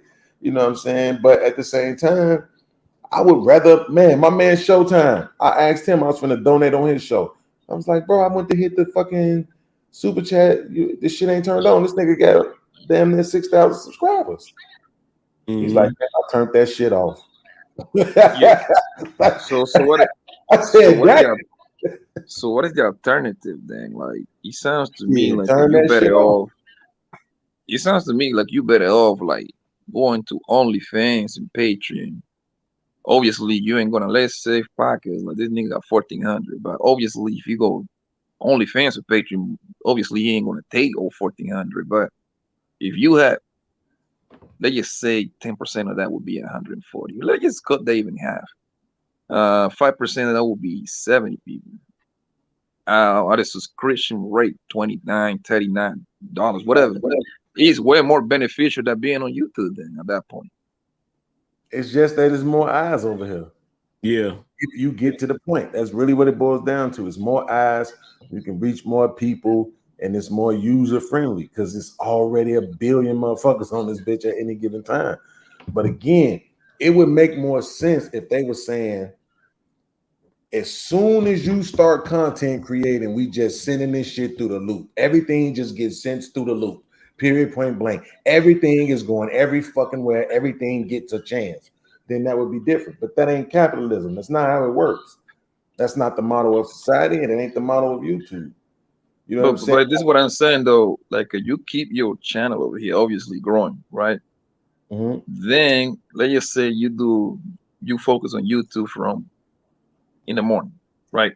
You do your little show 2, 3, 4, 5, whatever you want to make it, right? Then at night, at afternoon or nighttime, turn around and supply the Patreon or OnlyFans subscriber. If you got 30, 40, 50. Yeah. But I mean, you gotta, but see, this is the thing about it, bro. And this is one of the things that people don't talk about a lot. And I think this may be one of the reasons why you need an Angry Man or Anton or a lead attorney, any of these people that can actually mentor you, is because coming up with content, especially on if you're trying to do some shit damn near daily, bro. If you like me, I was just talking about this earlier. These artists that have to sing the same fucking songs over and over again, bro, every day. They doing 2 shows a day. You know what I'm saying? 5 days a week, and every day is goddamn it, you know what I'm saying? Crazy in Love, goddamn it, and I Woke Up Like This, you know, just all day, the same dance steps every fucking day. Bro, that shit would drive me crazy. I can't deal with the monotony of it. That's part of the reason why that's part of the reason why I've never been able to be on the job long time. Because after a while, just doing that same thing over and over again stresses me out. So when I come on YouTube and I'm able to just free flow and just talk, that make it a little bit better. But that's not actually, it's not, if you're not doing it content based, right? Where you're not saying, okay, this is the topic, this is what I'm gonna talk about, and then I'm gonna include the audience in it, right? That's what I was doing. And then I started getting to a point where I didn't want to keep talking about this same shit over and over again. So I started taking songs. If you go back and you see, right when I was doing the 500 subscribers, in between 500 and 1,000 subscribers, I fucking started taking songs, and then I would play the song at the beginning of the video, and then that would be the subject of the video, because I couldn't come up with no more content. I didn't want to watch all these videos. I didn't want to do what everybody else was doing. All everybody else seems to really be doing is reacting to other content creators. I just didn't want to fall into that shit. You know what I'm saying? That's actually not a healthy business model, because you actually just should be following the flow of it. Follow the trends. That's how you get there, right? But I just couldn't. That's why I was trying to really bring other people in to do the shit that I knew was necessary for the channel to have. That I just, it's not going to be right, Poppy, if I come up here and I got to talk about Charleston White, and I'm sitting here like, so yeah, Charleston White got a new video out, man. You know, he was talking about T.I. and T.I.'s son and shit. Like, no, nobody want to hear that. Well, you know what I do, bro? Want to hear that enthusiasm. You know what I do, bro? This is what I do. I scour, I go through the internet, and I look at what everybody's talking about, and I find a topic that I feel some type of way about. And then what I do is I speak on it from the perspective of what my content is about, right? So if I see a video where, like, for instance, if I see a video where, like, I saw the video, the article about Glorilla graduating from a high school that had a 95% deficiency rate.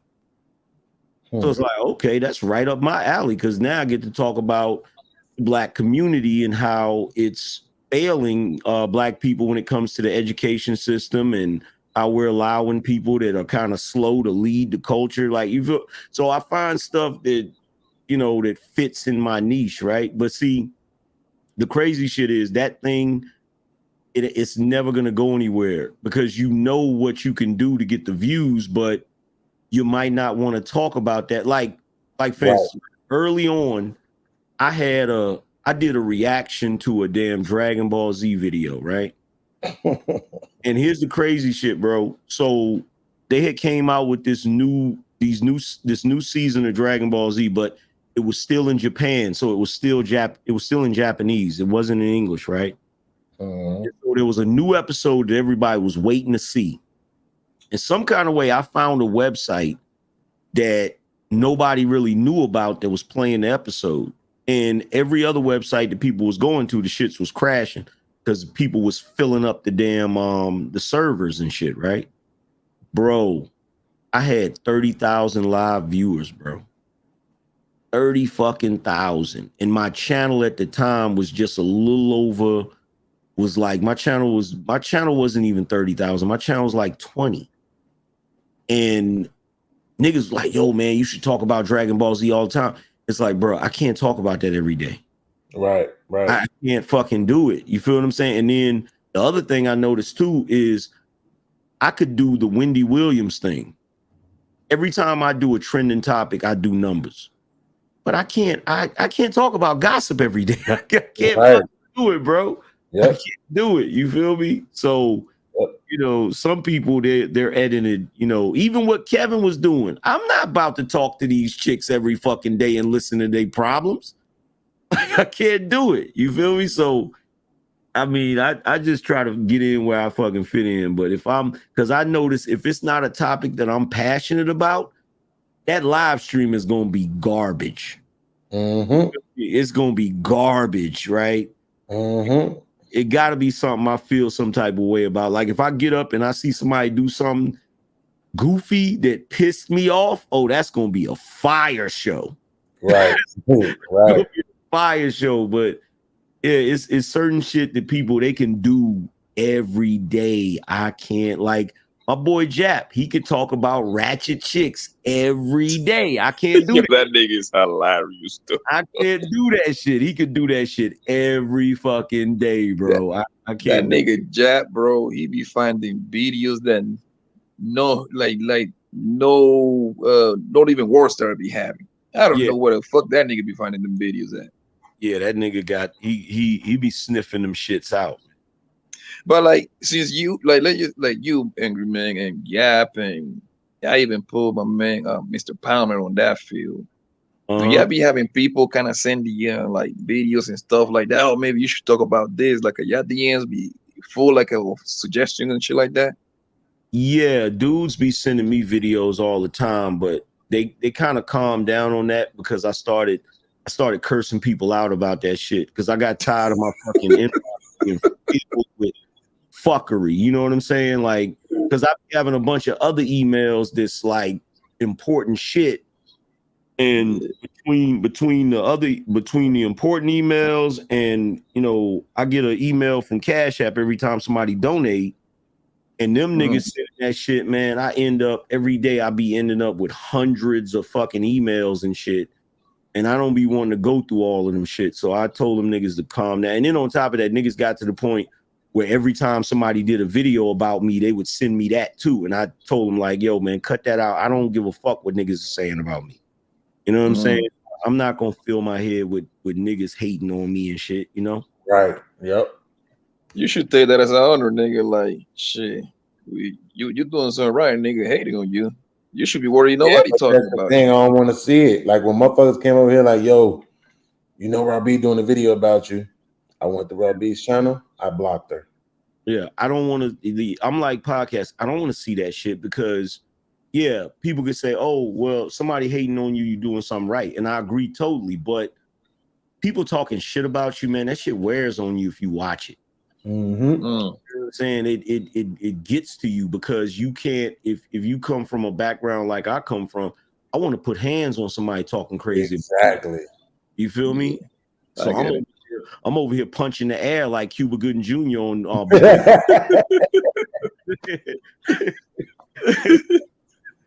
But when you do the conscious decision to do this shit right here, man, motherfuckers gonna say sad.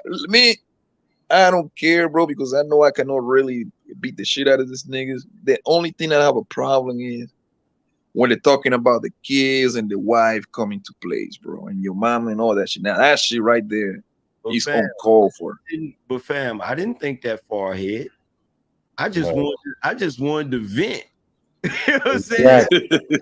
I just wanted to vent. I didn't even think, bro, when I first started my shit, the first video I did was a Father's Day rant because the women were running around, single mamas was running around my sister's neighborhood congratulating each other on Father's Day.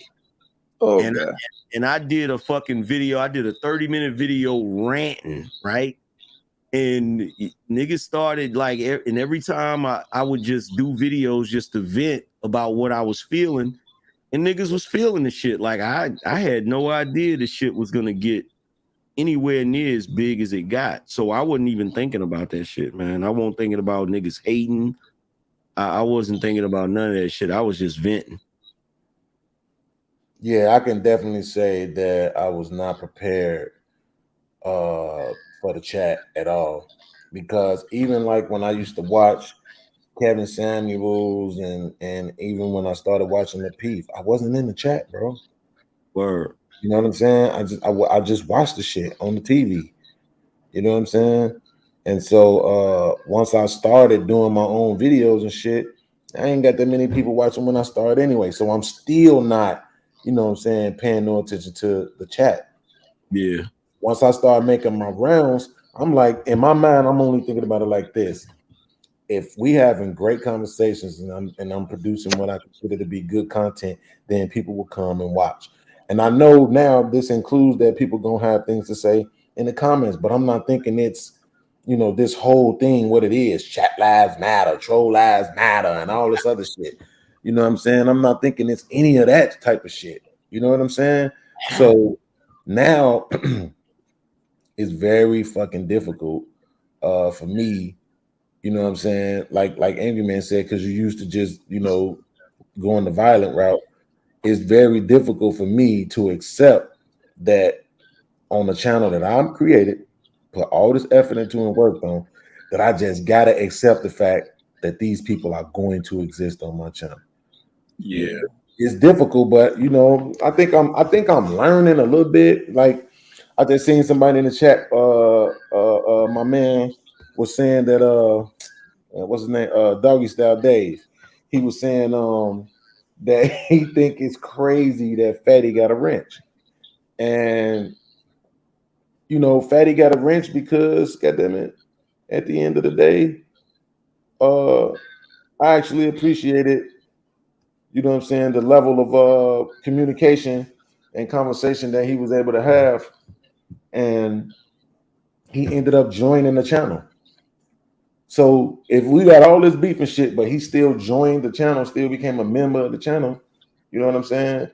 It's just like it's a crazy relationship, but it is what it is. The motherfucker trolled. He tried to eviscerate me Friday and all of that shit. But I talked about him like he wasn't shit, and I still am talking about him like he wasn't shit. Called him a whole bunch of cocksucking, dick sucking ass niggas yesterday. So it's a weird relationship, but it's like him, Sean Lovelace, Sugar Bum. It's a few of them that on channels where I respect, they got wrenches, like Sir Hell, Angry Man type shit. It's a few places where I go and I see the Sousa. You know what I'm saying? I see certain people and I'm like, well, She's damn. the worst, bro. But that's what I'm saying. It's like, bro, when you over here on this channel, you behaving like a motherfucker. Why can't you just do that over here? You know what I'm saying? But it's like what I tell myself is, bro, you cannot control this shit completely. Now, if somebody doing some egregiously and you feel like you want to block them and get them the fuck out of there, block them and get them the fuck out of there. But just trying to erase everybody, block everybody is just it's not to a benefit. And so that's why it's a couple of people like a Fatty, like a Sean Lovelace, like a Sugar Bum that are still here. You know what I'm saying? And even have wrenches. And the wrenches is to remind me, you know what I'm saying, why they here. They here for me to grow the fuck up, for me to evolve a little bit past the fact that these motherfuckers are fucking trolls. Well, a lot of people you mentioned, and I can't even see their comments because there's two ways to block people. If you block them on your channel, it puts their name in your little block list in the back, right? But if you go to somebody's channel and you don't have a wrench on their channel and you block them, it blocks them permanently from you. You can never see any of their messages and shit. So it's people right now that even when I'm on my channel, they'll come over to my channel, and if they say something crazy, I don't see it. But then when somebody blocks them, it'll say so and so block somebody that you already blocked, right? So I can't even see a lot of their comments and shit, because a lot of them was on Fight Club hating on me, and I don't have a wrench on Fight Club, so I just went and blocked them and shit. Yeah. And every once in a while I might regret it, because like Sister George, I blocked her like that, and now sometimes she'll come to my channel and she'll donate, and I can't even see the message. I'll have to switch accounts so I can see the damn message, because there's no way to unblock somebody once you do that. Oh, for real? Yeah, there's no way there's nowhere to find them, because you're not blocking them on your channel, you're blocking them from the chat, which means that you can't see their messages anywhere they go. You feel me? Shit. Yeah. Damn. My bad. Stephen Fidel. Yeah, I just checked it, bro. Yeah, I got the cash app. Appreciate you for the cash app. Shout out to Don for the cash app too. Shout out to Maurice for the cash app. Even Cora messy ass sent the $1 cash app talking about for you not unblocking me. No, Cora, you full of shit. She go You back know what I and tell look me at, bro? I call her ugly, knowing damn well I ain't call that girl ugly. Like I don't know what Doggy Style said to me, but I must have blocked him somewhere else, because I can't see his messages. I can't see none of his messages. This nigga's a block artist. And man, look, I'm not mad at you, bro. I mean, listen, because at the end of the day, like I said, I want to make sure, because the other day I blocked somebody, and then Natasha hit me up like, yo, that was a misunderstanding. He wasn't talking about you. He was talking about somebody else that was talking about you. You see what I'm saying? But I was quick on the trigger. As soon as I saw those shit block, you know what I'm saying? And that's why I was like, okay, slow down. You know what I'm saying? You know, went into super block mode. Be cool. You know what I'm saying? Some of those shit you just got to deal with. Yeah, you know what I do? I let I've gotten to the point now where I got mods that's really pretty fair on the shit. So I just let them do it. I rarely ever, if I block somebody on my channel, it means I really don't like your ass. Like, I really don't like your ass. You feel what I'm saying? And to that dude, I can see your messages, fam. You're just blocked on my channel. I can still see you over here. But the thing about you, and I said this on my channel the day I was talking about you, you don't really exist to me anymore, bro, because you did some shit that I can't respect. You feel me? It's one thing to call me out on some shit. You said I said something. I didn't think I said it. You pulled the receipts. I tried to apologize to you. You bounced off the panel, so I couldn't apologize to you. So I don't respect that, bro. So from now on, I don't know you, bro. You're not gonna hear me say your name. If you're on a panel with me, I'm not even gonna speak to you. If you say something to me, I'm not gonna acknowledge you, bro, because I can't respect that goofy shit. I tried to apologize to you because you were in the right, but you want to act like a little hoe. So act like a little hoe, bro. Do what you do. You know who he is. So you have to pretty much be cool with. You have to be cool with quote unquote trolls, man. I mean, that's the way I look at it, man. Because I believe this right here, this is kind of like their space. This is I call it the narrow space. They kind of quote unquote call the chops in here. So they're gonna implement the rules, and I guess trolling is one of their main rules over here. Like you gotta have some sort of a little bit of trolling on your chats, I guess, to get the shit going, to kind of like put a little bit of gas, put a little bit of gasoline on the fire, I guess, and keep the shit rolling, because don't that help the algorithm too? Nah, you don't have to. The whole reason they implemented certain stuff in YouTube is so that people won't troll. You feel what I'm saying? They implement stuff so people won't troll, but people do it anyway. And I get it. It depends on what type of channel you got. If you got a channel that is about conflict, then yeah, it's probably better for you to just let the trolls rock out. But if you got a channel where you're talking about something that, you know, where you're trying to, because on my channel, trolls will derail the conversation. Right. Yeah, I'm not the type of person that can ignore.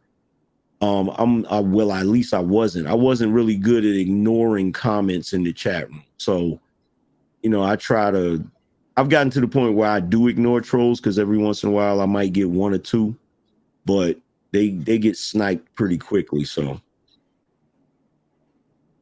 just depends on your platform. Okay. See, like sometimes I don't even have the screen up, so I don't see it, and that's the best thing for me, bro. Like I don't even see it, but then somebody will say something. Man, like even with the private chat, motherfucker like, damn, podcast, check the private chat. Boy, I looked up, that shit be like 34 messages. I ain't seen shit because I'm really into the conversations. I'm not trying to do all of that.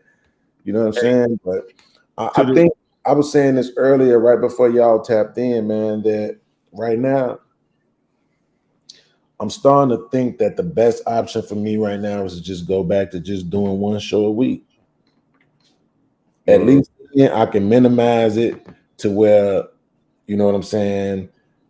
At least I know when I do this show, I'm gonna have a topic, I'm gonna have some visuals and shit to use, and it'll be something I really want to talk about versus trying to find something to talk about every fucking day. Like I just don't want to do that shit. That's why I was trying to plug other people, man, and that just ain't the deal. They were saying it earlier in the chat. There was a few people here that was rocking with me. I was by myself, and they was right here with me, and they were saying like, man, all of them were saying the same thing. Like, bro, I'm just gonna be honest with you, podcast. To us, you're the talent. You know what I'm saying? Like, it's cool. We understand what you're trying to do, but at the same time, when we come over here, we want to hear you. Yeah. You know what I'm saying? So that's I'm like, bro, the best version of me doing that is probably going to be once or twice a week. Yeah, that's why I don't do a lot of panels, because I notice when I do panels, my numbers go down. Like, people genuinely want to hear me talk. You know, I wish I could do panels more often and, you know, be able to take some of the weight off of me just talking by myself. But, you know, it is what it is. I think you can do at least 3-4 podcasts. Like, and you, bro, you better off working by yourself anyway, fam. So because not everybody gonna like. They wait. Look, yesterday, let me show you what I mean. Yesterday, okay, Sunday I did the Sir Hell show, right? Okay. Yeah. For whatever reason, I can't even remember, but for whatever reason, I was inspired to talk about religion again, right? And then boom, that's what made me do the religion show Monday, which bled into yesterday in the AM. So, you know what I'm saying? Yesterday now, Tuesday, you know what I'm saying? What caused me to jump up and do a show was my real life. You know what I'm saying? My real life. I woke up, I got the email from YouTube about the monetization. I got the fucking email. I mean, I got the message from Jay Ali. I got it was something else. Oh yeah, this apartment I was looking at, motherfuckers talking about I ain't gonna be ready to January. So I had a few things on my mind. So I was like, yeah, I can get up and talk about this shit. So you know what I'm saying? Boom, that's what I was able to do. I was able to talk about that shit. And then I ended up going to sleep. My lady came in, made some pizza. That shit knocked my ass clean out. Boom, I wake up. I'm talking about Angry Man. When I say knock me out, bro, I felt like I was dead when I woke up. Got the itis, bro. Swear to God, bro. It felt like I was motherfucking Lazarus around this bitch, boy. I was like, God damn, nigga. It felt like just literally climbing out of a grave. So when I woke up and shit, I'm like, okay, I got one or two choices. I hate to even admit this shit on the live, bro. But fuck it. I'm around friends right now. Bro, I said I got one or two options.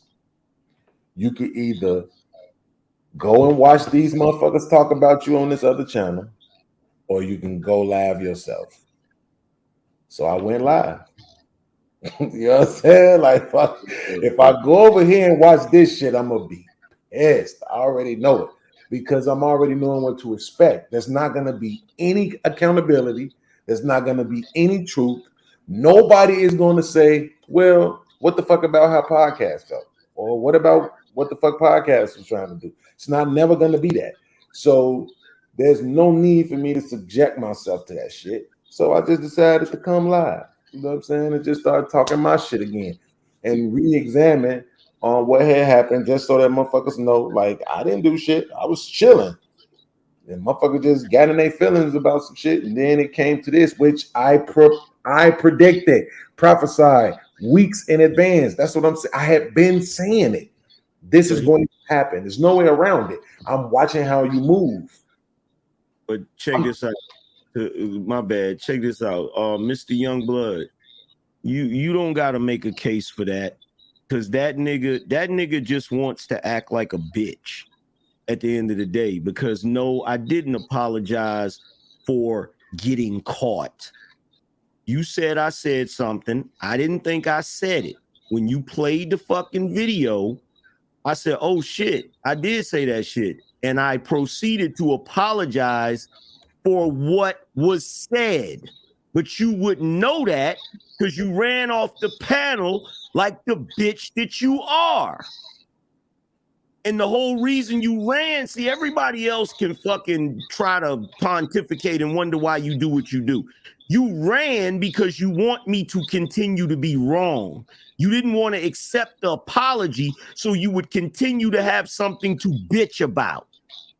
Yeah. But here's the thing. I gave you a fucking apology. When have you ever apologized to anybody, you fat piece of shit? That's facts. I hate it, bro. That's definitely been my approach to the shit. Like, niggas is talking to you. Niggas is trying to disqualify your apology, but they've never fucking apologized. Like, how the fuck does that work? It's just fucking hilarious, bro. But you know what's crazy though, Angry Man, is because I literally been realizing this when it comes to the viewers and the chat and shit. I promise you, that's really what they want from niggas. They want niggas to be gods. Mm-hmm. They want niggas to be fucking, you know what I'm saying, infallible. That's what they want. They want you to be on these panels and act like you winning and everything. You ain't never suffered no losses. Your woman ain't never even frowned. You know what I'm saying? You a six-figure millionaire. You got the best. You got the what is it? Translucent roof, whatever the fuck that shit is. Like that's what they want. They want you to not never show a single motherfucking chink. They don't want to see it. They want you to be gods because they already feel fucked up about their own lives. Yeah. You see what I'm saying? See, the funny thing is, if I'd have been on some, yeah, I said it, motherfucker, and fuck you. Nigga wouldn't even be talking about it right now. This is how backwards niggas are. This is how dysfunctional niggas are. You feel what I'm saying? Because see, hold on. Doggy Style Dave, real quick, bro. You might not be in that conversation, and you already know that I'm speaking in general. But let's just be honest, bro. If you gonna interject, I need you to be honest, bro. Seriously. I need you to be honest. Because at the end of the fucking day, the niggas who sit on these panels and do all of the accountability, They the ones that get the most smoke in the chat. Yep. Facts. Facts. And the ones that sit up here and act like they ain't never fucking wrong, y'all don't be having nothing to say about them niggas, bro. Nothing at all. Now, the one thing I will say is, off the top of my head, the niggas that be acting like that have managed to gain a certain level of success financially. And I think that's part of the reason that I think, matter of fact, I think that's 90% of the fuel for their egos, right? Is because they feel they're above people, because they've been able to reach a certain level of success, and then the white man has put laws in place to protect that success for them. And so I think that also plays into the viewers in the chat psyche, is because most of y'all know y'all ain't got that kind of money, and you ain't gonna never make that kind of money. And so because you aspire to that kind of money, you look at these niggas like they really that supreme, and that when they sit there and they say, like, let me just say it one more time with the JB incident this weekend, right? He sat up there when I told him, when I was telling Jay Prince, I've never said you was my op, ever. If anything, I've said we are Taurus brothers. Me, you, and Poppy literally have the same birthday. I have done nothing but celebrate that. Jay Prince is my op has never came out of my mouth. So because I'm saying other shit about the throne, they don't got shit to do with you. I name my ops, literally name them out loud, all of them. We had a list, right? So when JB and unfortunately Fatty sit there and try to make it seem like he's playing semantics, right? But then the very next fucking day, JB argues, well, Freezy, when I said that the niggas sit on the panel and suck podcast dick, I didn't really say your name, even though your name is actually the only one I mentioned. But I was playing semantics, even though I actually never mentioned Jay Prince's name. So see, this is what I'm saying. But in the chat, is there any smoke for JB? Hell no. Because JB's on Def Jam, and JB got some money. So y'all ain't got no smoke for him. You see what I'm saying? That's what I mean. The motherfuckers that really will sit up here and be like, nah, I made a mistake right there. Yo, I was wrong right here. Yo, I apologize. Even last night with Jay Ali. She didn't say it to me, right? Because I kept asking her when she first showed that she was in her feelings. I said, well, tell me what it is you want me to do, right? Then she said to somebody else, she said, no, what's really bothering me is that he keep making the Def Jam comments. So I said, you know what, Jay Ali? I realized that me constantly making the Def Jam comments and saying you're going to leave for Def Jam and all that shit, I realized that could be bothering you. So my bad, but you got to understand I'm protecting my own feelings because I know what's coming. And so I'm saying that shit and making light of it so that it doesn't impact me a certain way when the inevitability happens. Right? Here we are. She gone. Nobody gives a fuck. And that's my point. No, nobody got nothing to say. Like, damn, Jay Ali, he said this shit was gonna happen. What the fuck? Right? Nobody ain't got nothing to say about that. It's podcast, just move on. Because you so when they think podcast doing something, it's podcast, let's address what you doing wrong. Because you a street nigga. They do not like street niggas in this space. If you have a background from the street or you even sound like you from the street, these niggas do not like street niggas. I'm telling you some shit that I done experienced this entire time. When I'm right about something, these niggas do not want to fucking acknowledge that shit. But when I'm wrong about something, oh my God, I got to hear about that shit forever. You feel me? Forever. But yo, hey, podcast, guess who? You said y'all got the same birthday. Guess who got the same birthday as me? Who? Patriarchy. That shit is funny as hell, right? That's crazy. You told me that shit. I was like, oh shit. He need to change his motherfucking name to Angryarchy. Yo, Patriarchy be going berserk, bro. Yeah, he do, bro. But at the same time, it's like, even though it frustrates me, bro, if I sat here and pretended like I didn't understand it, I'd be phony, because he's just a more extreme version of me when it comes to people not being, as informed as he is in certain areas. Yeah. Now, my only argument with him about that, like we was doing yesterday morning, was that, bruh, when Angry Man asked you about the Odin shit, you said, man, I'm not really educated in that field. Okay, so when somebody else isn't educated in a field, then you got to do the same fucking thing.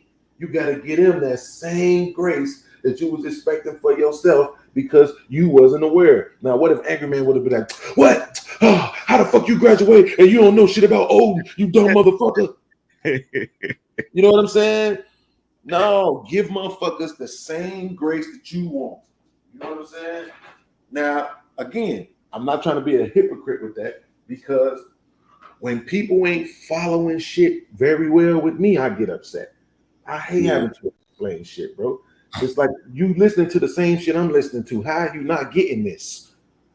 You know what I'm saying? Like, we're not even talking about something you're supposed to know. We talking about right now in real time. Word. You see what I'm saying? So you should literally be picking up on these things in real fucking time. So, but yeah, that is kind of crazy, man. But like I said, I'm proud of bro. I think it's a big deal for you to graduate from Howard. To me, that's a big deal. And that's why I continue to allow patriarchy back, because I just got a lot of respect for that accomplishment itself. And I respect the fact that mostly anything we talk to, and to be honest with you, here's the irony of it, that you said y'all got the same birthday. Because I can say the same thing about you now. It's really not too many subjects that we can go into that you're not well versed in. Word. He's younger, so that's why I think I might give him a little bit more. I might have a little bit more appreciation for it, because he's younger. He hasn't had as much time, although he has apparently, right? But it feels like he haven't had as much time to gain this wealth of knowledge. You had to have some level of discipline to have it at such a young age. But that's only because I don't know if you had it at that age or not. You see what I'm saying? But I still can appreciate the fact. And it was the same level of appreciation that I had for Fatty. It was like, no matter what we talked about, whether it was sports, whether it was politics, whether it was geographical, you know what I'm saying? Whatever it was, whether it was military shit, historical shit, finances, crypto shit, he had, and you had, and patriarchy has, you know what I'm saying? A wealth of knowledge that you can discuss it, you know what I'm saying? And not from a place of ignorance. Even if it's opinionated, it's an educated opinion. And I just appreciate that shit, bro. I just really fucking do. Well, yeah, that's why I rock with patriarchy, because he's mad intelligent. He's very, he's a well-spoken dude, and he can roast with the best of them. That's a fact. That would be having me rolling. Like the first time I encountered that nigga, we roasted each other. And like everything I was saying, like the nigga had a comeback for it. And I ain't even gonna lie, I was impressed. I was like, shit. I was like, this nigga can go. You feel me? It's crazy. Yeah, I learned that lesson when my first encounter with him. He was on Fight Club. He came up on the panel and shit, and I don't remember how long I waited, but it wasn't long enough. It wasn't long enough, goddamn it. It took me about 20-30 minutes, and I was like, man, who is this Al B. Sure looking some shit, you know what I'm saying? On the light skin side of the game. And the next thing I know, I was a cotton picking grandfather fucking. I said, oh hell no. I said, hey man, you won, man. You won, bro. I got it, bro. You won, bro. God damn. Oh shit. The conversation there went into this whole intellectual shit, and he has so much to fucking say about everything. And that's why it's like I appreciate the fact that you speaking on this shit, and as you talking, I can Google and I can see what you saying. You see what I'm saying? And it's not like I'm Googling to prove you wrong. I'm Googling because I want to just be able to visually look at it while you speaking. You know what I'm saying? And even if it's some shit that you might have, like I say, you might have a source that says something different from a source that I have. The fact of the matter is that you reached out to a source. Yeah. You know what I'm saying? You didn't just sit in your head and let somebody say, Ram trucks. Oh, Ram trucks. Well, Ram trucks are a piece of shit. And Ram trucks was made in 1404. You ain't looked up shit. You ain't checked nothing. You just pulling shit out your ass. You know what I'm saying? It's different when a motherfucker could talk and you can really look this shit up, like in the fucking playbook. Like when I was playing that video from the Zeitgeist. All the shit that niggas saying, you can look it up and see it. Yeah. Right? And then y'all have my man Driscoll. I know the mindset that he come from because I was in it. I grew up in the church, right? And so they used to always tell us, you got to beware of the devil creating things and saying, this or that and blah blah blah blah blah. And it's like, bro, I don't know what you want me to do with this, because if I'm watching, and I'm gonna be honest, my whole journey started with fucking Hidden Colors, the documentary series. Word. That's where my journey started. I was in college and they wanted me to write about dumb shit, and I was like, I can't do it. I gotta write about shit that's meaningful to me. And then they would allow me, and then I started researching shit, came across Hidden Colors, and it was on from there. You know what I'm saying? And so now when I'm watching all of this shit, and I'm like, man, you fucking right, I'm trusting the source. I don't know what y'all telling me I gotta trust the source that don't look like me, but I gotta question, you know what I'm saying, or try to invalidate the source of a person that look like me. Y'all tell us to go to school and get these degrees, and then I'm sitting here in front of a person that went to school and got these degrees, and you still want me to invalidate them. At what point it is okay for a black person to give me information and I accept it? Yeah. Yeah. I'm not trying to change the world with the shit. Matter of fact, I'm finna move the fuck on after I get through with this essay and not care about this shit no more. But it would be good in conversation or some shit to be able to say to your kids, like, well, I know they probably told y'all in school that we came from apes, but I got some information over here that say that shit ain't true. Word. You know what I'm saying? Like, nah, that's not how that go. You know what I'm saying? Or I can come now. This way I'm like, bro, that's why you never hear me talking shit about the manosphere. You hear me talking shit about the chat. You hear me talking shit about panelists. You never hear me talking shit about the manosphere, because it's been way too many times in my life. Bro, I damn near hate to even say this out loud because I hope this shit don't come back on me. But one of the things that I learned in the manosphere that I had to apply in a situation, and it worked. And that's when I knew it was real. And you know what that was, Angry Man?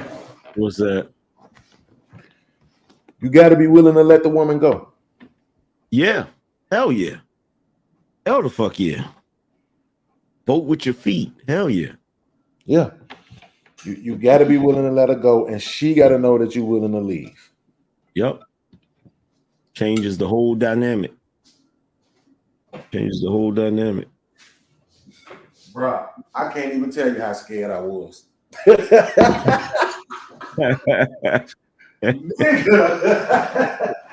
Boy, stop. Ain't another motherfucker in life ever been this scared before. I'm talking about, man, and I just said, you know what, fuck this shit. I'm like, all right then, I'm out of here then. Nope, fuck this shit. Yeah. And I know. I said, oh shit, this shit worked. I said, God damn, oh, this shit worked. Okay, let me start cash apping and super chatting these niggas, bro. Let me go. Here you go, $2 for Angry Man, $2 for Anton, $2 for Lapeef. You know what I'm saying? Let me go ahead and send these super chats out. Goddammit. Appreciate y'all. Thank you. You know what I'm saying? The motherfucker needed that, bro. Motherfucker needed that shit for real. So that's why I really don't, I know it's some bad to it. You got some sucker shit over here, but there's a lot. There's a lot of bad to it. It kind of breaks my heart because when the shit first popped off, it was dudes dropping like a lot of serious content that was really beneficial, but just like with anything, when it gets bigger, it gets diluted. It's diluted, and then it's like it's just like hip hop. You go back to the 80s and the 90s, you got potent shit, but now when you get up to this era, it's like you gotta look for it. You gotta look for all of the good shit. Right, exactly. This nigga Manos fit algorithm. Hey man, mind your business, bro. That's y'all problem now, bro. Y'all be listening hard than the motherfucker, bro. You was not supposed to know that's what I was doing. That's crazy. The nigga Omar said, "Congratulations, man." Look, bro. Look, I'm telling you it. But you know what? What also helped me out was, leaving for a couple of years. You know what I'm saying? Even though we maintained our relationship, me being in one city, her being in another one, and you know what I'm saying, I knew then that I would be okay if I actually had to move on. You know what I'm saying? And so I kind of needed that too. But definitely hearing niggas say like, man, it's okay. You know what I'm saying? Like, shit, it is what it is. You know what I'm saying? Hey, Freezy telling his story how he's like, look, my lady was tripping. I went and got another lady, and I made sure I got one that was better, and I made sure she saw it. I said, damn. These niggas different. That's the fresh and fit people, right? Yeah, I did the I did the same shit, bro. I had the wait, hold on. Who you talking about, Poppy? You talk about, you said like the sample you just said, like you got another lady, something like that. Because I could have swear I heard Myra say some shit. Yeah. And people was talking shit about him for doing that. Yeah, but that's what Freezy said. Freezy said his old lady was giving him a whole bunch of headaches, and he got them and went and left her and got another woman, and a woman that was better, and made sure she saw it. And you know what I'm saying? He's like, at some point his woman got them and got her act together. They got back together, and that, like he said, they just got married back in February. So you know what I'm saying? Like, but you were saying you had to do the same thing, man? Yeah, I did the same shit. Like, I wasn't having like no ridiculous problems, but it was goofy shit, and I just had to bounce. You know what I'm saying? Sometimes you gotta make a chick miss your ass. You feel me? And then you find out that's what they really mean when they say if you love something, let it go. You know what I'm saying? If it come back, it's yours. If it doesn't, it never was. You feel me? Right. That's literally what you got to do with these women, like for real. But yeah, that nigga Sporty said, "I'm all about a new bitch. Ain't nothing like moving on." Yeah, that sounds like a lot of energy if you really think about it. Yo. Don't you think that shit that would be like a lot of energy? Like you have to do this for this other hoe can see. God damn, man, I would just kick that hoe out and call it a day, man. Man, you know one thing I noticed, bro, the bitches that I cuss the fuck out, nigga, they leave, right? But when they see you outside, they be all over you, bro. And they usually, and even if they don't say nothing to you at that moment, as soon as you leave the club, bar, whatever they seen you out, they were like, "Oh, why you ain't saying nothing? I'm coming up." That shit always works, man. Yeah. Man, don't nobody be hating on Fresh and Fit, Dark Relief. Ain't nobody hating on them niggas. Niggas make I'm gonna have to disagree with you with that shit. Now maybe we don't. But them motherfuckers get a lot of hate, bro. And especially from all the niggas that be over here with us. That's a fact, bro. I mean, well, when you're running a check, boy.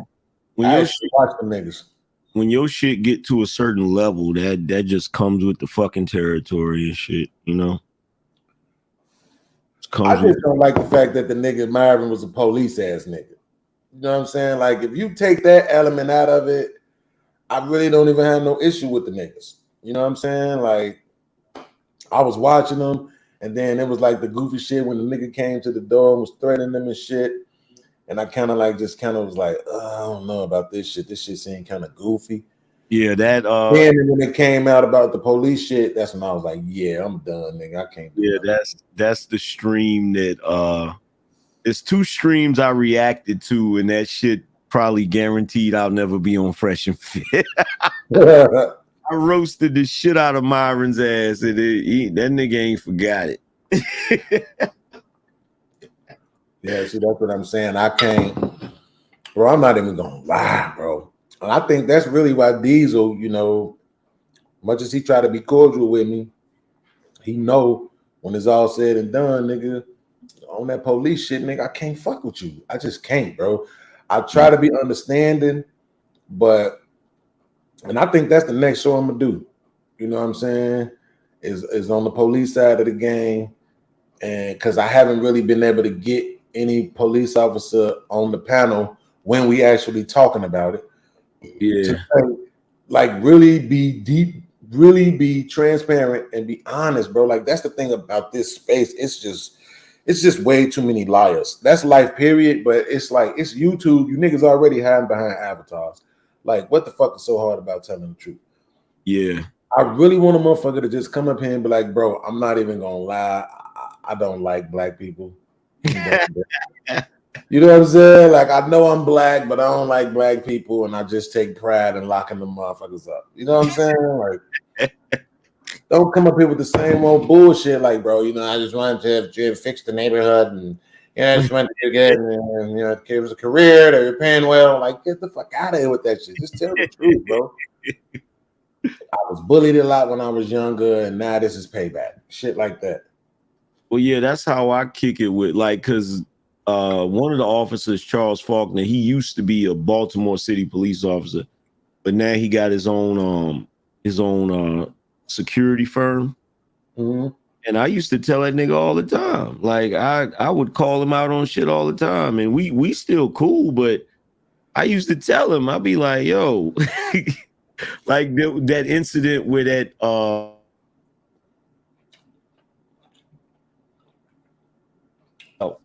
he was on a panel defending that shit. I jumped up there. I was like, man, you full of shit, bro. Like, you full of shit. Like, there's no reason that dude should have knocked that woman out like that. You know what I'm saying? So, like, I just, when I kick it with, if I'm on a panel with cops, I just tell them straight up, like, I know what it is. Like, back in the day, like, nigga, I had a job to do and you had a job to do. Nigga, catch me if you can. Like, you know what I'm saying? Like, it is what it is. But yeah, you know, whenever I see the cops, whenever I see any dudes that's a police, they get on the panel or whatever, you know, real talk, I'll you know, I throw my little shots and shit when I can, because you know, our background, it's like fucking lions and hyenas. You feel me? Yeah, and I want them motherfuckers to know where I stand.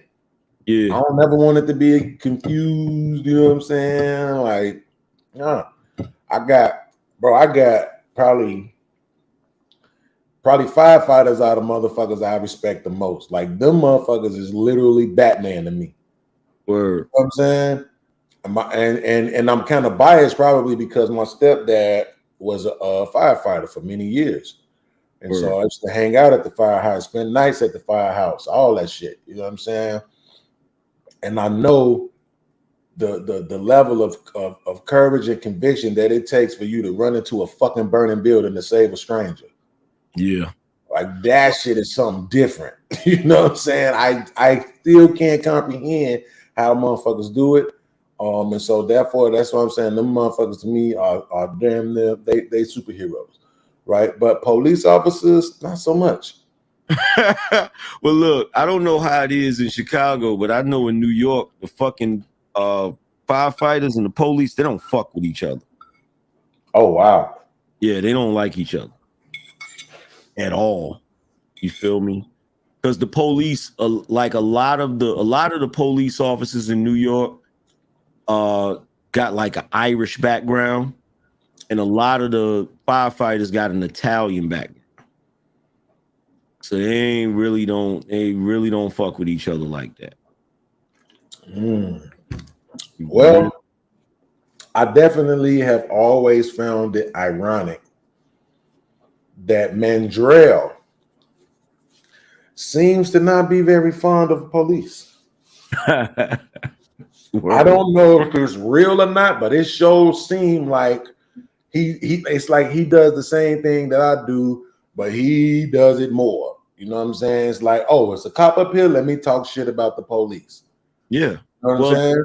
Well, the thing And is, he was in the military, so that's why it's ironic.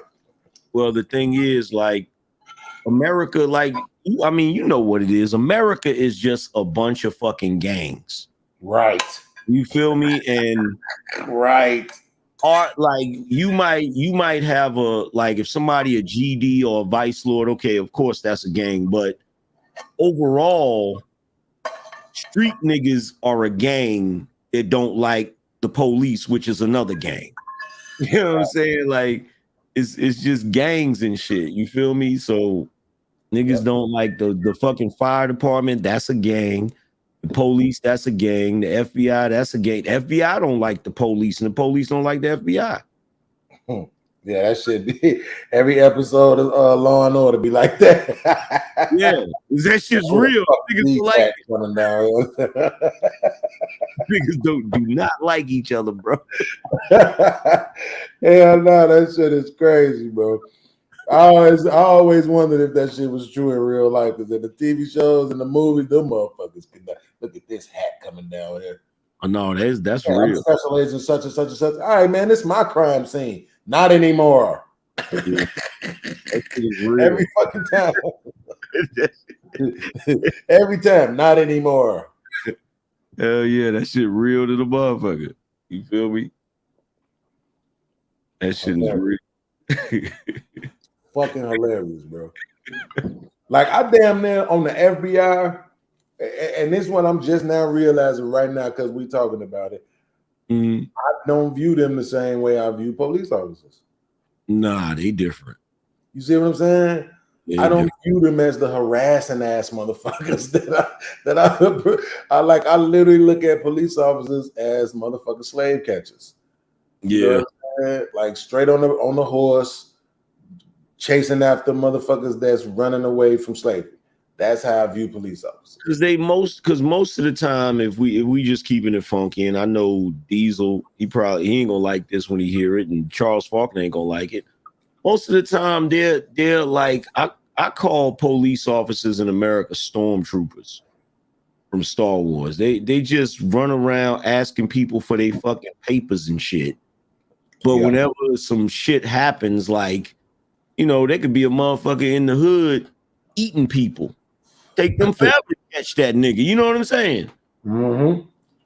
Take them forever to catch that nigga. But you know, they be on it. Like they've gotten to the point where they're basically just running around pulling people over and giving, like, that's the problem with a lot of municipalities. Like, they've gotten to the point where they use their police officers to get money for the damn city.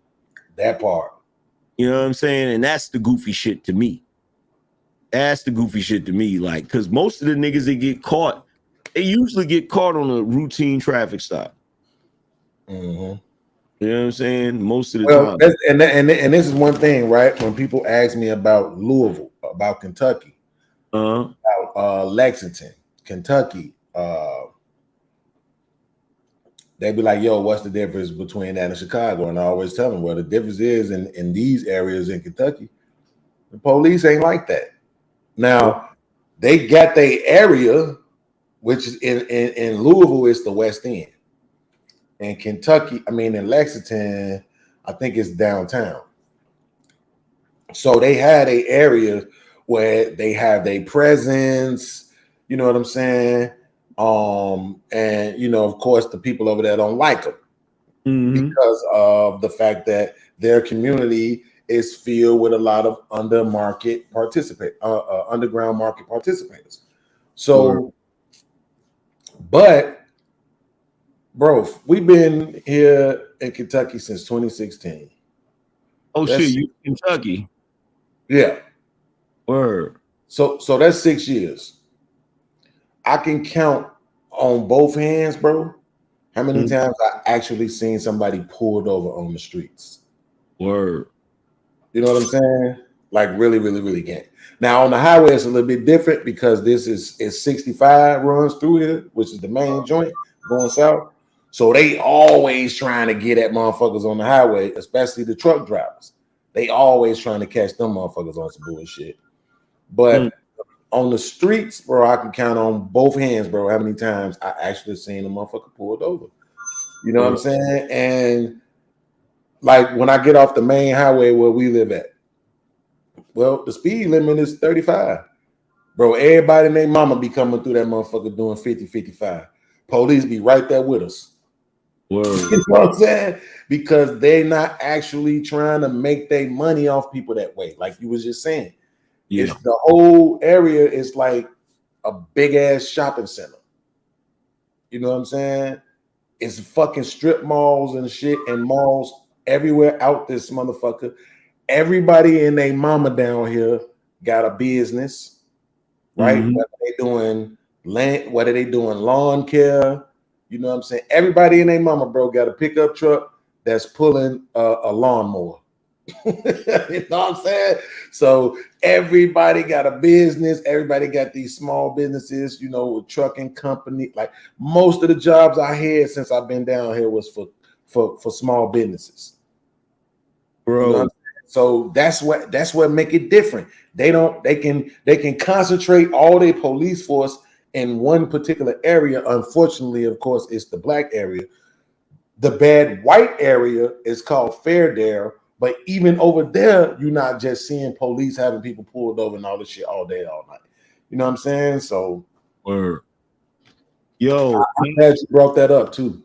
Yo, I had to go like last year. I had to go out to I had to come out to Louisville to conduct some business and shit, right? Mm-hmm. And I stayed at this hotel in Louisville. It was right on it was over near West Liberty. I think one of the streets was Muhammad Ali. Mm-hmm. And I went to this damn, what's that guy's name with the fucking white hair that got the show on the Food Network? What's his name? Guy something. He got he got a damn barbecue spot over there, bruh. I would slap somebody for that barbecue sandwich right now. Real shit, bruh. Like it's on 4th Street. That fucking bruh, they got a damn barbecue sandwich over there, man. That shit is ruthless, bruh.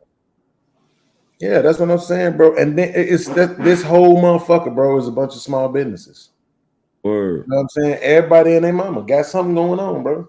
You know, a lot of fucking restaurants, a lot of local restaurants. You know what I'm saying? Shit like that. Everybody got plumbing. Everybody got, you know, electric work. I mean, bro, it's like when I look at this, I wonder.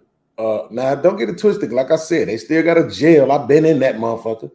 It's a lot of black motherfuckers up in that motherfucker too. You know what I'm saying? But it's a lot of white people in that motherfucker too, because you know they had the whole meth problem down here and all that. You know what I'm saying? So, and they had that dumbass drug, spice, and all that goofy shit. So, you know, like I said, they got their concentrated area. You know what I'm saying? Where they focus in on poor people like every other motherfucking city. You know what I'm saying? But for the majority of these particular two towns, Louisville and Lexington, they ain't living off their police efforts. And that's why I rock with them. You know what I'm saying? Even it's only one toll to get in this motherfucker, and that's it. You know what I'm saying? You cross over from Indiana. Whereas back at the crib in Chicago, nigga, you paying 4-5 tolls to move anywhere. Anytime you go outside the city, it's tolls. Word. Saying you trying to go into the suburbs to visit, go shopping, anything, toll. Every time you get on, every time you get off, toll. Like that shit was so motherfucking frustrating, man. I'm just like, damn, I get it. I get that this shit run a certain type of way, but it's like, I don't. It's people, I guess, that really understand it, but I wish we can get somebody that really would tell the truth about how this shit operates this way. You know what I'm saying? Like, why is it that with these major cities, is it so fucked up? Because on one hand, they try to argue that it's jobs and people don't want them. That's what they're saying now. But it's been fucked up. And that was the time when they were arguing that it wasn't enough jobs. So how is it that you go from it not being enough jobs and times it's hard and shit is fucked up to, oh, it's all these jobs, but still it's fucked up? You got to make this shit make sense to me. Yeah. It's plenty of jobs. I went through a bunch of them motherfuckers. In a year's time, I had like at least 7 jobs. Not even kidding. Between January,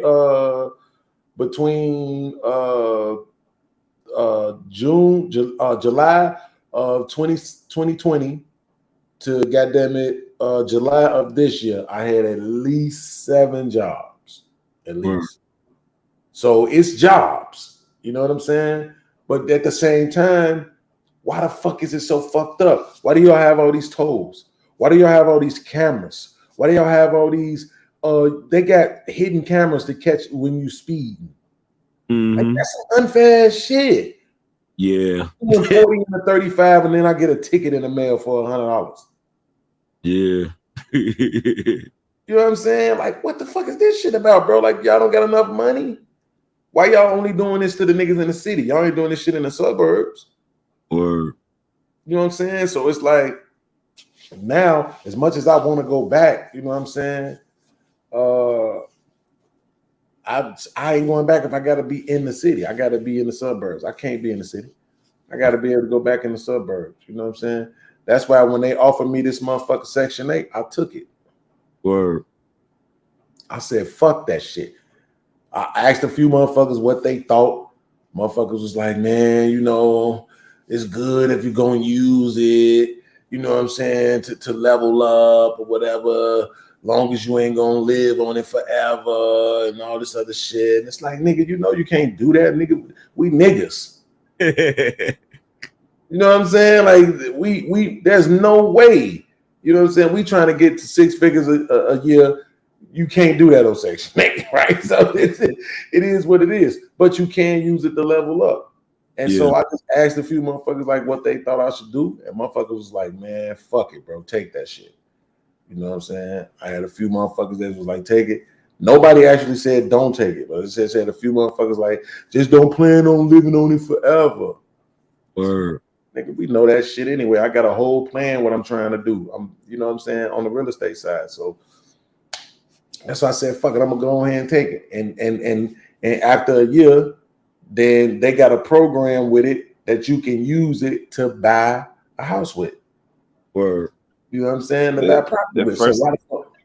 What you will be say? the first time owner. Yeah. I think you got to put only. You have to come out what 3%, 3% of the down payment. 3.5. Yeah. Actually, you can bring it down all the way to 3. But the best, I mean, the best time was when Obama was in charge, because the nigga was giving people 10 bands for down payment. So you can actually package some of the money that he will give you if you qualify. If you was part of the minority, and it was, and you actually can get extra if you was like single father and going to school. That nigga, like, that was the time a lot of people got houses. So that would be one of the things, because I said I was gonna watch the interview that Envy DJ Envy did with Barack, because one of the questions that he asked, I think he asked Barack, was like, how do you feel about people saying he never did nothing for black people? So I guess that still ain't exclusive though. Word. You said minority status had something to do with that, Poppy? Yes, like that's what, like, technically he the whole first time home, but I don't know if he created it, but he he poured a lot of input into it. You know, like every time a president runs, they got like that one thing like they want to focus on, because that's the thing that they promised the people. Like, for example, like you have Trump, right? Trump, what was Trump MO?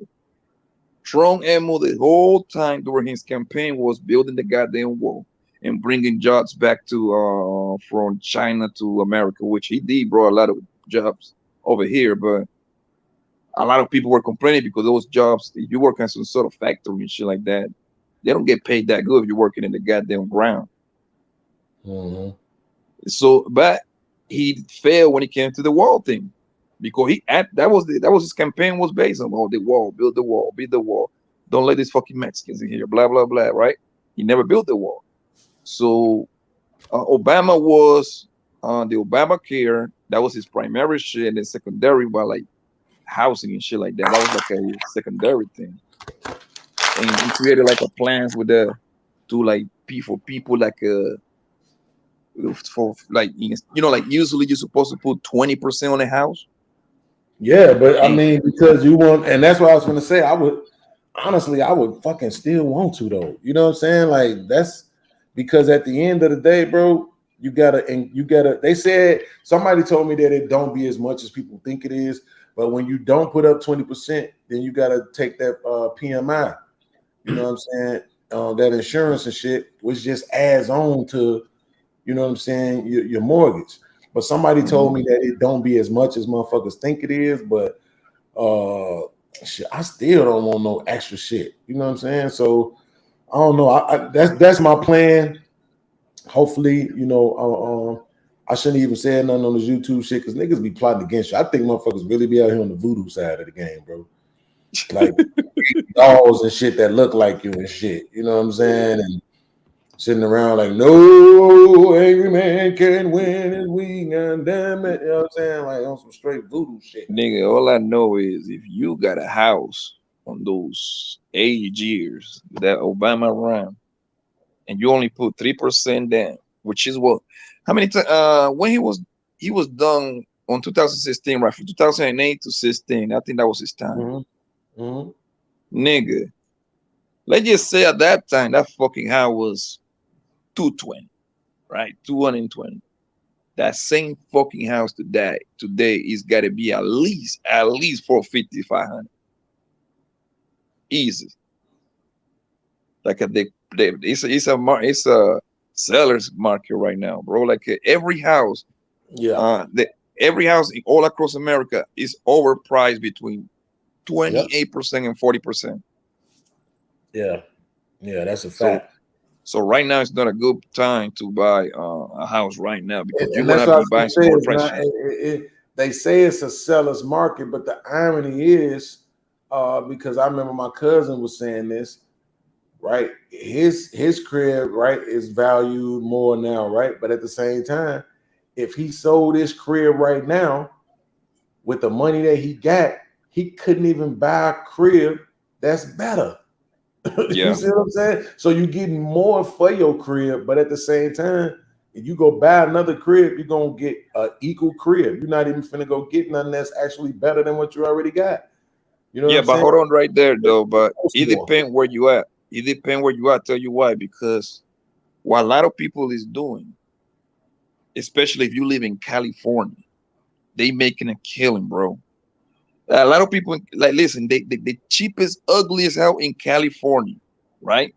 Which is like a LA area or even San Diego, Santa Barbara, Santa Monica, right? The cheapest house is gonna run you at the bare minimum $750, $800,000. But guess what though? Obviously none of those people fucking pay that shit. They've been in the houses for 20, 30 years, man. They bought in houses at 152, maybe 170, right? Which at that time was a lot of money, of course. Son. So what they do is they selling their houses and they move into either Texas, Nevada, and Arizona. You go to Phoenix, right? At Phoenix, you can literally buy yourself a baby mansion, bro. 4-bedroom house, jacuzzi and a pool. Guess how much? 380, 400,000, bro. So what they doing is selling for 850 to run by for 400. They pack it 400. So it all depends where you at. But the thing is that you got to be willing to move to those areas, and some people don't want to leave the crib, bro. Yes, you're right. But here's the thing, though. Like, I ain't gonna front. I understand it. You know, the thing is that the pandemic changed a lot of things because now a lot of jobs, you can do a lot of jobs from your house now. Right. A lot of people working from home. Yeah, I wish I could. I'm trying my best to get my lady in that type of situation, bro. And that's what making people moving around a little easier because Yep. a lot of people was like, hey man, my job for 20 years, I don't want to go get me another job over there. I actually, the reason why I even know this because I actually met a few, like 2 people from California to move where that was. Man, they made a killing on their fucking houses, bro. Sell their houses for $1 million, turn around banging ass house in fucking Phoenix for $400, bro, and they still working from home. Mm-hmm. So that's what I say. Hey, I already know what you're talking about, Crown. He said the 3.5 down, but that's the point. You got to build up to 20%, right? So that is all depends on, you know what I'm saying, what the house is, how much your note is, how much the interest is out of each payment. I mean, like what you don't want to do. Think about it. You saying build up to 20%. So you at 3.5, which means you got to build up 16.5%. Okay. Let's just say the house was 100,000. Let's say that. Let's do small numbers just so you can see what I mean. The house is 100,000. So that means 10% is 10,000, which means 1% is 1,000. So at 3.5%, you putting up 3,500. Right. So to get to 20%, you still owe 16,500. Now, how much is your monthly payments, and how much of that goes towards the primary? Now, this gauges how long it's going to take you to get to the 20%. Well, let's just say on a house that's that size, that let's say the payment is little. You know what I'm saying? Just so we can do, quick math numbers. Let's say you own 5%. And you're paying, you on 5% interest, and you're paying $100 a month. So that means 95 of your dollars is going towards the mortgage. Well, that's 10 months. That's 950 plus 190. So 950 plus 190. That's 1040, right? 950 plus 190. No, it's 1140. So that's 1140. So remember, you trying to get to, you got a whole nother 16,500 to pay.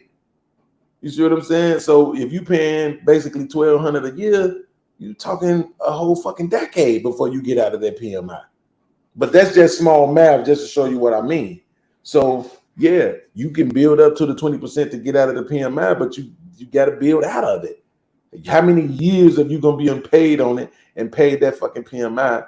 You know what I'm saying? By the time you actually get to that point, you see what I'm saying? You might be 5 to 10 years in before you actually paid up to the 20% to get out of the PMI. And that depends on what the mortgage is. I know you're paying way more than that, you know what I'm saying, on the mortgage and shit. But the house is gonna probably be way more than 100K too. So that's what I'm saying. Like, if you finna buy a crib for 200,000, well, 10% would be 20,000, which means 20% would be 40,000. So honestly, I would just be trying to get to the 40K. That's what I would be trying to do. I would be trying to build up some money and some credit to try to get to the 40K so that I can avoid the PMI. Period. I don't want to give them motherfuckers nothing extra. Straight up. And that's why I said that's my plan right now, is to build up a savings and the credit so that I can purchase my piece of property, avoid my PMI and all that shit, rehab, put my tenants in it, live in that motherfucker rent free, and then focus on getting another one, and then use the other one as my actual source of income, and the one I live in will be my savings. And there you go. You got 2 pieces of property. You can live in one, so you ain't got to pay rent, and get that, you ain't got to work. And all that extra shit, I don't give a fuck about that. I don't want no Bugattis. I don't want no red bottoms. I don't want no motherfucking Gucci bags. I don't want none of that shit. I don't. What about a duplex though? I mean, I ain't gonna lie, that's cool. But if I get a duplex now, I'm looking at I got to try to get at least 4 properties because I want at least 8 doors. Mm-hmm. With 8 doors, you should be good to me. Oh, you're turning a profit at that point, a super profit. Yeah, that's what I'm saying. With 8 doors, you should be good. Did you get 2, 4 units? Man, stop. It's over with. 4 units, I think, from what people explained to me, with 3 units, okay, somebody told with 3 units, your rent pretty much becomes free. 4 units, you're turning a small profit, but you're building equity at that point. We're like 5 years down the road. You buy 500, 5 years down the road. If the market is good, you should be at least about an $900,000 mark like that. But the thing is, like right now, for example, this interest rate for these mortgages are fucking sky high. Man. These motherfuckers talk about 6, 7%, my nigga. And guess what? The Fed's gonna continue raising interest rate for everything for the next 12 months, fam. So mortgages interest rate is gonna get to the 8% easy by July next year. So like right now, buying a house right now, unless it's a fucking, I don't know what kind of deal you might get right now, but it's not like a smart nowadays. Right Crown, now, your ass tweaking, bro. Your ass tweaking hard as fuck right now. 20% equity in 6 months. Do you know how much money them people is paying in that? Especially at 3.5% down. They not doing 3.5% down then. No. That's the type of shit that my mom would do, right? So let's say my mom mortgage is $1,600. Well, she gonna send them 2. She gonna send them 2 bands. You know what I'm saying? To put that other 4 on the primary. You know what I'm saying? That's the type of shit she did. Car note. You know what I'm saying? Car note was $220. She sent them $300. You know what I'm saying? Because she trying to pay the shit off faster, right? I ain't trying to eat all this interest and all that other shit. Cool, no problem. But everybody don't get that. Everybody ain't making $110,000 a year. You see what I'm saying? Everybody don't have military benefits and discounts and don't have to pay taxes and shit. Everybody don't have all those other benefits that come along with that to make those extra payments. That's why I'm saying, like, that shit ain't gonna happen. Like, it ain't gonna be no 6 months for the average person. That's not how that works. Or they wouldn't even have it set up like that. This shit makes it sound too easy. Oh, go ahead and take this 3.5. You don't worry, you'll be up to 20%. And like, no.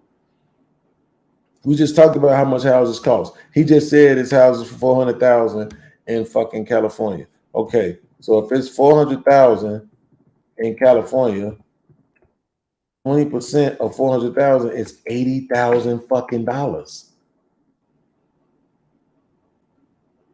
10% of 400,000 would be 40, which means every 1% would be 4,000. So 3.5%, right, would be 12,000 plus 2,000, which is 14,000. It's 14,000. How much are you paying to get the other $66,000 in 6 months? Let's do the math. That's you paid 3.5%. So that means you still owe 66,000 to get past the 20% in 6 months. 66,000 divided by 6 is 11,000. Who the fuck is paying $11,000 a month in mortgage? Who wants to do that?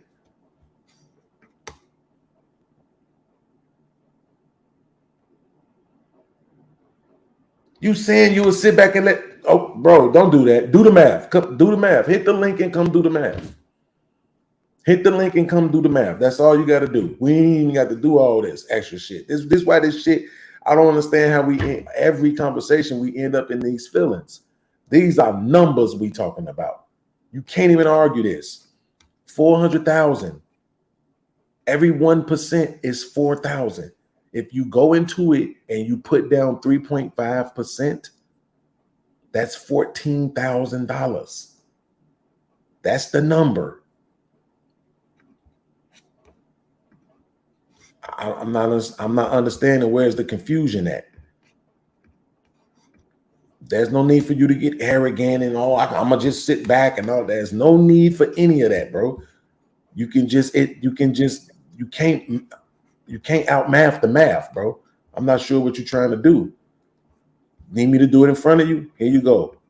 400,000 times 3.5% equals $14,000. So that means you put down $14,000. What you said is that they can get to 20% equity in 6 months. Okay, 400,000 times 20% is 80,000. 80,000 minus 14,000 is 66,000. That's how much more money it would take to get to 20% equity in the house. 66,000 divided by 6 months is 11,000 a month. Who the fuck is paying 11,000 a month mortgage on a house?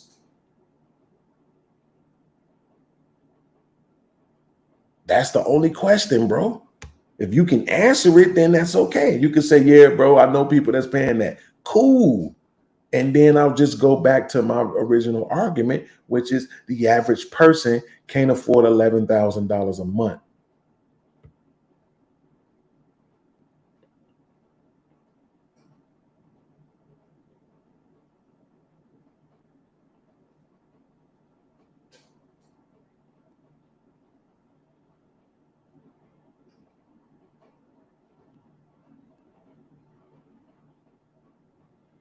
Sport is, I'm not even sure what you're talking about right now. I don't even know what that means. You know why? I don't even understand how that matters. What is the app? Okay, so do we want to make it about California? This, I don't understand, black people. Y'all are fucking amazing to me. Average. I don't know why we're pretending like we're not talking about average, but okay. Average salary in California.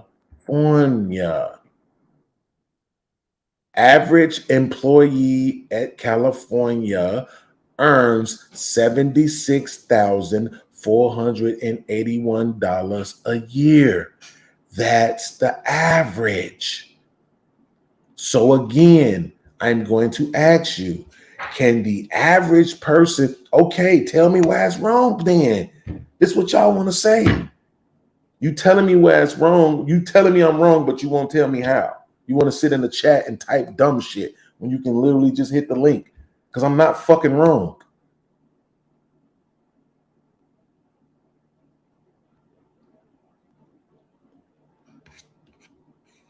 The average salary in California is $76,481, which means they're not paying $11,000 a month to get to 20% equity in their fucking home. That's not how they're going to do that.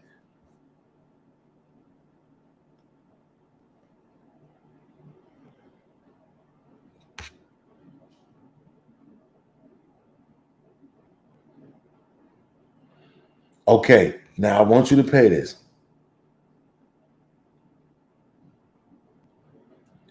He said 20% equity can be reached within a year. Here's what I want you to understand. Reached how?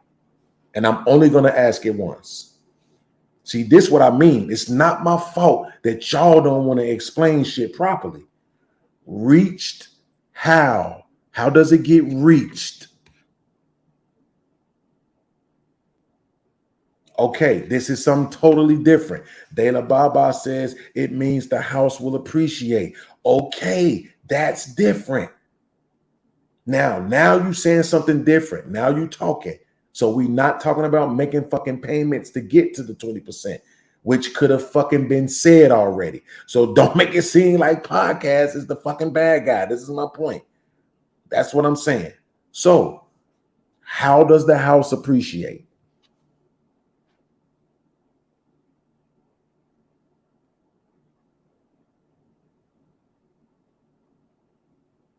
I want you to tell me how. Okay, Sporty said the market. So the market is always rising. That's what you're telling me.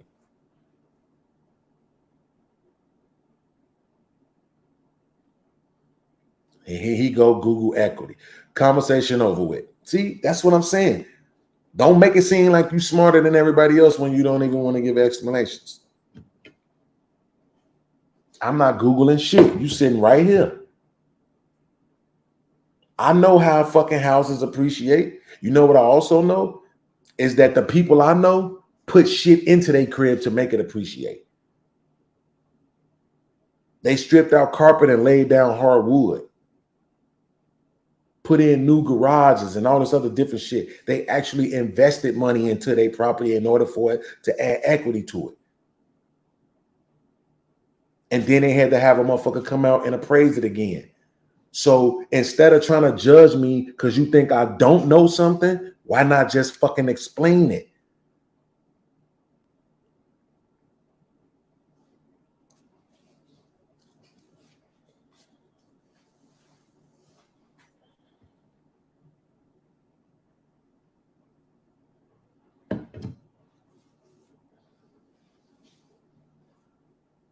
Thank you. Thank you. Thank you, Premier. See, this is what I'm saying. This the shit these niggas not saying. You see, that's something different. That's still invest. Even if it's not you paying $11,000 a month, that's still you investing some more money to raise the value of the property. You see what I'm saying? Why they just trying to make it seem like, okay, you bought the house and now you can just let it sit there and it's just raising 20% in value in fucking 6 months. See, that's completely different. That's what I was just saying, Premier. The way that I know people raise the value in their house or appreciation in their house was that they did shit to it. My mama literally just did all of this shit. New light fixtures all through the motherfucking crib where the lights is in the ceiling. They're the ones that dim go light the dark and all that other shit. I'll forget all that wax coating, all this shit. Fucking, I don't know what she was calling all that shit. The fucking English ass shit going across the walls, wall to wall hardwood floors, not that laminate shit, real hardwood all through the motherfucker. Goddamn it, epoxy in the fucking garage, all this shit, new garage door. She was just doing all this shit. That's what I'm saying. But you see how they making it seem like you buy a house with 3.5% down and then just wait 6 months and the fucking house appreciates by 20%. What the fuck is that shit?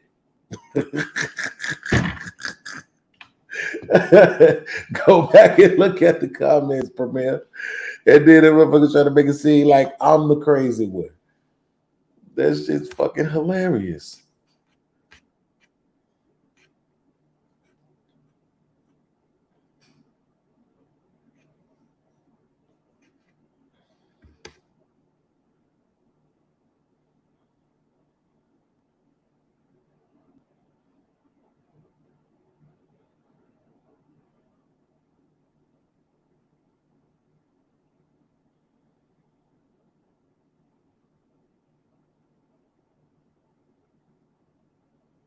Completely different.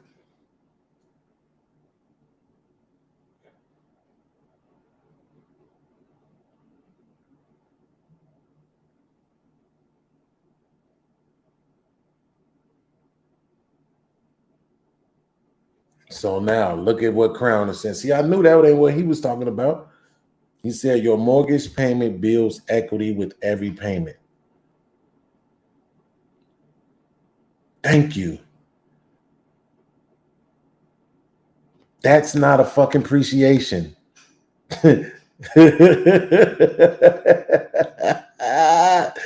That's crazy. That's not what people think about when you think about that.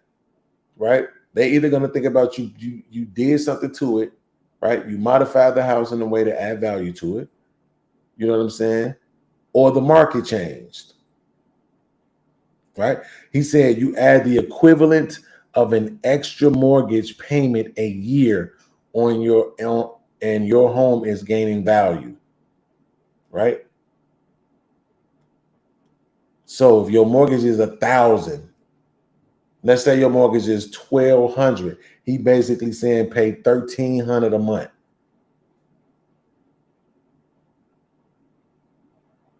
You texting and you making it seem like it's something wrong with me.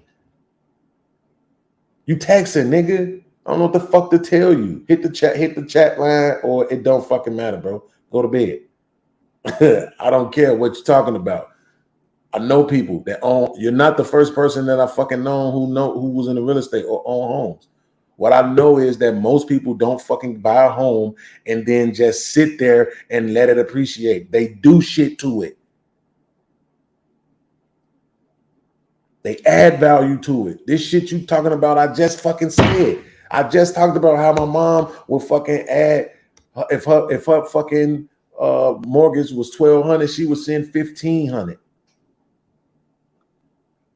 If her car note was $220, she's sending $300. She trying to put some extra money on the shit. You see what I'm saying? That's right. Look what O said. O said they expanded the highway next to the houses. Both went up 68K. Exactly. So how is that average? Is the average person living next to a highway and getting that type of increase? No. And that's what we're talking about. We're not talking about no special ass cases. We're talking about the average person, right? In their situation, the average person that goes and buys a $400,000 house is not making a whole lot of fucking money, man. They not making even $400K a year. So that's what I'm saying. We know that people try to live above their means. That's why so many homes get foreclosed on every fucking year.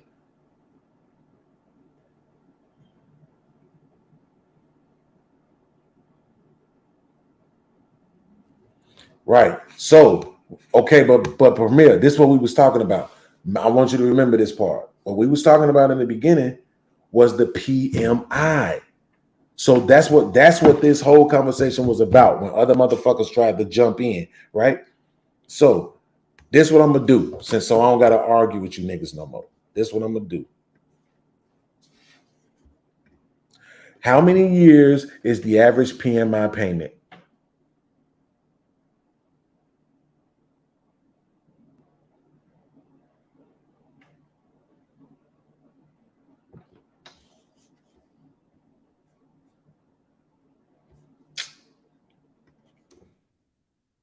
Dumbass shit. Google, you done.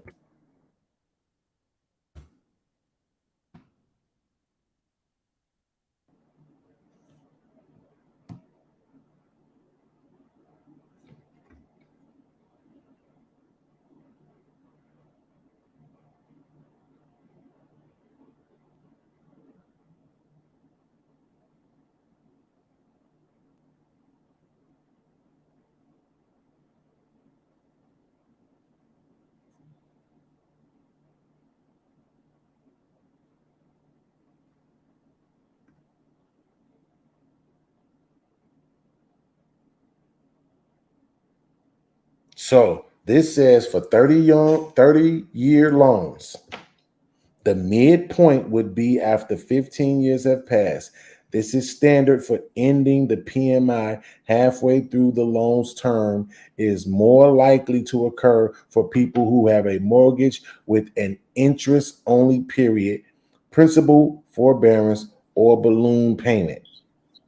So this is all I was fucking saying, is that for the average person, I'm not talking about these special ass cases that y'all want to bring up because y'all know niggas that's making $500,000 a year. I'm saying for the average person buying the average fucking house that has to pay PMI, they gonna be paying that shit for some years. That means they want the money up front, pretty much. Like they want the most of it up front, don't you think? I mean, I don't know, bro. I don't know. All I know is that when you don't put up 20%, you got to pay PMI insurance. And so what I'm saying is people have told me recently, the last couple of years, what I learned is that PMI is not as expensive as people think it is, right? It's not something that's costing you $400-500 a month. But at the same time, like with anything else, over time, you realize how much motherfucking money you had to spend on that shit. you wish you wouldn't have had to. You know what I'm saying? So that's why I was like, for me, shit, I want to get to the point where I can purchase without having to eat any fucking PMI. Yeah. You know what I'm saying? You At all. in you in Kentucky? Like, how's the house market over there? Like, is it reasonable? I mean, 4-bedroom joint? that was the thing about. That's the reason why I even started getting really looking into it. I ended up watching this motherfucking video out of nowhere on YouTube one time where the dude was talking about how you buy property on the rehab side of the game. And then like those foreclosure joints? No, like, you know what I'm saying? Under the Hard Money Act. Okay, right? okay. Hard money lenders. So he was showing how you do it, how you calculate everything, whatever. And then so I just started looking at shit. And I was looking down here and I was like, what the fuck, bro? I was finding multifamilies that the shit made sense to do it on. I'm like, oh my fucking God, bro, this is the lick. And it pissed me off because it was just 2 years earlier, I was sitting on $25,000.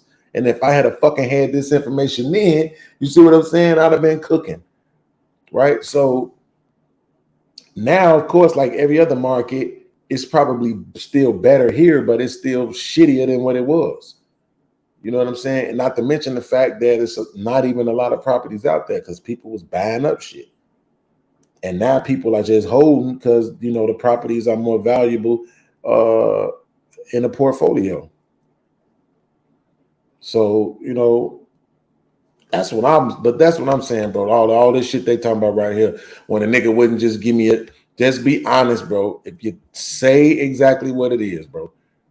If you don't know the answer, it's okay to fucking say you don't know it, bro. What is the average length of a PMI payment?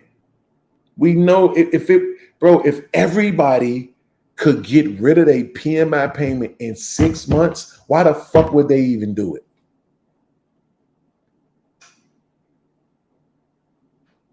Sporty, since you hopped your smart ass up here, why don't you try answering that question? If everybody could fucking get rid of PMI in 6 months, why would they do it? Why would they do it? Why would they even make the payment necessary? It's not gonna last but 6 months. They only gonna get 6 months of this $100 ass payment. So why would they even give a fuck? I don't know. Some people give a fuck. The only reason why they would create this shit is because they know it's a way for them to make more money off of people long term.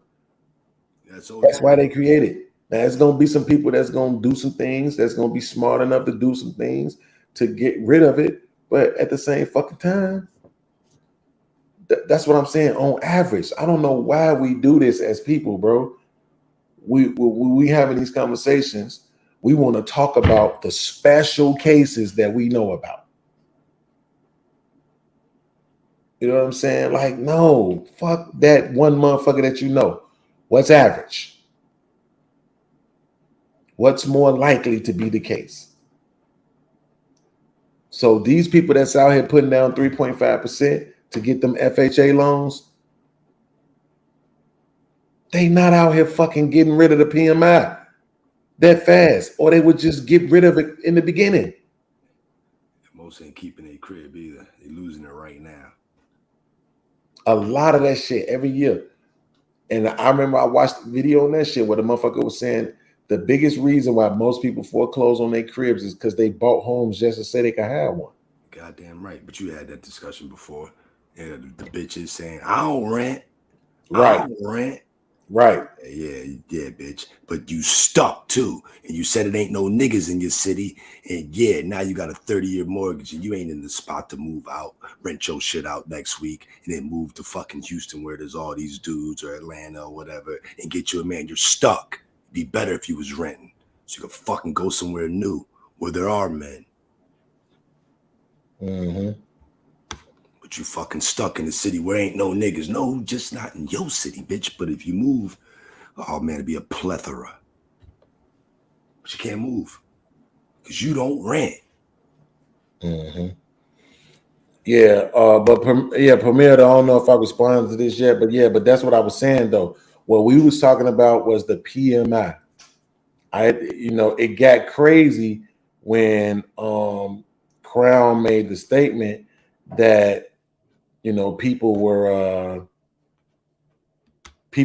seeing the 20% or reaching the 20% equity in 6 months. And I'm just sitting here like, bro, what the fuck?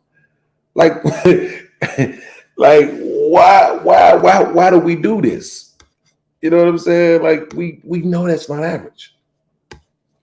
We know it's not. We know the average person is not fucking getting rid of their PMI in 6 months. It's not. It's not how that works. So again, from what I heard, it ain't that much, It ain't like people really try to make it seem like,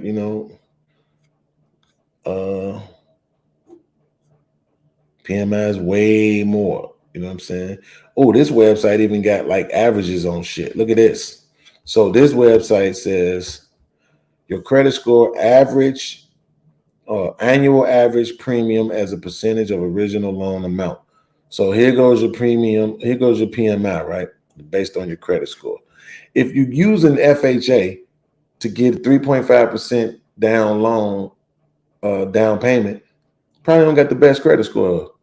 I mean, I think we can agree on that, right? So 1.8, let's just go with this one. Your credit score is 620 to 639. That's 1.86%, right? So once you've entered everything, you see the following results. Long term, blah, blah, blah.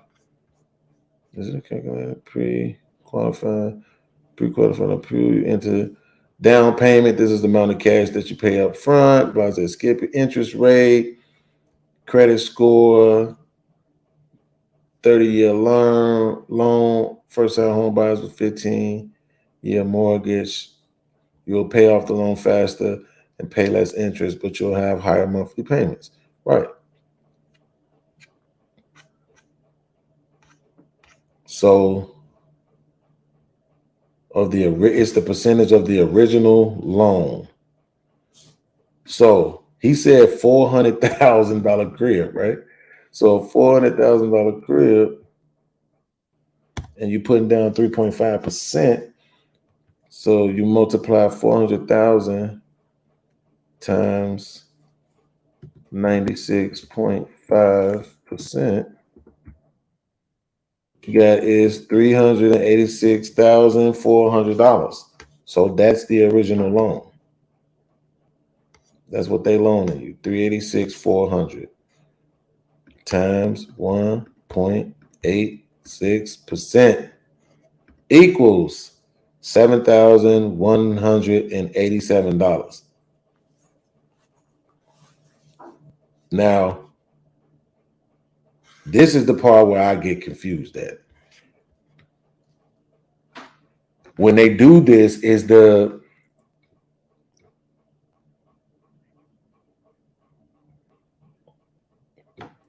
it annually or is it over the term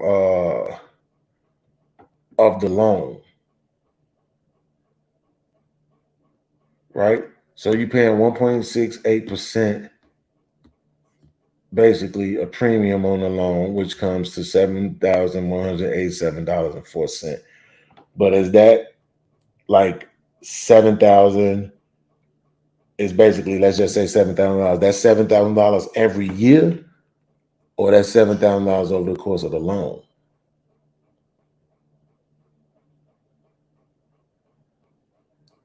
I'm assuming it's the same way the interest work. So the interest is basically for every year, right? It's not over the course of the loan.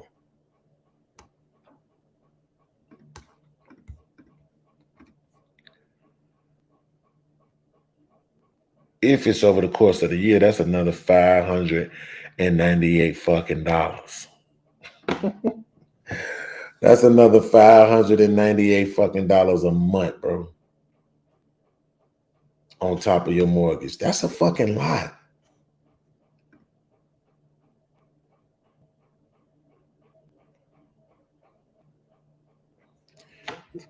Wait, so the 1.86% is the term of the loan,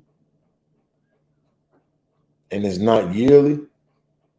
So the whole 7,000. Okay, so the whole 7,000 is over.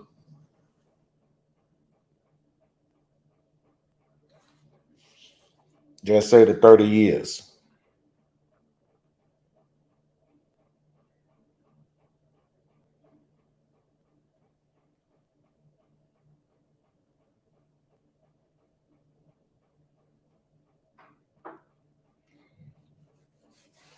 That sure would be better. I hope we're saying the same thing. See, this is why I don't like texting. This is why when I talk to people, I talk to them on the phone. Because by term of the loan, what I mean is if I multiply the 1.86 times the original loan, what I get is the $7,187. So what I'm saying is that I have to pay out the $7,187 over 30 years, or is it that it's $7,187 every year? Because it seemed like it would be that one. You know what I'm saying? Like, this is what these motherfuckers want to do: get the most money out of your ass that they possibly can. I'm gonna just Google it because you niggas don't be giving. Y'all just all y'all niggas is just like Eric, bro. Somebody don't know something, you judge them for not knowing. 7,000, yo, a year. That's what I thought. Thank you, Crystal Clear. Thank you. That's what I thought. So yeah, it's $7,000 a year, and guess what that comes to? Like I said, another $598 a month on your fucking mortgage. That's what I'm saying. Hell yeah, I want to avoid that. Shit, that's another $600 goddamn dollars a month. You fucking right. I want to avoid that shit. I don't want to have to pay that. Fuck that. But that is on a $400,000 crib, though. You know what I'm saying? But I still wouldn't want to fucking pay it. Yeah, plus, nigga, I heard you got a credit union too. You heard what? Federal too. Oh, Navy Federal? Yeah. Yeah, nigga, you read the comment. I wasn't on the page. What happened? I'm just saying, like you said, I mean, FHA is better. Entire loan, when you put down 3.5, well, put down 3.5, better off 5% down with the bank or credit union.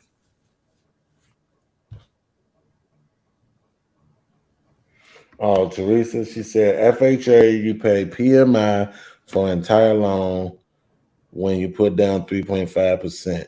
Better off 5% with bank or credit union. Yeah, that'd be a motherfucker. Wait. Are you trying to tell me that when you do the FHA loan and you put down 3.5%, you can never get out of the PMI? Is that what you're trying to tell me, Teresa? Because I don't think that's true. I don't see how that can be true. Until you get to 20%.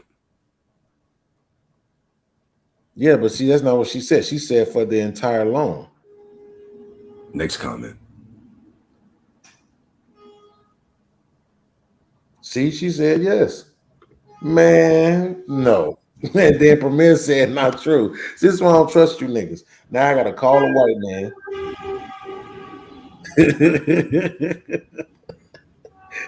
I gotta call the white man. You know what I'm saying? Even Jersey Finance said it's over 30 years. See what I'm saying? Like, bruh. Donald, man, do what you gotta do, bro. I'm waiting. 7,000 a freaking year on PMI. Right? So,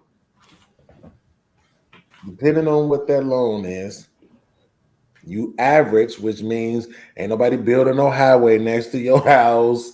You know what I'm saying?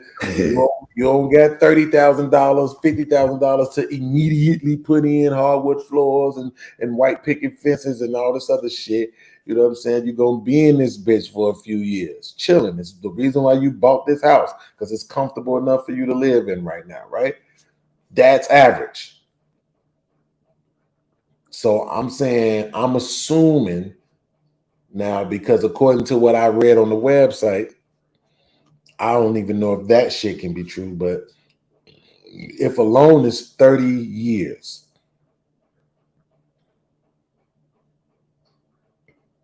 I mean, I wonder if I could Google what's the average percentage covered on a mortgage per year. Because if it's 30 years and you owe 96.5% of the loan of the value of the house, shit, you damn near, what's that, 3% a year? You got to be trying to cover at least 3% a year in order to cover the whole thing. 3 times 30 is 90, but you owe 96. So really, yeah, you damn near got to be trying to cover 3.5% every year. 3.1, some shit like that. Yeah, about 3.1%. So that's what you're trying to cover. So if your crib 400,000, shit, 10%, 4,000, 12,000, and 400. So yeah, you trying to cover 13 bands a year. That's what you're trying to cover, 13 bands a year.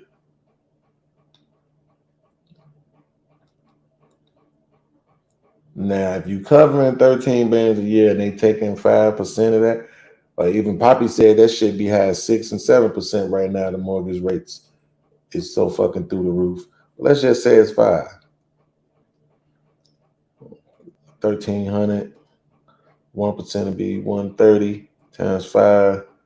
That's 650. So that's 650. So I don't know.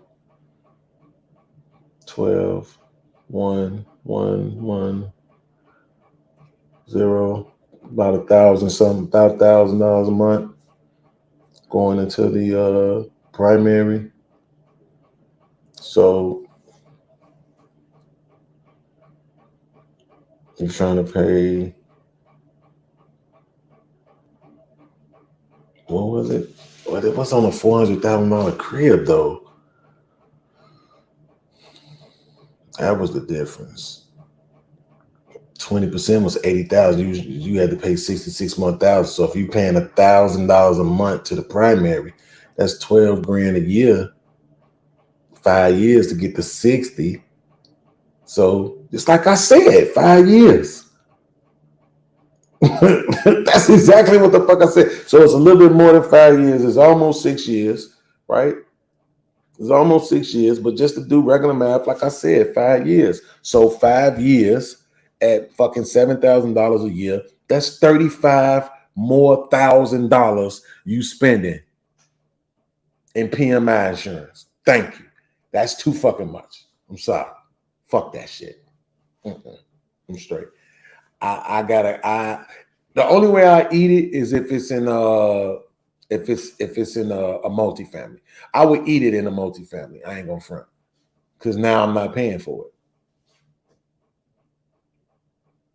So I would eat it in a multifamily because my tenants are paying for it.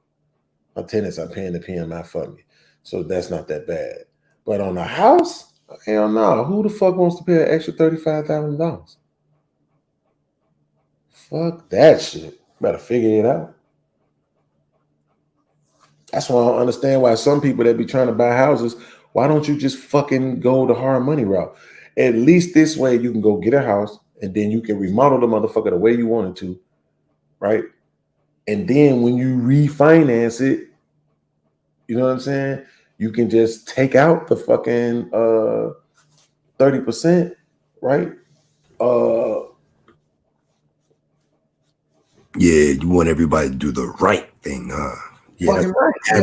average people don't be doing the right thing all the time. That's their fucking problem. Nigga, that's why they average, nigga. That's their motherfucking problem right there. It's hard, nigga. Shit. You take out the fucking 30%. I want it now. And you said there's a loophole. Oh, 35,000, but I can get it now though, right? All right, give me it now. Oh, that's down the line. I'll worry about that later. I can get it now. All right, we're gonna add an extra 20,000 on that 35, but I can get it now. Right. Give me now. Spread it out for years where I'm not thinking about it till I don't know, but I can get it now. All right, let me get it now. All right, cool. I'll sign where I gotta sign. Yeah, I know that small print got all that shit in it. This nigga's want it now, man. It's America, nigga. Every other place, you gotta have a whole bag. Can't just no money down a car. Nigga around the world, you gotta have the money for the car. You got no fucking financing and shit. You ain't got no 4 easy payments with your PayPal credit. 4 easy installments, and you can have this microphone on Amazon. I see. I heard something. Say what? Got a female. I'm worried about that shit. That's what I'm saying. This why it's America, man. I mean, everything's 4 installments. Even a laptop, anything you want.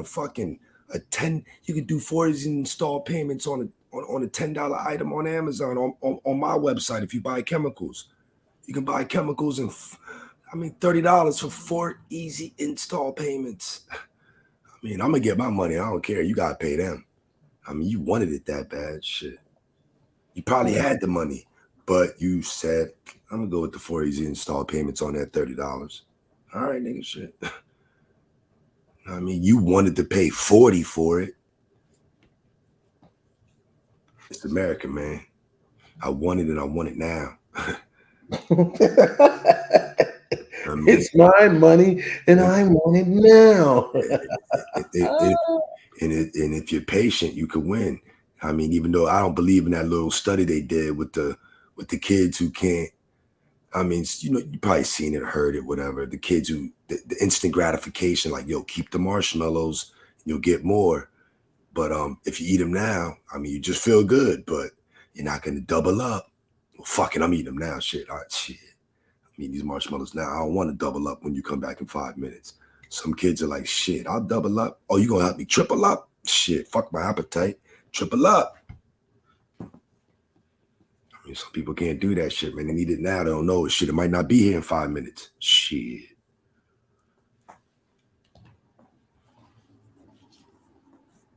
You ever seen that study? Hell no. Nah, with the kids. It might not even be a marshmallow. It might be a certain item, but it's all about like certain kids. I mean, some people may do better in life or something, or excel better because they can hold back wanting something they want right now, but knowing that they're holding back, it could double up or triple up. See, O said they put down 25%. I know they ain't got no goddamn PMI. I mean, yeah. I mean, that's what happened. You know how it is in life, nigga. The more you put down on a car, the more whatever.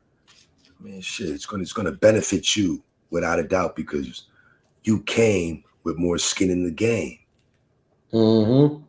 Shit's always that's exactly what they call it, skin in the game. Yep, sure is. I mean, I gotta tell these fucking workers I've been hiring for the last 10 years, counting my pockets, seeing what I'm making. Like, nigga, I pay for that gas, the chemicals, the first aid kit, all that shit you keep using the hell up, the water bill, the oil. Like, you're not thinking like that. You just seeing one car gets done, a big bag gets made. Yeah, you're right, a big bag gets made, but it wasn't always like this. I mean, but you can't explain that shit to some people, man. They just see a whole lot of money get made and be like, yo, this all I get? Yeah, nigga, you ain't got no skin in the game. What if our fucking tires blow? How you know all this weight ain't tearing my tires up and I got to replace them every 6 months? Tires went up. I mean, gas went up. Everything went up. It's like, but you can't explain that shit to some people, man, who ain't got no skin in the game but counting your pockets. Like, yo, you don't know the little detailed overhead bills I got. You just see this bag get made on one car and then 3 cars get done. Yeah, nigga. I mean, I worked my way to this, man. Nah, believe me though, like that's why I used to tell my cousin, cause you know he used to think that I was envious of him, and I used to be like, nigga. Well, no, let me rephrase that. I don't think he thought I was envious of him. What he was saying was that, yeah, that's wrong. Damn, that was absolutely wrong. What he said was that other people, you know what I'm saying, would say, you know, they would look at what he had, and like you said, the same way. They didn't look at the skin in the game part. And like I would tell him, nigga, I ain't jealous or envious of you at all, nigga. Yeah, you got the new Lincoln truck. That motherfucker nice. Wifey got the Lexus. That motherfucker nice. But that Y'all Magic got School the Bus. 4-bedroom house out here and shit with the basement and in the backyard with the pool. That motherfucker decent. The only thing I don't like about his house is that everybody's house is right next to each other. Literally. You can reach over the motherfucking fence and touch your neighbor's house. That shit is terrible to me. I ain't spending no money on no house to hide that. But at the end of the day, what I know is everything it took for you to get it. And what I also know is everything it takes for you to keep it. Yeah, man. And that's why I'm not envious, nigga. That's why I'm not jealous. Now, if you just got them to went and scratched the lottery ticket and won a meal, you know what I'm saying? Then it'd be like, God damn, man, why that couldn't be me? You know what I'm saying? But I know the work that it took for you to get to this shit, moving all around the country, staying in different hotels and shit, because you had to go do iron worker shit, building builders and shit, calling me, man, cuz pray for me. I'm on this motherfucking skyscraper, nigga. I'm 7 stories up, nigga. We ain't got no parachutes, no nothing. You know what I'm saying? Because this nigga's an iron work. Man, I ain't envious. I never heard no black people talk about iron work really like that. That's some shit. Damn. Yeah. That's all I'm like, nigga, I ain't what the fuck I'm jealous of, because I know I wouldn't do what you did.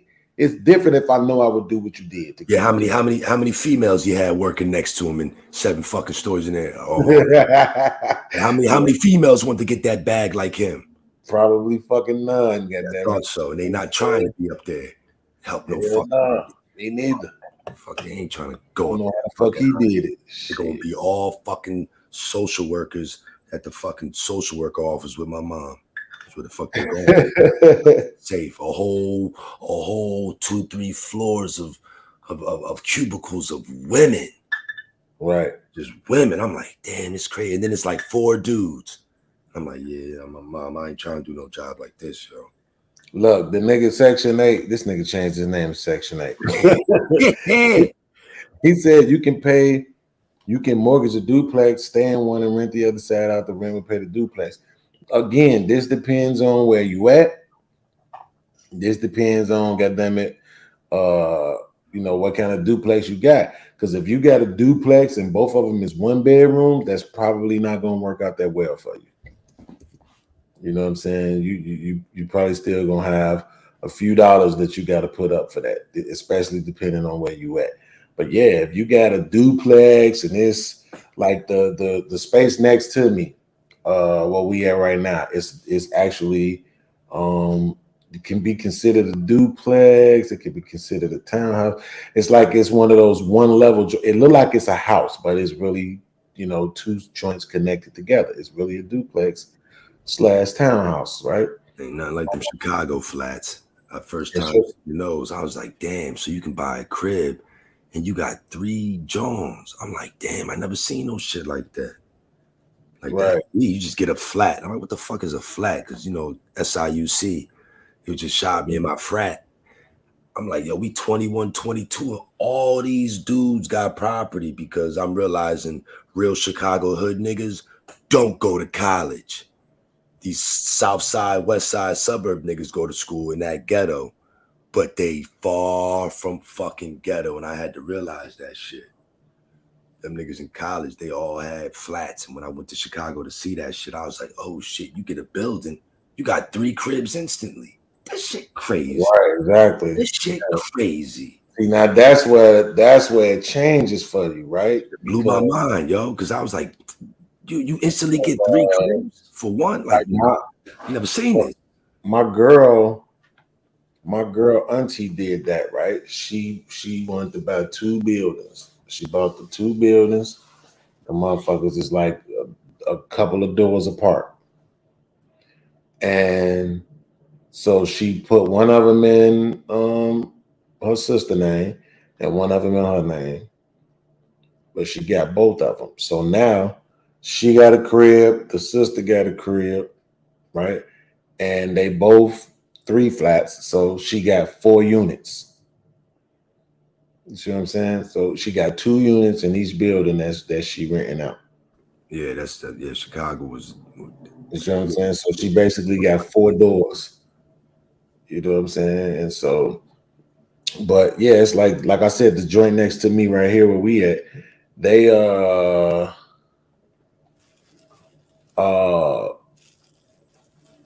don't know how to describe it, bro. It's like one level.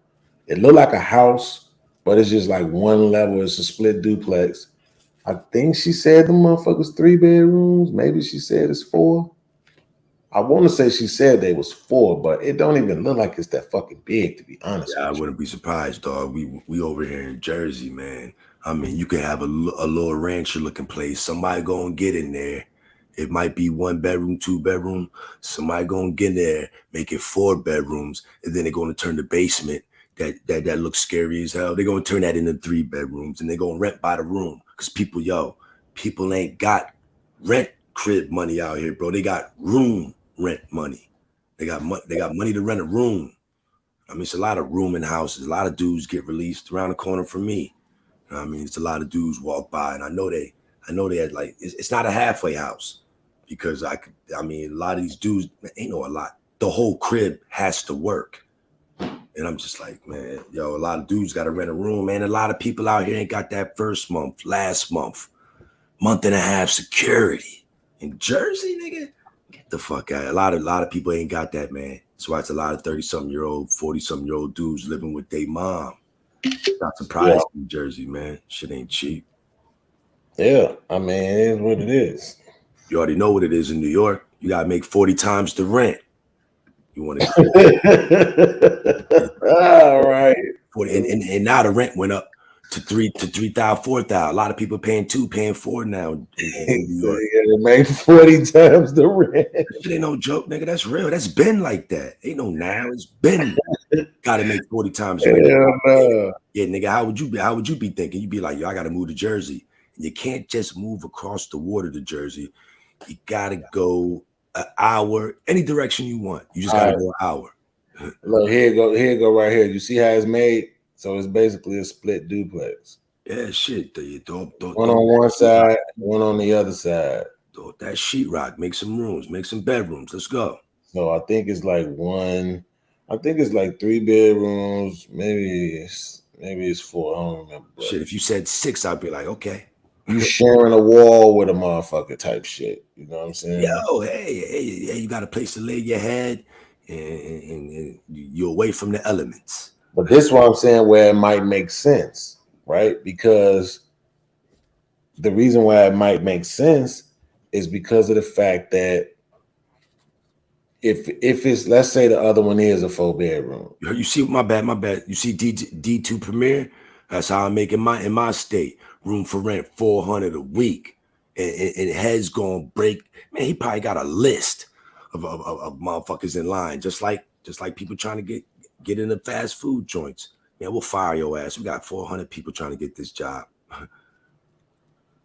Yeah. That room money, he probably from the city. Jersey in the house. Oh, all right, Tyrone Church. I'm telling you, man, yo, that room, that's what it's come down to. People ain't got no first month, last month, month and a half security. That's a lot of money. Oh, shit. That's a lot of money. That's a lot of money, man. And living with your mom, she ain't about to, well, I'm talking on the black side, I guess. You ain't about to live rent-free so you can stack your money up and put a down payment on a home or on an apartment. Nah, you got to break bread right now, boy. Break bread now. And, I mean, I try to help you with your down payment, but you ain't about to live rent-free. You crazy. You know our culture is trash. You ain't about to live rent-free so you can get your down payment up. Mm-hmm. You Crazy as hell. So according to this, it's a 3-bedroom, 2-bath. So shit, that's good. I mean, the other one has got to be the same thing, 3-bedroom, 2-bath. So what's the square footage on that? Oh shit, I don't know. That's all I want to know is the square footage on that thing. This shit ain't gotta be there. No, not really. I'm saying, what's it like? Extra long in the back? No, it's not. It's not really extra long. That's what I'm saying. Like to me, for the way that she was describing it, I'm like, yeah, she can't. Oh, here it is, right here. See, but it says the lot is 3,900. Damn, you see what I'm saying? But that's the whole joint. I believe. That's what I'm saying. That's regular. She getting that bag. She getting that bag. This the whole thing. The 3 parking spaces in the back. You know what I'm saying? Yeah, this is the whole thing, though. You see what I'm saying? This is the including the other side and everything. So yeah, 3-4 people will move up in there that don't know each other, and you got that money moving. Just that money moving, yo. Man, see, one of the things that I know some people don't be wanting to do, but I know one of my aunties was doing is the motherfucking reentry program crib, right? Okay. She bought the building, and I think she said they pay like, I want to say she said some shit like about $600 a month or some shit for each person, and you can put 2 people to a room. Yo, my mom do that there. Yo, and then they check is automatic. Yeah, the check is automatic. Disability, and they just want to smoke their cigs and hang out, man. They check is automatic, and it's going to you. And like my mom, in Jersey, you can have two to a bedroom. And they just want to chill, smoke their cigs. They're not gonna be fighting like the group homes. But I mean, the transitional homes are good because those kids gotta have a job. And then when they leave, you was taking their money every check they got. So when they leave, man, they leave with a bag. They got a down payment on an apartment, and the state gonna help them with that too. But yeah, other than that, those are the best group homes. You don't want the group homes where the kids is getting snatched up and them kids is gonna run away and they ain't gotta have no job. They just being monitored, and that's the fucked up shit I used to do, man. Like have qualified mental health professional in like Raleigh, North Carolina and shit, and then in Virginia and Southern VA, man. I'd rather work in the group home than be assigning, you know what I mean, workers to deal with the kids, man, because a lot of people don't care, yo. And that shit is, I don't like those type of group homes. Them kids is gonna run, they going jet. It's brand new to them, man. I think she said the motherfuckers I think it might have been like 500. So you got a 3-bedroom, and you going 2 people to a room. You know what I'm saying? That's $1,000 a room. That's $1,000 a door. They got a basement. And you got 3 doors. You know what I'm saying? She had a 2-flat. So she had 6, basically she had 6 doors. You see what I'm saying? But she was using 5 of them because one of them was for the person that actually stays there and overseas. Yep. You see what I'm saying? So yeah, I mean that's still 5 bands a month. Yeah, I believe it. I mean, I don't know You nothing know about what I'm saying? On the re-entry side of the game. Yeah, that's what I'm saying. And then they money consistent. That's the man. That's sit back and relax, man. That money consistent. I don't know nothing about real estate like that, but a lot of heads into it, man. Look, they're saying the same thing. He said trying to get my girl to manage my house now because in most states they need house for foster girls that's aging out. It's $500 a month, 2 people per room. You know what I'm saying? Yo, man. And like my mom said, sometimes my mom would have to drive like 2 hours to take a kid to a home or a female to a home. It's like, I thought, man, we around Camden and all that. It's supposed to be like mass. She's like, it ain't enough. It ain't enough. And she retired, but she chilling, blowing her money, man. She going to Dubai and all the cruises. She ain't trying to start up no fucking group home, transitional home now. She living her best life, getting half my dad pension from the military. She been getting that fat, man. She living her best life. She's like, fuck that transitional home. I go to her crib. I'm like, yo, what's that? What you got behind the fence in the yard? Man, how you get a jacuzzi before me, yo? Like, man, I'm the one talking about a jacuzzi. I'm the bachelor with no kids, man. Why you got a jacuzzi?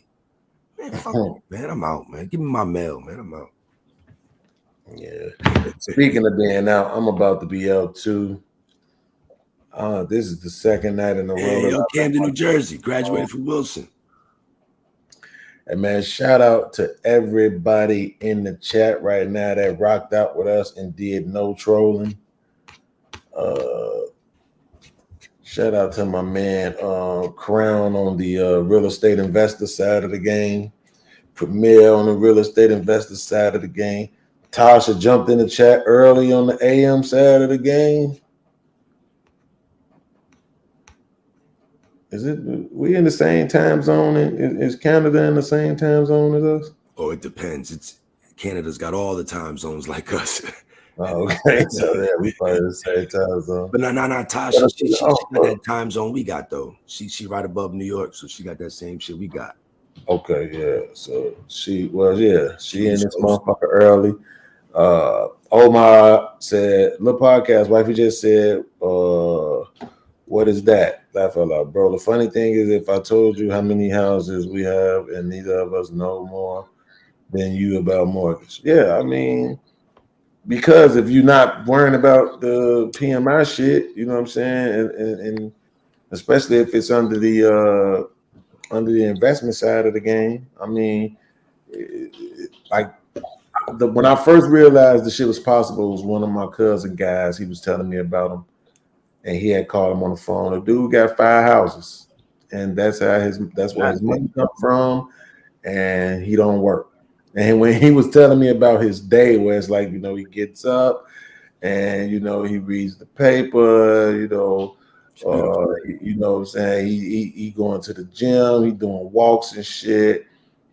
You know what I'm saying? It was just this whole chill, freedom type of lifestyle. You know what I'm saying? Is he doing Airbnb though? I don't believe so. I believe that guy was just straight renting. Yo, you know Airbnb got a lot of stipulations now on heads.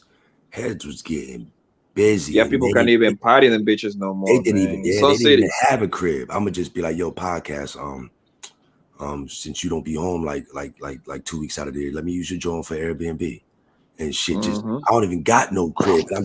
I'm just getting money off of everybody else, man. A lot of apartments now that a lot of people bought up are Airbnb because I be cleaning. I mean, I do a lot of interior cleaning too. So I got the same shit, cars, interior homes, sporties, mobile maids. Man, run up in the cribs. Like these Airbnb dudes just want you to come by, clean the cribs out because I mean people are living there. I'm like, this is a whole apartment. But nah. You know what they be doing, Sporty? You know something I think I would love to do, bro, but this is the thing. I'm not really a people person like that, right? I'm a hard pill to swallow, you know what I'm saying? Pause. So, but you know something I've been thinking I would love to do for a long time? The motherfucking the car service for like for law firms. And the reason why is because I used to watch this TV show called Suits. Yo, what station was that? I honestly never heard that. I'm as old as you almost, but what the fuck was that? Bro, Suits that's on the USA Network. Yeah, it was on the USA Network, bro. And basically, Suits was about this law firm. And it was this cat that he just had like a photographic memory. He had a really good memory. And so he was going to law school, but then to make some extra money, he started taking tests for people and shit. And then he did it for the dean's daughter, so he got expelled. So he wasn't able to go to law school. Well, he was trying to go to this hotel to sell some weed. He noticed that the motherfuckers was the police and that it was a setup. And so he ran into this this meeting where they was having, trying to find new associates for one of the attorneys at the firm.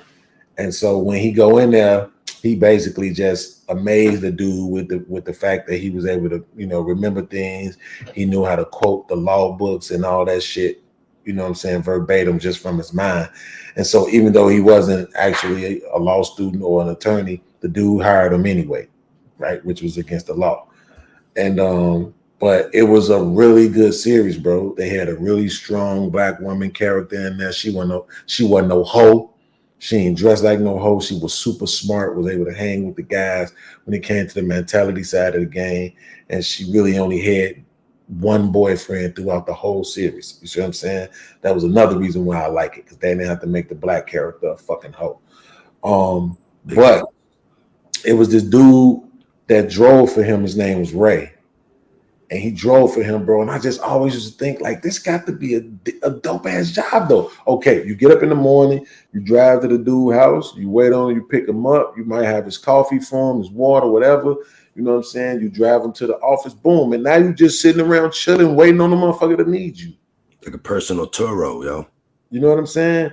And so what really made me realize, like, this is something that I think I could do, because you can actually own the company. Right. Yeah. So you can own the company, and you know what I'm saying? You can take some runs, you can let other people take some runs. And then I ended up working for a limousine company a few years back. I had actually posted on yeah, I saw your reel with all the white people in the back and shit. Yeah, you see what I'm saying? How long ago was that, yo? I think that was 2019. But nigga, that's not that, that's right around. Really, it was a couple of years ago. So, but this what I found out. The limo company that I worked for, they was veterans, right? So they was plugged, bro. They ended up getting a contract to motherfucking to drive for the pilots. Of course they did. So early in the morning, when the pilots would land, they would pick the pilots up from the airport, take the pilots to the hotel.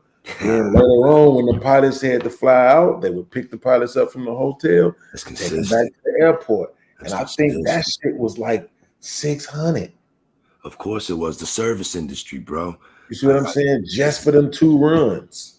That's all you need to be thinking about is services, servicing the people, man. You can go anywhere. I go to West Kentucky. I bet you it's people getting money. I bet you it's some office buildings.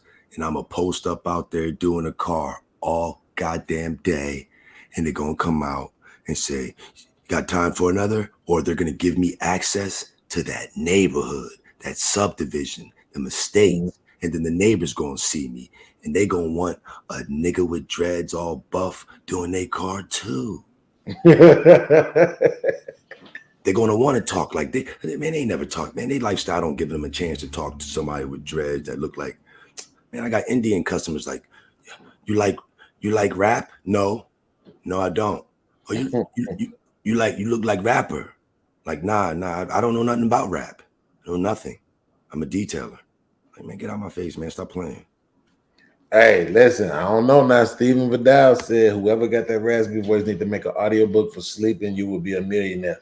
Bro, listen, I'm right now, my lady up now, she getting ready to go to work though, but hey, the motherfucking fan noise, the motherfucking 432 hertz noise.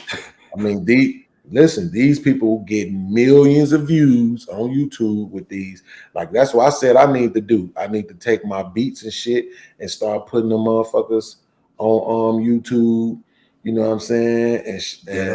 And man, listen, bro. What you say? Like, 32 hertz? What you mean? Yeah, the 432 hertz, the vibrational music sounds and shit, bro. You listen to that shit, bro. The space sounds, all these different shits motherfuckers be doing, bro. And again, you getting the same views everybody else getting. Somebody send me a link to you don't change. Copycat or something. What the fuck? Like, niggas just talking and shit? What you mean? Nah, because I heard about like women listening to these like affirmational videos. Like, oh yeah. I used to listen to them too. You'll be great. You'll be nice one day. You're very beautiful. Yeah. I heard somebody cracking on it, but I didn't think that person was he's really getting a crowd of women that need to hear it. I ain't really believe that part. Millions of views. What? Millions of views. What are you talking about? Hell yeah, bro. That's what I'm saying, bro. That's why I said YouTube was the shit for me. Now I hate it because I see how the way they operate, but you know what I'm saying? Hell yeah, bro. I used to listen to the motherfucking affirmations, lay down and shit, turn it on. I am amazing. I will be successful. Right. I am loved. All that shit, nigga. You know what I'm saying? Like they got. Look, I'm finna show you on screen right now. Yo, nigga, look at this shit. So this one right here is only an hour long, but it got 1.5 million views. What I'm saying? All right, just click on it. That's a million views. That's click on it. That's 3,000. 1.5 million. That's $3,000 right there. What they saying, yo, or it's just sounds. Yeah, this motherfucker just few deep belly breaths and center myself. Smile and say, I got this. When I feel anxious, I take a few deep belly breaths. Yo, I do that shit in my own head. I ain't think niggas was posting vids. I do that shit to myself. I ain't think, damn, I do that shit to myself. Right. That's what I'm telling you, bro. Like, stop it, boy. I'm saying they got some of these motherfuckers, bro. I used to listen to a couple of these, but then after a while, I just stopped liking the talk. But I mean, look, the first one, 9 million views, nigga. Damn, that's 18 bands. I'm not even kidding. Nah, I'm dead ass. I got a channel, so I mean, people have said it in the comments, but I mean, make it the fuck out of it. But people say it all day, but I mean, make it the fuck out of it. $18,000 motherfucking dollars for 5 hours of motherfucking saying I am wonderful. Yo, I'm gonna just make my videos like I do, and I'm gonna just talk my ass off again. 2 million, 1.3 million, 9.8 million. These videos get all the. Look at this one. Here go one with the 432 hertz. Reprogram your mind. 4 million. 4 million. Yo, if I got Logic Pro, if I got Logic Pro, I could do that shit or something. Yeah. Cause I got Logic Pro, just ain't never use it. I only use my Final Cut. I mean, yeah, if you want to put it together like that, because all he's gonna do is probably take about. You're probably gonna take about, if you like really doing it, you're probably gonna take about 5 minutes worth of talk, and then that's just gonna be repeated. You know what I'm saying, over the amount of time of the video. Yo, I'm gonna try. So the music itself is just like again, you know, it could be 32 bars or something, and it's being repeated. So you're really just putting it all together to create the you know, the circular stream where it just keeps repeating the shit so that the person can get the affirmation.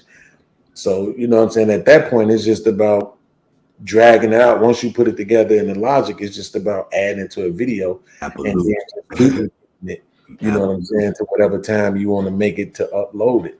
And then it's up, and you know, plugging in your whatchamacallit. Like, shit, I could have been doing this shit. You know what I'm saying? It's just the fucking, I don't like my voice like that. But that nigga just said your voice get them. It put him in the mind frame. I wouldn't sleep on it. I try to get it done. Fuck it. The worst you can do is get some views and make some money. Yeah, I mean, I already got it. I mean, channel that shit. I mean, people have said it, but I figured niggas was just cracking jokes. Let a motherfucker. Nah, he meant that. Steven meant that shit. And then, and like I said, with 1 million views, you're gonna probably hit every qualifier. It's 4 qualifiers to get monetized. 4,000 hours. You see that shit? You be on that lo-fi beat shit, right? On the what? I mean, Natasha just said you be on that lo-fi beat shit, right? I don't necessarily know what that means, but word, you don't be listening to them lo-fi beat channels. They just be smooth as shit. When I be working on cars, I'll just be fucking with them. They just be 24 hours, just 24 hours smooth shit. I'm surprised you don't fuck with that shit. Nah, I don't, bro. Like, yeah, just put in lo-fi beats and it'd be a 24-hour some dope shit. I got it. I'm glad you said that, because I'm gonna definitely look that up. Yeah, because it'd be beats you heard before, but it'd be some crazy, smooth, ill twist to it. And this be 24 hours of the shit. And it'd be like, yo, I know that beat. It might be like motherfucking Shook Ones or something by Mobb Deep, but it'd be, I don't know how they do it. They like smoothed it out and it'd be like, oh shit, that shit crazy. But it just be, man, I'll be doing cars for 3-4 hours. So I get audio books done fast. I get to sample all types Shit, just beautiful fucking music. Yeah. But yeah, that lo-fi shit, that should have you all day dope. Let me go ahead. I'm about to chop it up. I'm about to break it on down on this one, bro. Listen, man, shout out to everybody that been here. We got 69 people watching. Y'all know that's my favorite number, so I appreciate that. Hey, man, shout out to everybody, man, that came through, man. Appreciate y'all. Shout out to Angry Man for coming through. Poppy Blanco, my main man, Sporties. Somebody else was up here with us and fell down. I forgot who it was, but shout out to them too. And shout out to my man Smitty, man. Don't let them niggas lie to you, bro. I'm disappointed in you, but at the same time, it ain't no beef, dog. You know what I'm talking about that night. This nigga here, bro. But nah, man. What's today? Wednesday? Shit, I don't know, y'all. I don't know. I might be back. I might not. I don't know. It depends on how I feel. Y'all know, normal. It depends on what's going on. If I find some shit to talk about, we'll be back. If not, then I'll probably just see y'all Friday night for the Black Friday podcast, because we definitely doing that for sure. Ain't no way around it. All right. It's your boy Beans, Blanco, Angry Man, Sporties. We gone.